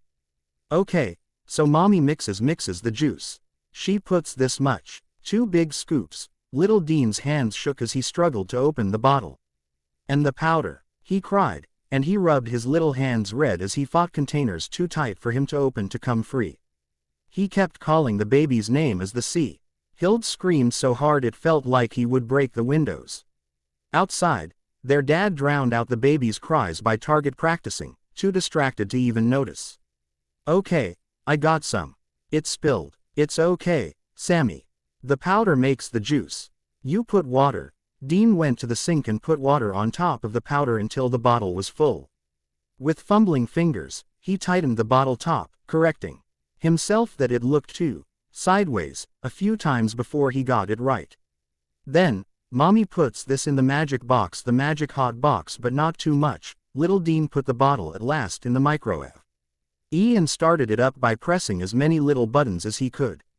Okay, champ, you gotta take it out so it won't be too hot and hurt him. Adult Dean coaxed his little self. The toddler nodded, and pushed the microwave button. Not too much, baby can't drink hot juice. Little Dean pulled the bottle free and shook it around in a circle, spilling some. Now, the blankets mommy uses the scruffy blanket and a pillow because the white juice makes Sammy cough if he drinks too fast, so he has to sit up on the pillow. Mommy puts him up like he's sitting in a chair. The toddler rattled off steps, chewing his thumbnail when he couldn't remember them in order, and then chattering to himself until he was confident in the steps. By this time, the baby was watching his brother curiously, and his crying had started to get quieter. Turning to little agitated hiccups instead, Little Dean went to the baby and propped him up on a pillow. "See, Sammy, I will help you," he said, and sat with the baby and put the bottle in his little mouth. Then, he held him and fed him the whole thing. Baby Sammy drank it until he was sucking the tiny drops at the very bottom of the bottle. "Okay, we can make more. We have lots." Little Dean wiped the baby's mouth with the nursing blanket and studied him. Suddenly, he was in tears at how the baby was smiling up at him for helping. "I love you, little baby."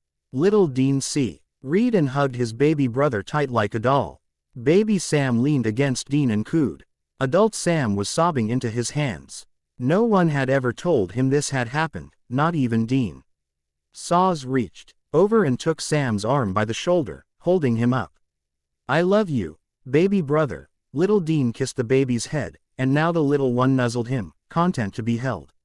Toddler Dean flinched as he heard the gunshots outside, whimpering at the sound of them. His dad's new habits were scary to the boy. He pulled the baby closer, covering him with the ends of his oversized shirt to protect him from whatever was going on outside. "You are my baby, so I will take care of you. Okay, when you get hungry, I will make more white juice. I have lots in mommy's bag. You are my baby, so I will take care of you. You don't have to be scared." Sammy, Little Dean laid back with the baby now, and held him as he fell asleep. The memory faded and the spirit of adult Dean was left standing there, with a tiny piece of his shattered soul in his hand. Sam, crying, came closer. "Dean, can you hear me?" Sam begged. His eyes looked vacant. "Take it." Spirit Dean nodded to the stone. Sam reached for it. "Are you there? Can you show us where the other pieces are?" Saws crept closer. "He can't hear you, he's a shade. A projection of his soul that you summoned when you cried out for him. It's as if his soul heard you, but he can't talk to you rather. You woke up the part of his soul wound that lingered in this place." Michael smiled wistfully as Sam's hand closed around the soul stone, and Spirit Dean turned and disappeared back into the jungle. And the vision faded away. Michael stood up. Sam, hold the soul piece high. Michael nodded to it. Too stunned to argue, Sam lifted up the piece. It started to shine softly, lighting the path where Soul Dean had gone. Yes, that's how it works. That should lead us to pieces that are nestled in other dark energy. Michael laughed, and ran ahead of Sam and Saws. The two friends looked at each other, but followed Michael deep into the darkness of the jungle where Dean had gone. Only to be confronted with another dark place. A dirt highway, with red clay. Somewhere outside of New Orleans. Sam stopped short when he was confronted suddenly with the image of himself as an awkward 15-year-old boy. He was leaning against the back of the Impala, with a bloody mouth. What the hell were you thinking? John was ripping into someone. Sam blinked because his head had been ringing too badly when this happened to remember what was happening. Then, he saw the skinny, wide-eyed shadow of his 19-year-old brother, and it came crashing down on him. Their dad was chewing on Dean about what had happened to Sam. You said he had to practice more. That we had to let him learn to protect himself better in case we can't always be there to save him. Dean looked worse off than Sam. Looking back, Sam could see that Dean looked like he wanted to be sick and scream at the same time. And kept looking over at Sam anxiously to see if he was okay. Yeah, well, you don't yank the training wheels off completely like that. It's your freaking fault he got hurt. You were supposed to watch out for him. You had one job tonight, Dean. One job, and you screwed it up. John slammed the tailgate of the truck the two older Winchesters were standing next to. Then, he got into the cab, and drove off, leaving Dean standing there staring after him, jaw on the floor. Sam swayed on his aching legs. Snapped out of his haze, teenage Dean ran over to him. Hey, kiddo. Got socked in the jaw pretty good, huh? Dean cringed, opening the trunk and rifling around for a first aid kit. I mean, I'll live. I feel like I went a few rounds with a block of cement though. Teen Sam laughed. Teen D. Ian muttered a soft, and pulled out the little first aid kit, and turned Sam around. Come on. Dean turned the boy around again, when he tried to shoo him off. D. Come on, man. I'm not 5 or something. I can do this part. Sam held up his hands as if begging Dean to stop. Yeah, but just because you can, doesn't mean you should. Learned that the hard way tonight, didn't ya? Let me, please. Dean motioned with the sanitary cloth, and Sam nodded. Dean wiped the blood from Sam's busted lip. Dude, if I didn't know better, I'd say angels were watching out for you. You were really lucky this time, Dean breathed in anxiousness. How do you know angels don't watch over me?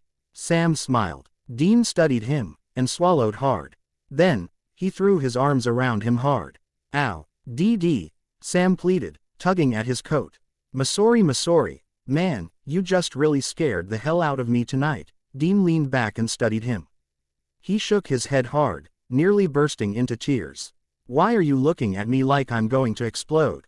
Sam laughed. I'm not looking at you like anything. But I do gotta say you look like crap. Dean sniffed back a laugh, but his lips still quivered. Sam read his face, realizing that he was more upset than he'd ever seen him because of how close Sam had come to getting killed on this hunt, the first time it had ever happened.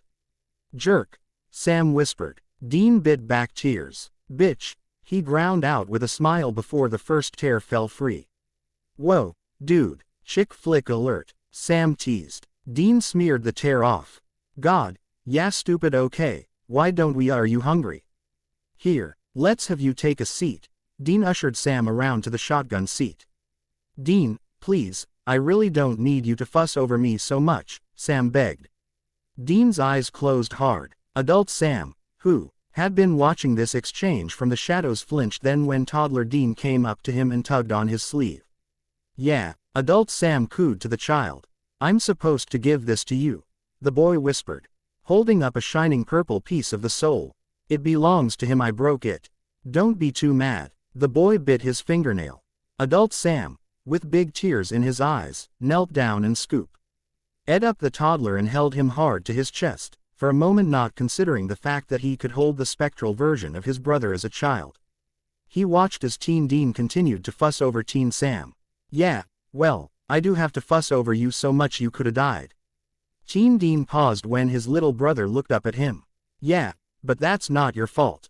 I mean, if anything, Dad shouldn't have brought me along. He knew I hurt my knee at basketball practice. Sam winced at the look on Dean's face as he leaned on the Impala. Then, Dean fell to his knees in front of Sam, and grabbed him by his jacket, twisting his hands in his collar. Sam swallowed as if he was worried they were going to fight.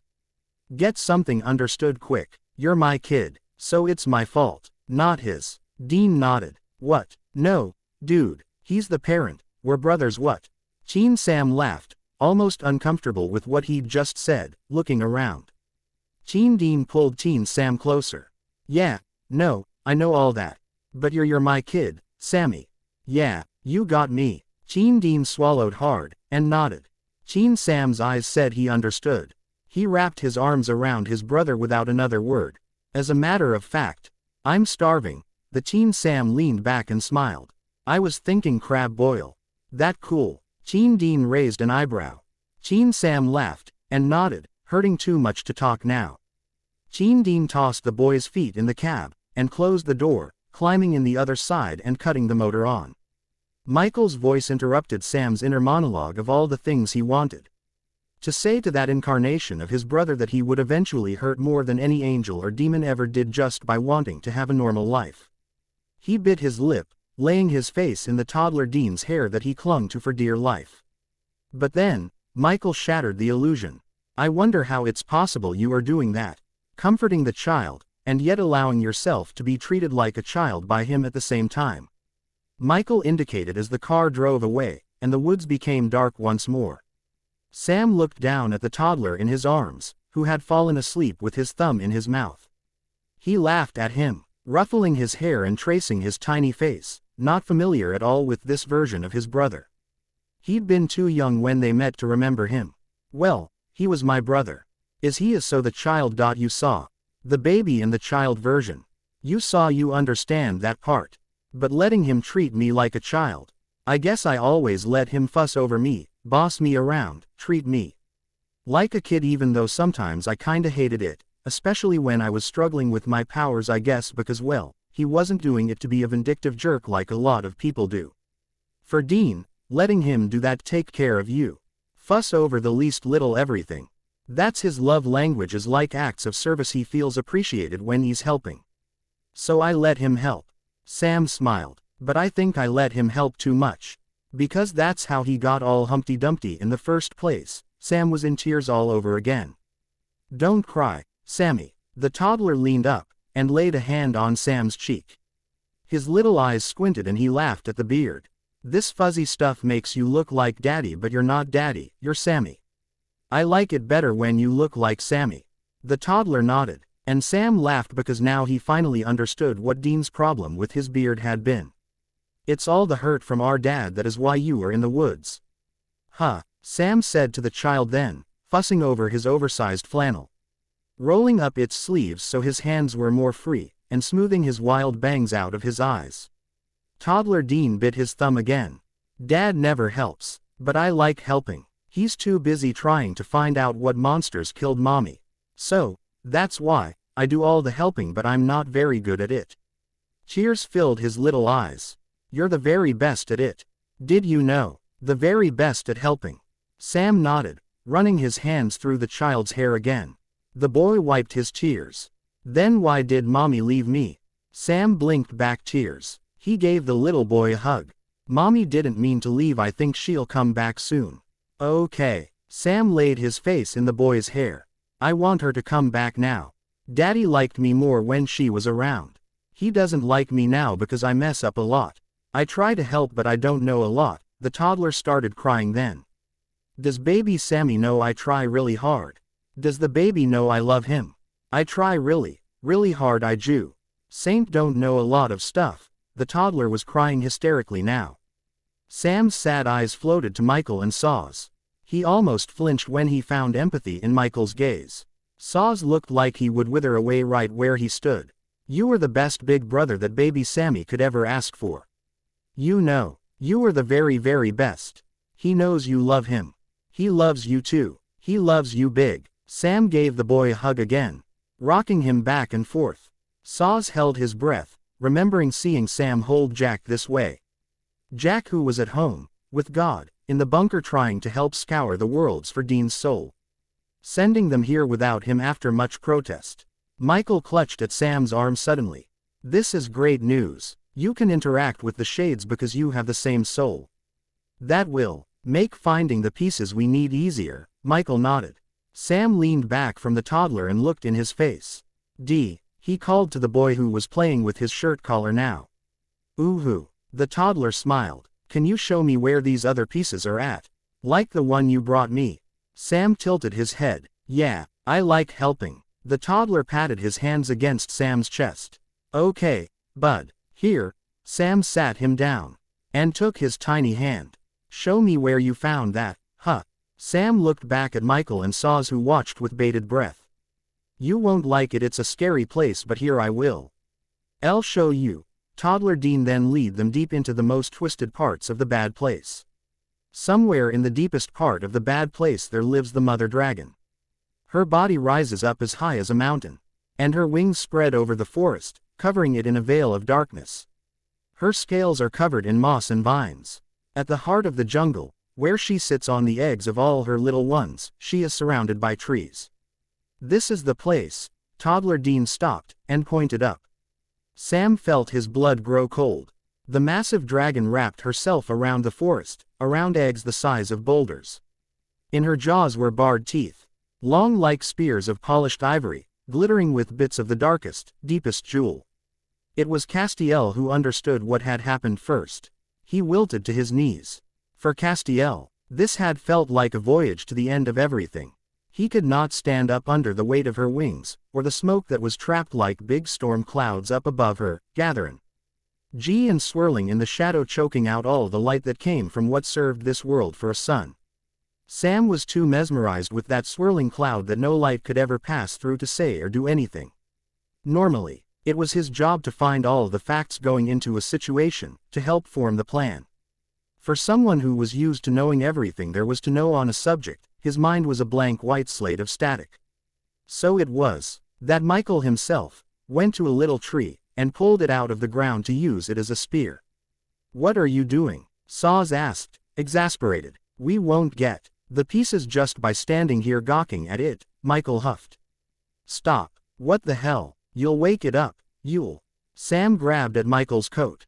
Michael turned around and took him by his shoulders. It's okay if it wakes up.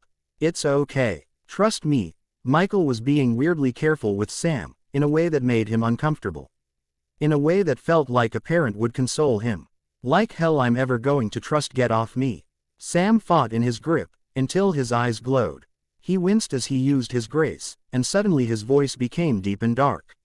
I may be broken, boy, but mine is still the gray chair strength. He hissed out through his teeth. Sam froze, just on the premise that his eyes were glowing so bright they were showing that his face, his true face, below was burned forever. A little imps flickering through the face he was wearing. Michael let Sam go, and straightened his coat, gathering up the tree spear again. Trust me, waking the dragon won't hurt anyone, Michael nodded, slowly. And why is that? Saz was so exasperated watching this exchange that his eyes were also showing the daydream cloud violet of his partially ignited grace was in his eyes. Yet, through the cloud of his tears, it could never quite shine through.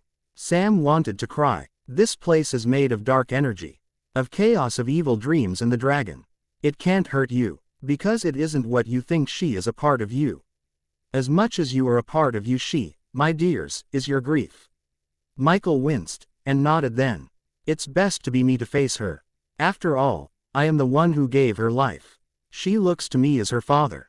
So she can't hurt me, or anyone under my protection. Michael then went creeping, with soft steps, to where the dragon lay. They watched from a distance, with bated breath, as am I. Kale scaled the eggs of little dragons who had yet to hatch. He climbed to the teeth of the dragon. The tree spear then was no more than a shepherd's hook. Hey, wake up now. Michael poked her nose. Oh my God, he's waking it up on purpose. Sam gasped. That's okay. It's supposed to happen like that. Toddler Dean gasped, and turned to smile at Saz and Sam. Supposed to happen. Sake. Sammy, he waved then. Bye-bye now, I hope you find the other pieces. The little boy ran off into the darkness then, leaving Saws and Sam to stare in absolute wonder, jaws slack, as the giant dragon stirred in her sleep, and puffed up menacing. Stretching her coils around the trees like of ice. She growled, and her eyes lit up like sleeping furnaces, and she drew a deep fiery breath that sent so much smoke into the canopy of her wings that it felt like they would smother there. And then, her expression softened when she saw who it was that was petting her nose with all confidence. Hello, old friend, remember me? Michael laughed. The dragon raised her head. To Sam, it seemed almost that she smiled. And her smile was filled with the soul jewels, glittering like droplets of crystallized wine in her smile. May I see them? Sam and Saws won't look at them any other way. Michael poked the shepherd crook at the teeth. The dragon purred. Michael petted her nose. It's all right, I'll take better care of the this time. Michael gave her a good pat. At this point, even Sam sank to kneeling beside Saws. It was strange to see the dragon so pleased to see Michael. So unbothered by his presence. When the very air they breathed with her coiled all around every living thing in the heart of this place seemed to choke out all the light, the air, the water. But certain as the sun to rise, the terrible bars of gate-like teeth slipped open in the end. Michael reached into his coat and produced the jar that God had given them. There's a good girl, but say, there are other pieces under your belly there. Will you let me get those too? Michael nodded down. The dragon seemed reluctant. She tucked her jaw down to her breast. Grief, you know that you can't hold onto them forever. Michael whispered, in a paternal tone. With a stubborn snort, like a little horse, the dragon coiled herself around and around and around the trees. Sam clutched his throat, feeling like he was being choked. Grief, the best thing for you is to let them go, they'll be okay with me. And you won't bleed and hurt on your belly anymore, Michael whispered. The dragon leaned her head up and wailed. A wail that shook like bagpipes, musical and vibrating against the walls of unseen mountains, and trees of great stature. A great funeral song echoed from the deep bellows of her throat, and carried on, as high as the heavens could carry it, as low as the earth beneath. Castiel wondered if it reached the little star from which he was born. Sam felt it echo through the hollow where he had been cut in two. On and on it went into darkness unknown. Grief, it's okay, you can let them go. Michael whispered to the dragon. He laid down the spear, and he put up his hands. And so the greatest battle of his life was won in surrender. The mighty weapons of his warfare were armed with soft words. As for Grief, the great dragon beat her wings to the smoke, and the smoke scattered and rolled. Her eyes cried big fire tears that melted like trails of gold down her face. Her face would never be the same, but she was being changed, with every little drop, painted and radiant.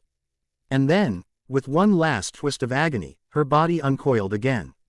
She stretched herself upward, away to the heavens. She revealed her soft white belly where millions of little purple jewels were, and they all began to fall away like rain, dripping like coins down.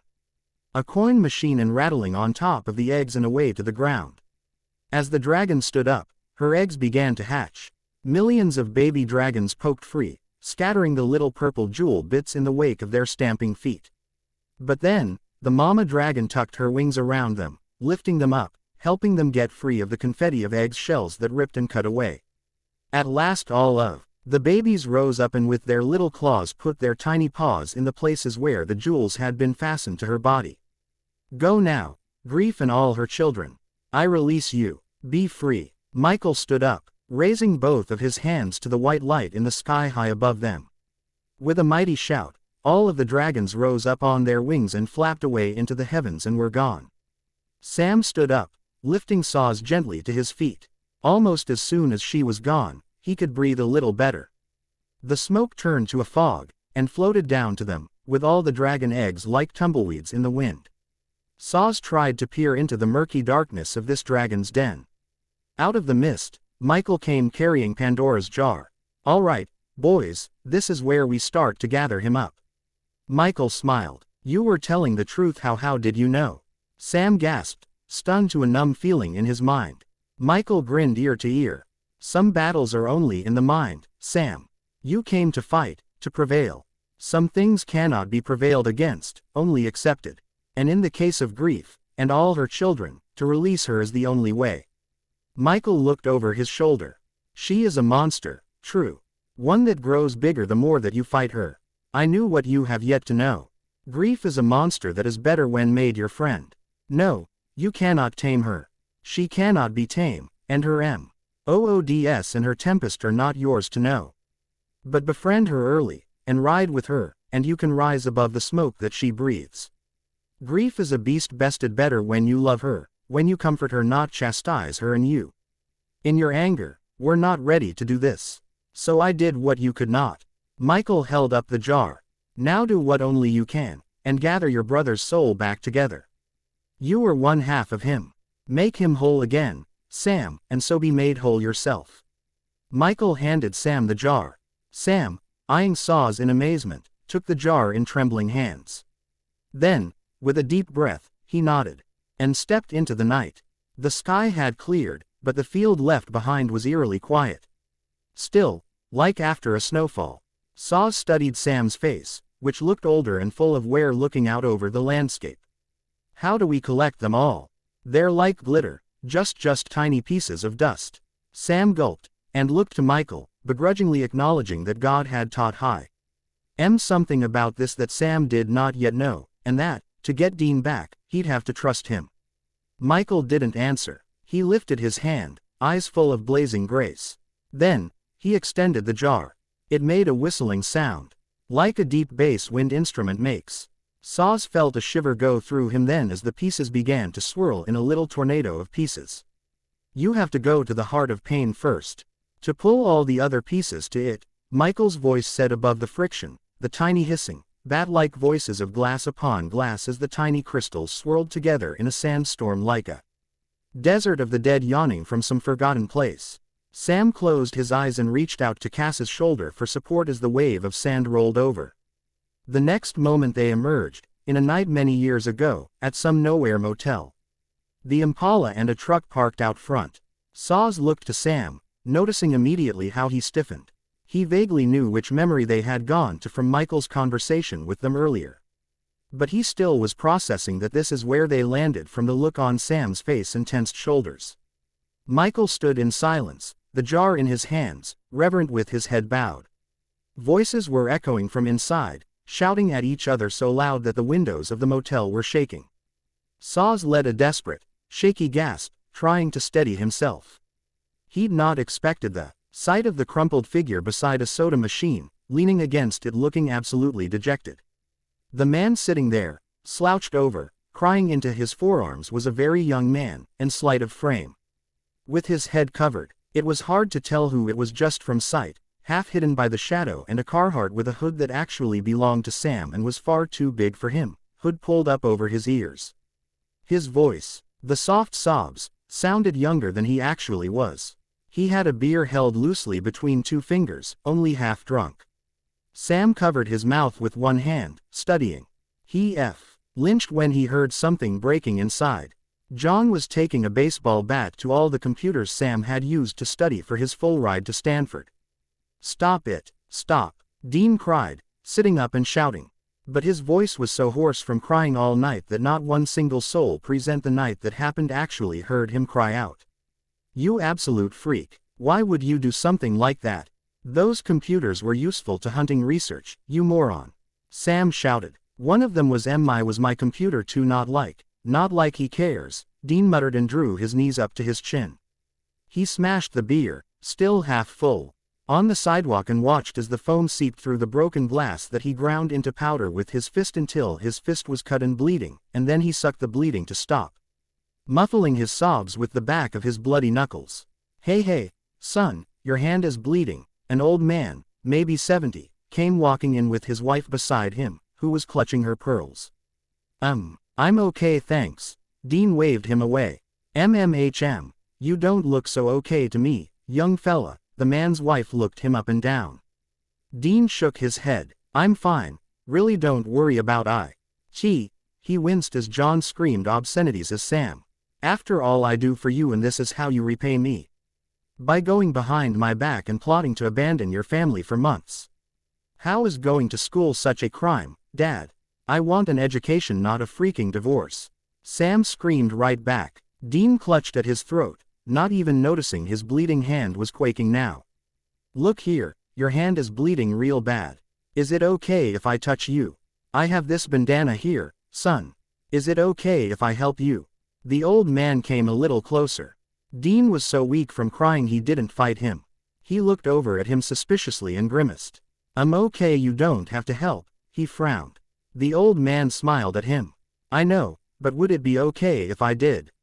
He stayed kneeling there smiling. Dean's lip quivered, and then he shrugged and nodded. The man reached out and took his trembling hand away from his mouth. He pulled a little flask of whiskey out of his shirt pocket, washed Dean's cuts, noticing the boy didn't even so much as wince, and tied his bleeding hand up. Is all that mess in there what's got you so upset, huh?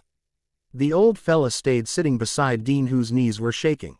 They do that a lot actually. I tried to step out. But this time is worse than most times. Dean flinched, and closed his eyes tight as something like a table got smashed as John ransacked all of Sam's study books. I don't wanna go in there. I'm scared 'cause he's breaking stuff. That he'll hurt my kid brother. I don't wanna make it worse. They don't listen to me anyway. I'm sitting here just in case it gets a low. Gee worse, and then I'll go and stop them. I will try if I have to, but I don't wanna make it worse. Dean bit his fingernails. The old man nodded. You don't look like you feel too good though. Think maybe you just let them handle it. The old fella put his hand on Dean's shoulder. He didn't push him off. He turned to look at him. Kinda don't want to. Kinda want to die. To be honest, I feel like I might die. My heart is kicking me in the top of my head. Dean gasped, face twisting mortally in a contorted agony Sam had never seen on his face in their whole lives together. Sam nearly vomited watching this, and Saws caught him by the waist and held him up. He had to try to help Sam because if he didn't do something, poor Saws, who was grieving the man in the apparition to distraction, felt like his heart would explode. You feel like you're gonna die. Like you can't get a good deep breath. The old man looked at his wife in deep concern. She nodded, and went to the hotel lobby to ask them to call the police. Nah, I didn't notice till you asked me. They've never fought like that before. I don't know what to do. Dean tried to breathe, but he really just about couldn't. He whimpered as John smashed the hotel desk, and lamp cussing Sam 9 ways of Sunday for deceiving him while he was studying to go to law school. Sam was giving it right back, telling him how hateful he was for reacting like this when most people's dads would be proud of him. It got worse and worse. Sam, Saws, and Michael watched in agony then as the whole scene unfolded exactly the way it happened in real life. Cops came and the medic looked at Dean, and Dean remained wilted there as the hotel manager demanded John, Dean, and Sam to all leave. John and Sam were still fighting when Sam hoisted up his duffel bag and just started heading to leave, slipping past the cops inside to a bus stop that was just down the street. Wait, Sammy, wait. Dean tried to stand up. He reached out a hand. Sam didn't even look up. Didn't even stop by the bar that Dean was thought to be in to see him, to try to call out to him. At the time, he blamed Dean for telling on him because he didn't realize that John D found Sam's books on his own and confronted Dean about it, and at that point Dean just told the truth because it was found out anyway. No, sir, stop. Adult Sam reached and collared his younger self. What? How? The apparition of young Sam halted, nostrils flared, eyes wide at Sam's expression, at the fact that he was looking at himself. How are you just gonna walk away from the guy who sacrificed everything he was or had so you could have a life and study to get that full ride? You idiot. Just 'cause you're mad doesn't give you a right to crush Dean's soul like this. Adult Sam had half a mind to box his young Joe college self upside the head. You wanna worry about Dean? Fine, be my guest. I'm done with this freaking family. If he wants to find me, he knows where I'm going. Young Sam pushed his adult self off and went and stormed over to the bus station. Adult Sam cringed as he heard Dean behind him trying to call his name. Wait, he's not even gonna say goodbye. He's not even gonna say goodbye to me. What? But Dean was finally on his feet, but he sank right back to his knees. Sammy, no, please, just I'm sorry. I wasn't trying to get you in trouble. Dean shook his head. What the hell am I sorry for? I didn't even do anything. He snapped at himself. He stared after the bus, trying to find the will to get back up. What, are you really just going to leave me here? You're not even going to look up to see if I'm around? My car is right here. You're just going to leave? Sam. Dean burst into a whole new wave of tears then. Adult Sam couldn't let the apparition go any longer.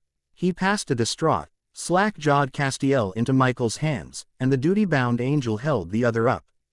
Dean reached a hand toward his baby brother as the bus slipped away, only to be confronted by the adult version. Sammy. Huh. Dean looked at adult Sam as he knelt beside him. He seized his collar hard. You came back. You were gonna ditch me. Without even saying goodbye. You were gonna leave me and never come back. Dean had big tears in his eyes. Adult Sam took his face in both hands and kissed him in the middle of his forehead. Come here, not gonna leave you.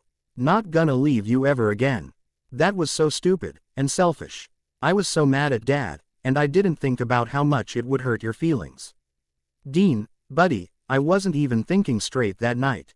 Sam's lip pouted at the way Dean was looking at him. But you were never coming back. I had to come get you. And I thought you would tell me to go get lost or go get dead or. Dean was trembling in his arms. There was never not a single other person I loved so much as you, Sammy. You were one half of me, I would never have been whole without you. I wanted you to go to school and have a normal life. I would have been fine with what you wanted. Honest, why did you leave me? He sobbed, embarrassed and running his bloodied knuckles tied up in the bandana over his face. Because I let my anger and my spitefulness and my pride get in the way. You were one half of me too. And now you finally got the chance to get even. Now I know that's not what you wanted, Bako. Say that's not like you, but you left me without saying goodbye, even though you didn't mean to. And now I know for a fact that you were one half of me, because there is a crater in me the size of a planet. Sam pulled Dean close. I needed to tell you this so many times. Dean, you have no idea how grateful I am. You always put me first your whole life.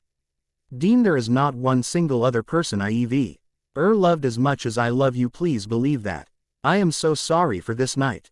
I never even knew how bad it hurt. I didn't even know you saw me leave, and I thought you would call me later when we weren't mad at each other no more.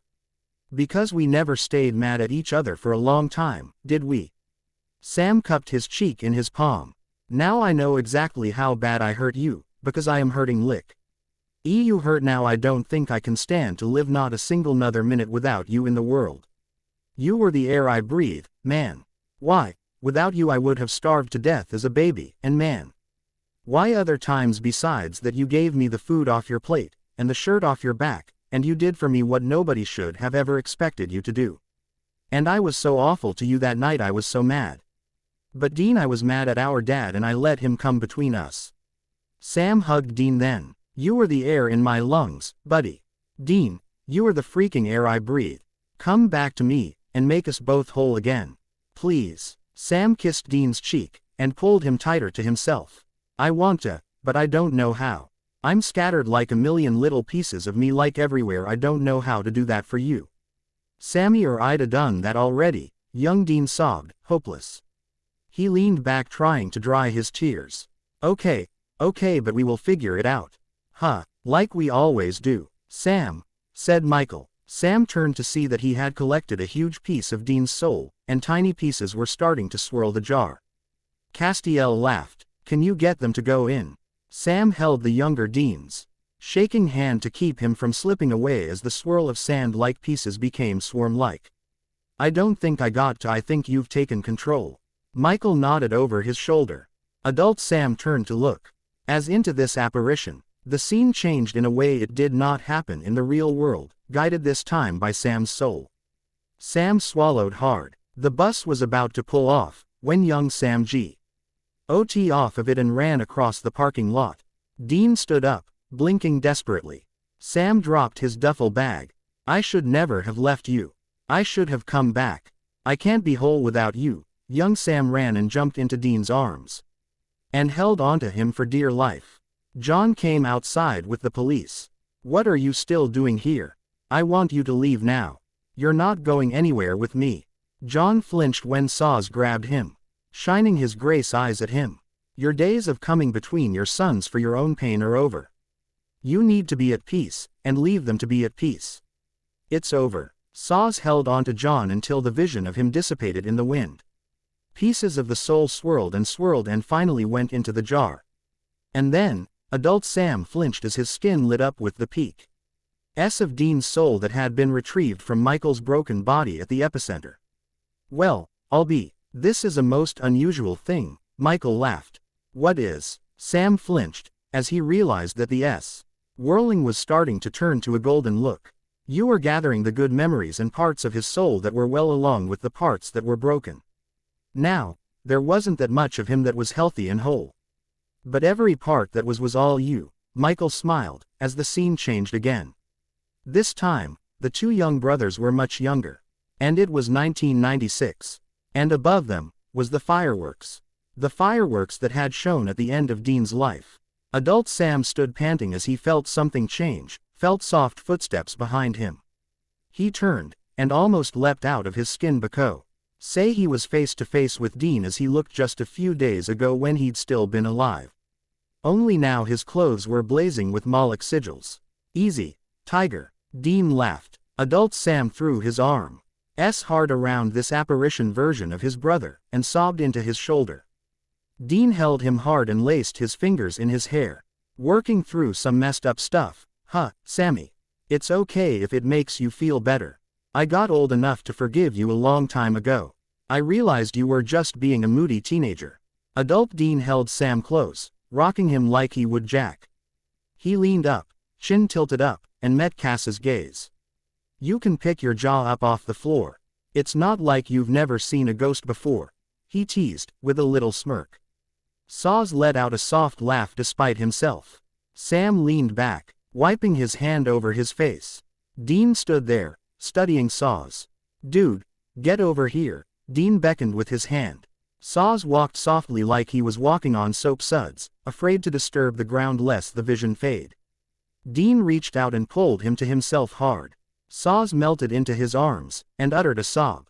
Oh why did you have to die? You went so softly like a vapor. I always knew you were human. But I was never ready for you to be mortal, Saws sobbed.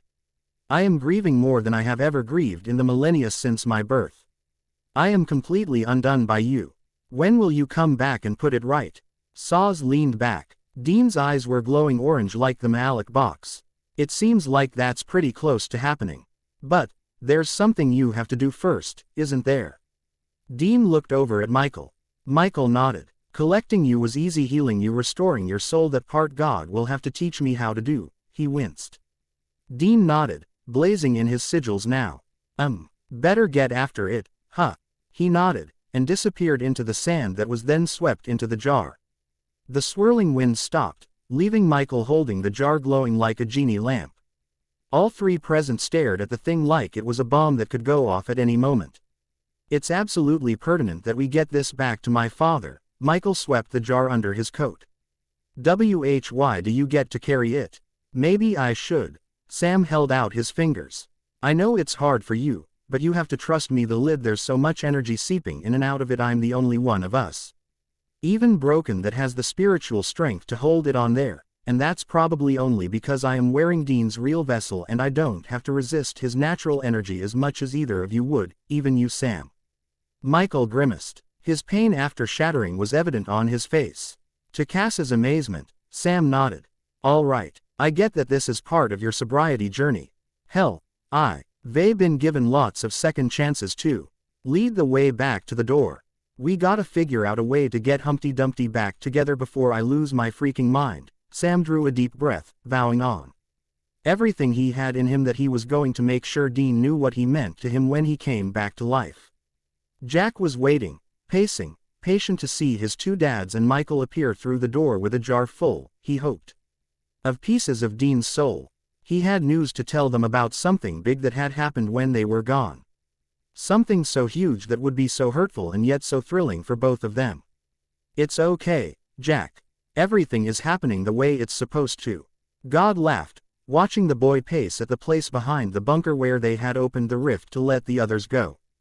But how do you think they will react when they find out we got their dad back to be Michael's new vessel? Jack turned around, frowning a little. He was really mean to them. You heard Mary and John fighting that night and we got him back.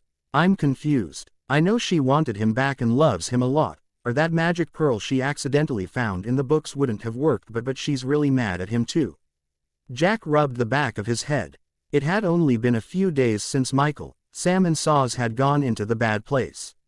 Little did they know that God had given Mary and Jody a homework assignment in their absence. Originally, they were tasked with finding books on how to build a golem, so God could make Michael a new vessel. But God already had a vessel in mind, and knew that. Among those mystic books Mary would soon by mistake find that wishing pearl. One thing you'll learn the older you get, kiddo, is that love is a confusing thing.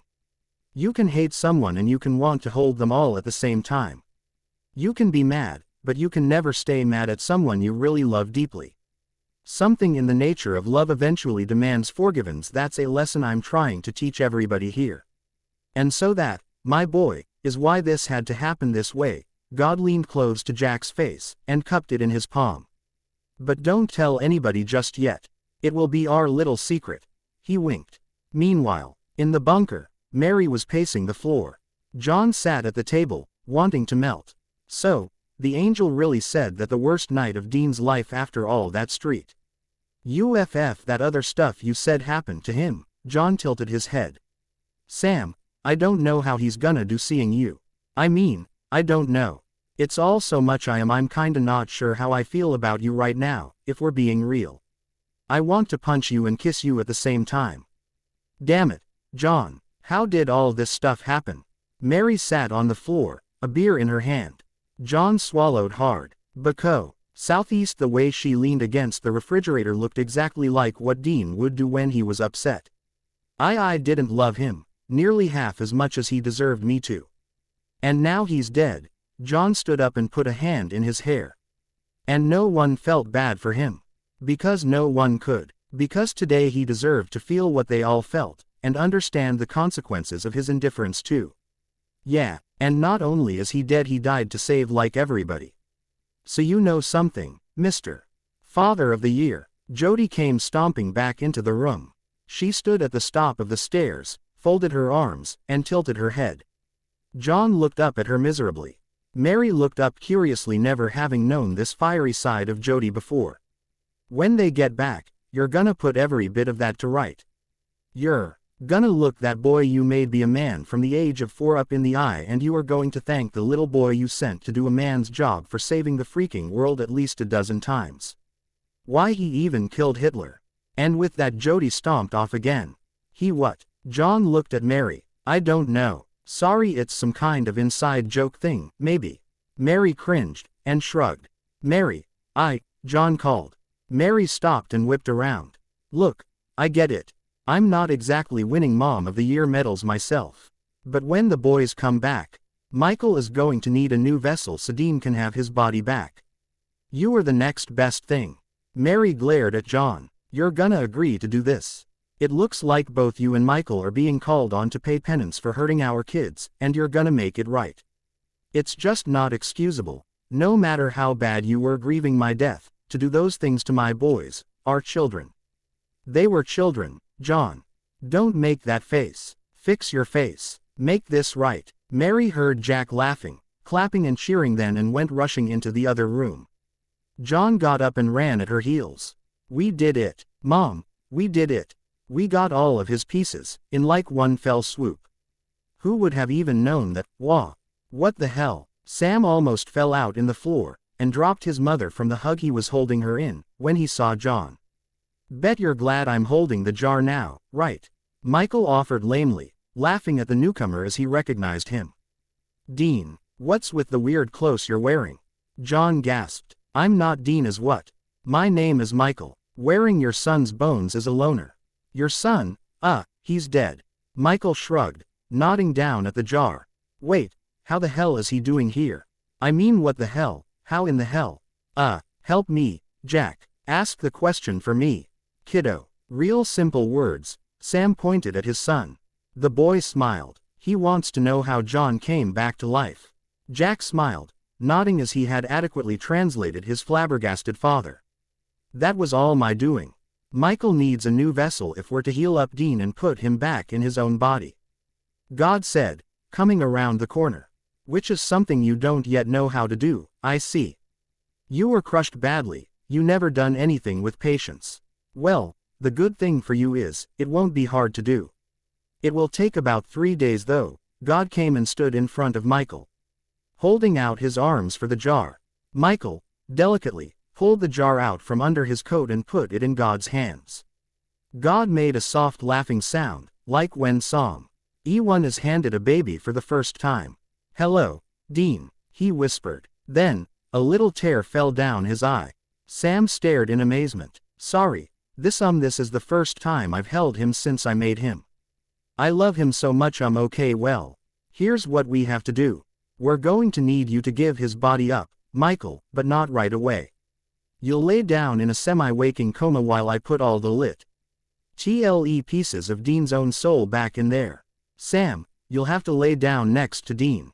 You're going to have to get fixed up too, seeing as you have the other half of the soul. You will actually be in a full-blown coma for those 3 days. God met Sam's curious gaze, noticing he still nervously looked over at his dad a few times while he was listening, almost scared. So, you will lay us down, put us to sleep. Do some kind of holy operation. Then what? Sam titled his head. Well, Michael leaves Dean's body and goes into John's. John will have to say yes before I put you both laying down. For now, how Michael heals Dean and redeems himself is not the big showy, grace and lights fantastic Michael is used to. He has to act instead like a living life support machine, so your brother's body stays alive while his soul is in the shop. God smiled. Oh, that's cool. And then John will turn into Michael. Jack smiled between the two. No, they will learn to coexist. Michael must be a human for a long while yet. John must be alive and rectify some wrongs. I even reordered time so he could be, courtesy of a wishing pearl and some time travel folds I refolded because I can do that and only I can. God smiled. So, yeah, we've got a beautiful plan all cooked up. Couldn't have done it without all of you. Good job helping me open the door, Jack. God ruffled Jack's hair. Father, what about me? What do I do to help? Saws had been feeling completely useless this whole time. God laughed. I saved an important job for you because I knew you needed one to feel better. Sam's gonna be in a coma so he can't help with this part. You have the most important job of all of this, Saws. Just like you raised Dean's soul from perdition a long time ago. When I fix him, you'll take his new soul and see it to his body and put the two back together. God nodded. Saws beamed. For the first time since Dean had died, there was something he felt like he could control. Well, best get this out of the way then. John, I need a vessel so I can pay penance, and you need my grace so you can pay penance. Do I have your consent to take you on a joy ride around the universe until whatever my making amends tasks look like are done? Michael raised a brow. John spluttered. Whoa, okay, look, I'm still processing all this. To me, it's like still 2003, and Sam, aren't you supposed to be in Palo Alto? Joe. HN turned to Sam who frowned at the sight of him. Oh, yeah, about that, we just saved the last of Dean's shattered soul from the night of that epic fight, and I don't think he wants to talk to you right now.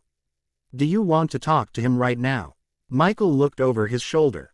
Not really, Sam admitted softly. Okay, then, he's not gonna talk to you until we get the boy back. Understood. Michael leaned his head up again, studying John. Okay, this is crazy, can we just? John flinched when Saws strode toward him, Grace eyes blazing, picked him up by the collar and slammed him against the wall. No, we cannot just. For years, you have left a series of tattered souls in your wake because you could not manage your own grief in a manner that would not harm other people. The time has come for you to set things right. If you had even the tiniest natural inclination to love either of your children, or the wife you went on a revenge mission for, you will agree to do this, and you will agree to it now.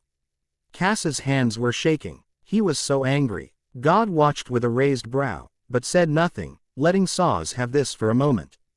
Who the hell are you? John tilted his head. I am the angel, Of the Lord that went down into the hell your son went to sacrifice his soul so Sam could live, and raised him from perdition. Cass's eyes glared so bright it looked like lightning had struck the room. And I am the one that in your absence came to love and protect that boy's soul as if it was my soul. I think I love him more than my own life. I could crush you like a bug. I have the power. But, I also know that God has willed that you will set this to right. The only correct answer, or God so help you, to Michael's question, is yes. Saws sat John down on his feet. John studied him. You are an angel too, he whispered. Cass's eyes went back to their usual color. Yes, of course. He frowned, annoyed by John's cluelessness. And you love my son. Saws bit his lip so hard he drew a lit. Blood and then wiped it off feverishly. He looked over at Sam and met his eyes.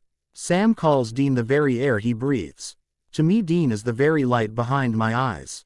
Every moment we waste putting him back together I feel like the particles of the air around me are crushing me to dust. I cannot. Saws turned away and clutched his mouth. Dad, it's okay. Jack ran to Saws and put his arms around him. Dad, angels have kids, John blurted. Actually, we adopted him. The three of us. He's Cass's son, and my son, and Dean's son. Sam blurted, and came and stood closer. Are you okay? Sam asked Saws, and laid a hand on his shoulder. He turned around and looked at God holding the jar. I have not been okay since he sacrificed his soul to save us without even telling us he was gonna do that. I mean, what kind of person does that? Saws wiped his mouth in annoyance. Oh, I love him. More than life. And he also was the only person who could unnerve me like that. He could be so irritating, Sam. Doing something like that. Saws tore at his hair in frustration. He was so irritating because I love him. So much. I feel like I'm going to die every time I have to use the word was to describe him. I can't do this anymore. I've tried to be peaceable for the sake of the child, and for you Sam because you are suffering so much with a huge piece of your soul blown to pieces. My own grief I cannot even put into words. They don't talk about like the best friend's grief ever, because maybe it's too strange to know how to tell people about it yet. But I am dying, I am drowning on dry land, I feel like ever. Why bit of me is trying to blow apart at every second and I just, Saws was hyperventilating now. God save me, I can't do this. His hands started shaking. Sam turned to Jack, face pale and mortified. Hey, it's okay, Saws is just upset. He's gonna be okay. Go with God and Mrs. Jody to that room in the back that has the really big bed. That one will work good for like a hospital, okay? Help them set up a doctor room, please, son. Will you do that for me? Sam smiled and cupped the boy's chin in a careful hand. Son, John muttered, amazed by the very concept of his little rebellious son Sam with a child. Saws. Sam put his arms around Saws from behind. I'm sorry, I know usually I'm supposed to be the one to carry everyone else because I'm stronger than any of you others, but Sam, I think I might be losing my mind. Saws knotted his hands in Sam's shirt, and bowed his head to his shoulder, hyperventilating still. Sam held Saws close and looked up at Mary, standing there still dumbfounded. Can you go in the kitchen? And on top of that bread box, there's like some lunch bags for Jack's lunches, can you bring me one? They are brown paper bags. Sam nodded. Mary skipped to do what she'd been asked. A moment later, Sam had Saws breathing into the bag. He slipped to his knees on the floor. I can't do this, I can't do this, I can't do this, he was muttering, rocking back and forth, unable to breathe. Sam laid a firm hand in the middle of his back. I know. Listen. Hey, listen. Sam's voice was amazingly tender. They just took like some supplies and that jar to the hospital room we found the other day. We're gonna fix him. Huh, it's all gonna be okay. Sam tilted Cass's chin up to look at him. He looked at him and grimaced, with a tiny nod. Michael was still standing there, watching Sam Soul Saws with a guilty look on his face. Then, he turned to Mary. Mary understood the look in his face and turned to John. You have to say yes. Do it for me, Mary begged, in tears. Yes, to use me as your meat puppet? John asked, voice warbling. Michael crept closer. I am a cripple angel. So, I won't be able to force you to do anything you didn't wanna do even if I tried. You and me, are doing this to fix ourselves as much as the people in our lives. If you just want to be saved, you will help me. Deal. Michael tilted his head. Okay then. Yes. John nodded. Michael clapped a hand on his back. Do you hear that, Sam? Michael turned to Sam, who looked up at him with fearful eyes. I heard, but I'm not gonna be celebrating until we get him back into his own body. Sam smiled. Then, he lifted Saws to standing. Are you ready to get back to it? Sam held Cass's cheek in his hand, and smiled. Saws hugged Sam then. You don't get enough credit for being the center of the universe, do you? I look at you and I immediately feel so calm. For all your faults and flaws, never forget, there was a reason Dean loved you so much. Saws held Sam hard. Sam laughed. He leaned back. Come on, Saws. Let's bring Dean back to the present tense, okay? He nodded over his shoulder. The room where God had taken Pandora's jar. Saws followed along. Mary and John stood in the silence for a moment, before Mary grabbed John's hand. We're in this to go all the way now. No cop-outs. She dragged him along then to face what he must. They all watched with bated breath as Michael came into the hospital room dressed in Dean's old clothes. It has to be authentic, right? He wouldn't like that jacket like at all too frumpy. Michael smirked. That green one was his favorite shirt. He wore it all the time. He also took lots of selfies in it, but he didn't know I knew that. He put them on that app in his phone where he talks to ladies. Jack pointed at the flannel Michael put on. He ironed it with beer. Well, he did that to all the shirts. Said that made them last longer. Jack laughed. Dean's full of it, that just makes them smell like beer. Sam laughed at the entire thought of Dean with a favorite shirt and a dating app profile that he pretty much did not use for serious since they had a kid, looking Michael up and down. The others had gathered solemnly around the table that God had say. Tee up with the Pandora's jar carefully placed on it. He had wasted no time taking Dean's soul pieces carefully out and laying them out on a medical tray, gently arranged like a puzzle. Like a divine puzzle that only God knew how to replace. Saws watched with wide eyes and swallowed hard, mortified by the horrible bruises and scars in that poor soul. He wanted to cry in agony as God turned over pieces that revealed worse beatings. Sam could not look at them. He curiously eyed his parents and held Jack by the shoulders. Jody stood there and smiled, feeling awkward with nothing clear to do. All right, Nurse Jody, please help the patient Sam get in the proper bandages position. God nodded over to some bandages. He'd told Jody before that they were going to wrap Sam's soul wounds up tight. How do I do that? Sam laughed, cringing. Well, first you gotta take this off. Jack reached up and unbuttoned Sam's shirt, slipping it off. Everyone cringed at the way Sam's poor body was tattooed with the exit of Dean's soul. That happened when John asked Mary to the side, hopelessly lost. Yeah, it hurt him a lot too, Mary whispered. All right, Sam, step this way, please. Jody sat Sam down on the edge of the bed and wrapped him from his stomach to his collarbone with fancy bandages.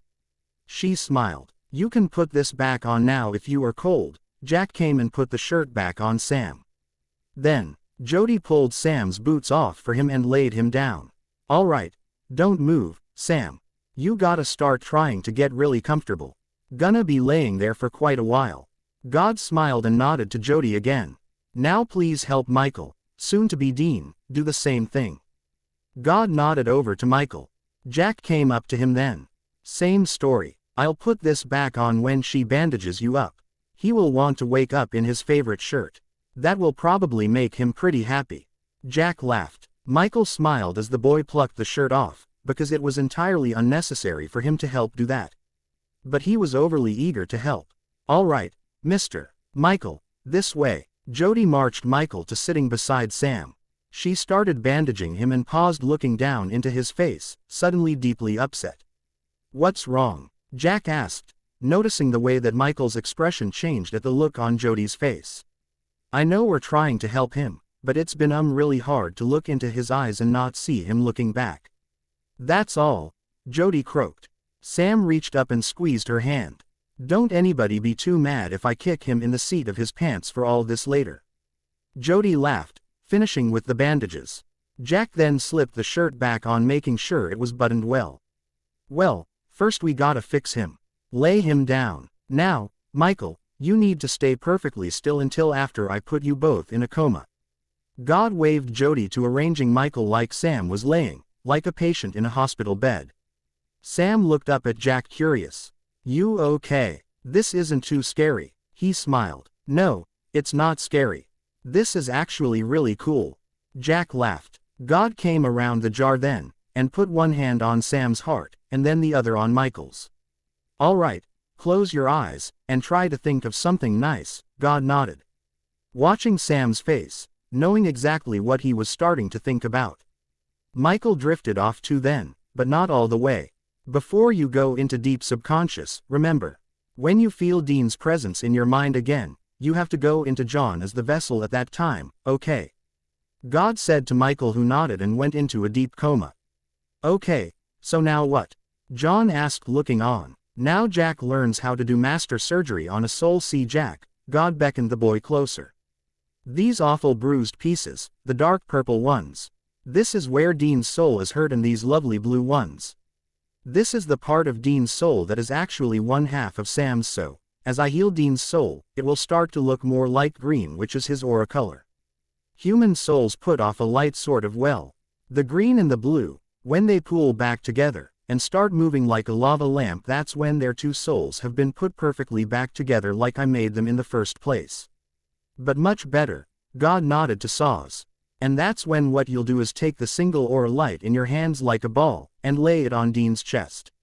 And he will come back to life. God smiled at Saws, who stood chewing his fingernails. He straightened up a bit and smiled. So, what do I do? John asked, sheepishly. Well, you just hang around the bunker and don't leave. You hum. And folk are gonna need breaks now and then. It's gonna take about 3 days to do this. Everybody get some water, some coffee, some snacks. And settle in. Resurrection is never pain-free. You have to have a death first. And healing is never completely bruise-free to a soul, but when it happens, well, it's a beautiful thing to see. God then rubbed his hands together and set to work putting together the shared soul of the Winchester brothers as if it was a massive jigsaw puzzle challenge, delighted by his handicraft. Saws looked on from the distance, still struggling to breathe, marveling as dark, purple, bruised bits of soul turned to a soft green light in God's hands, a green light like fireflies, and swirled among the bright sky blue that was the essence of Sam. Hey, Saws. Jody crept to Cass's shoulder and tugged on his coat. He flinched, not realizing that at the point he'd been standing there watching this go on for 24 hours. Jody smiled and handed Saws some coffee. I know you don't sleep. But you also look like you could fall down. She smiled. Thank you, Saws whispered. He looked down into the coffee and cried, despite everything, remembering all the mornings Dean would absolutely refuse to do anything until he'd drunk some of this stuff. Saws crept closer to God, wondering if the miracle that was happening in front of him was even remotely possible, as sometimes miracles and grief felt intertwined. Dean had never had a headache like that before in his life.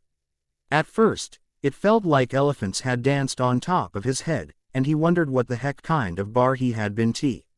Oh, that he was allowed to drink that much for this kind of headache. He smelled coffee and grinned, even though his lips were sore. As a matter of fact, his entire body was sore, like he had been at the epicenter of an explosion. He thought absently about the one time he had done an epic battle with a leviathan at that salvage yard, and eased himself to lying back down. But the markings from the Malik sigils didn't sting anymore. Oh, and he was wearing his favorite shirt, and that was awesome. He heard a coffee cup shatter all over the floor and looked up, sitting up on an elbow. Saws was standing there slack-jawed. Hey, you okay? Dean swallowed hard and tilted his head at the sight of all the spilled coffee, wondering why his throat was so dry and sore. Saws rushed across the room, and collapsed in front of him, reaching out a shaking hand. Whoa, hey, Saws, are you good? Or ow? Dean's eyes fluttered and he laid back against the pillow. And that's when he felt Sam breathe deeply beside him and wake up, and roll over to look at him. Dean looked at him curiously, not having remembered what time they laid down, or even that Sam was next to him. How the heck roughed up had they both been that they were in the same bed randomly? Sam studied Dean in wonder for a moment, and smiled big. Dean laughed, noticing something different about his little brother's face. You finally shaved." He laughed, reaching out and tracing his mouth to admire the absence of the beard at last. "Think Mom did that while I was in the coma," Sam said softly, studying his brother for a long moment. "Coma, what?" Dean whispered, as Sam leaned closer, cupped his chin, and kissed his face. Dean blinked, amazed by that, and turned to the sound of Saws crying. "Are you okay?" he gasped, amazed by his upset. "What happened?" Dean leaned forward, but realized he couldn't sit up. Saws climbed up in the bed, and wrapped his arms around him. "Don't get up until you're ready. God said you would be really sore." Saws was shivering. Dean folded his arms around him. Capital G said what the. Dean started counting, trying to figure out how many days he'd been out of it. He looked at Sam, who was staring at him with lazy, puppy eyes, and smiled. "Did I miss something? Why is everybody so damn emotional?" Dean searched Sam's face, wondering why he looked almost euphoric right now. It was honestly the happiest he ever remembered him being. Dean felt a sudden surge of energy just on principle of Sam being happy for a change, and smiled. "Oh, you didn't miss nothing too important. Just, you dying for us to save the world again, and then your soul being put back together like a holy jigsaw puzzle by God himself." Sam laughed, and laid back against the pillow, fanning his hair at crazy angles. Dean let out a soft laugh, and ruffled up the back of Cass's hair as he laid still at his chest, crying softly. "And I take it I was gone a minute because feathers here seems quite ruffled." Dean's eyes bugged out as Saws sat up and collared him. "Ruffled? I am livid. Who gave you the right to die for us like that?" "Oh." Cass's eyes crossed, showing their grace in indigo auroras again. Dean stared up at him, completely mesmerized by the sudden, absolutely gobsmacked look on his face. "Do I got something in my teeth?" he teased. Saws blinked back tears. "Your eyes. Something wrong with them. Full of black smoke maybe." Dean cringed. Saws caressed his face. "No, they're green as grass or tea leaves," he laughed, continuing to study Dean like someone might look at a kaleidoscope, full of wonder. Sam laughed, deeply endeared by both Cass's love-struck pondering of the human's features, and Dean's complete bewilderment at being looked at like a scientific discovery. "I'm pretty sure that my eyes have been some shade of green since I was born, man." Dean laughed. "Well, that's just it. After your soul detonated, and Michael took over your body, they were blue." Sam chimed in. "Hang on, what?" Dean blinked. "Oh ho. So now on top of doing all that, you don't remember." Saws gave Dean a hard shake that made his teeth click together. "Saws, please, the smell of that coffee USP. Illed all over the floor is calling out to me like blood calls out to a shark." Dean cringed. "And now you want coffee?" Saws shook him again. "I always want coffee. Can you chill out?" Dean begged, putting his hands on Cass's chest.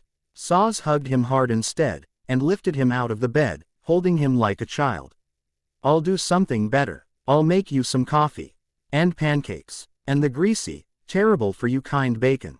Coming, Sam." Saws smiled. It was morning of the third day. Sam laughed, and eased himself up, stiff but careful, out of bed and to his feet. "Oh, wow, princess treat. Meant." Dean chuckled from where he was held. "Shut up, Dean. I am still mad at you." Saws snapped, but carried him like a doll into the kitchen anyway. He at last set him on his feet, trying to fumble about the kitchen. Sam laughed, smoothing his own hair, and reaching and fixing Dean's ruffled collar. "Here, let me help." Sam pushed closer, and took Dean's arm. "Why don't you have a seat? God said you were gonna be pretty sore from your ordeal." Sam nodded to the table, smiling at him like they had woken up in heaven. Dean stuttered. "God." He was about to sit down when there was a cry that sounded like a rooster crowing. "Dad." Jack shot across the room and threw himself into Dean's arms. Hey, buddy, hey. Good morning." Dean laughed. Sam and Saws paused, watching Dean hold the child. "Oh, Dad, my long-lost dad. Oh, you're back. I love you so much. I've missed you so much," Jack was bawling. Dean sat down, holding the child like he did the night he told him he would have to die to save everyone. "Well, hi, I'm taking it I was gone for a long time then." Dean kissed Jack atop his head as the boy continued crying so hard he couldn't talk. You died to save everybody. Oh, I have been so sad. Are you okay? Do you hurt? Jack leaned up from Dean and sat across from him, taking his hand. Dean smiled. I mean, I'm a little bit sore but I think I'm okay. I don't remember what happened yet, buddy. Dean smiled when Sam sat a coffee cup down beside him. He bowed over his shoulders, and kissed his cheek firmly. Dean's brows shot up, amazed by that. Sam held him by his chin for a moment, and with the other hand he ruffled his hair. It's gonna take a long time to explain, and there's some stuff that's going to freak you right out. You used your soul to bomb Michael so he didn't get free of your head and hurt anybody. Mom and Dad are both alive. Michael, after you bombed him, got crippled, and God brought back our dad to be his vessel so he could go out of you for good, and you could come back to life. And now Dad and Michael kind of twin in Michael's vessel where when Dad would normally be asleep is when Michael is awake. Sam smiled, setting out some breakfast. He and Saws sat down then. Dean stared down into his coffee. Okay, that is like a lot. He nodded to the coffee, and pointed to it. You cannot be serious. Saws gasped, annoyed. Can't talk to you about the drama that's been happening since I microwaved myself if I'm not awake yet, man. You know how it works. Dean took a long sip of the coffee. He set it down and smiled like a kid after a big swig of chocolate milk. Saws studied him with big, sad eyes. What? Dean laughed. I was wrong. Drink more. Drink as much as you want.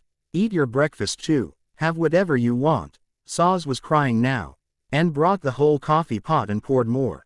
He put extra bacon on his plate, hand shaking.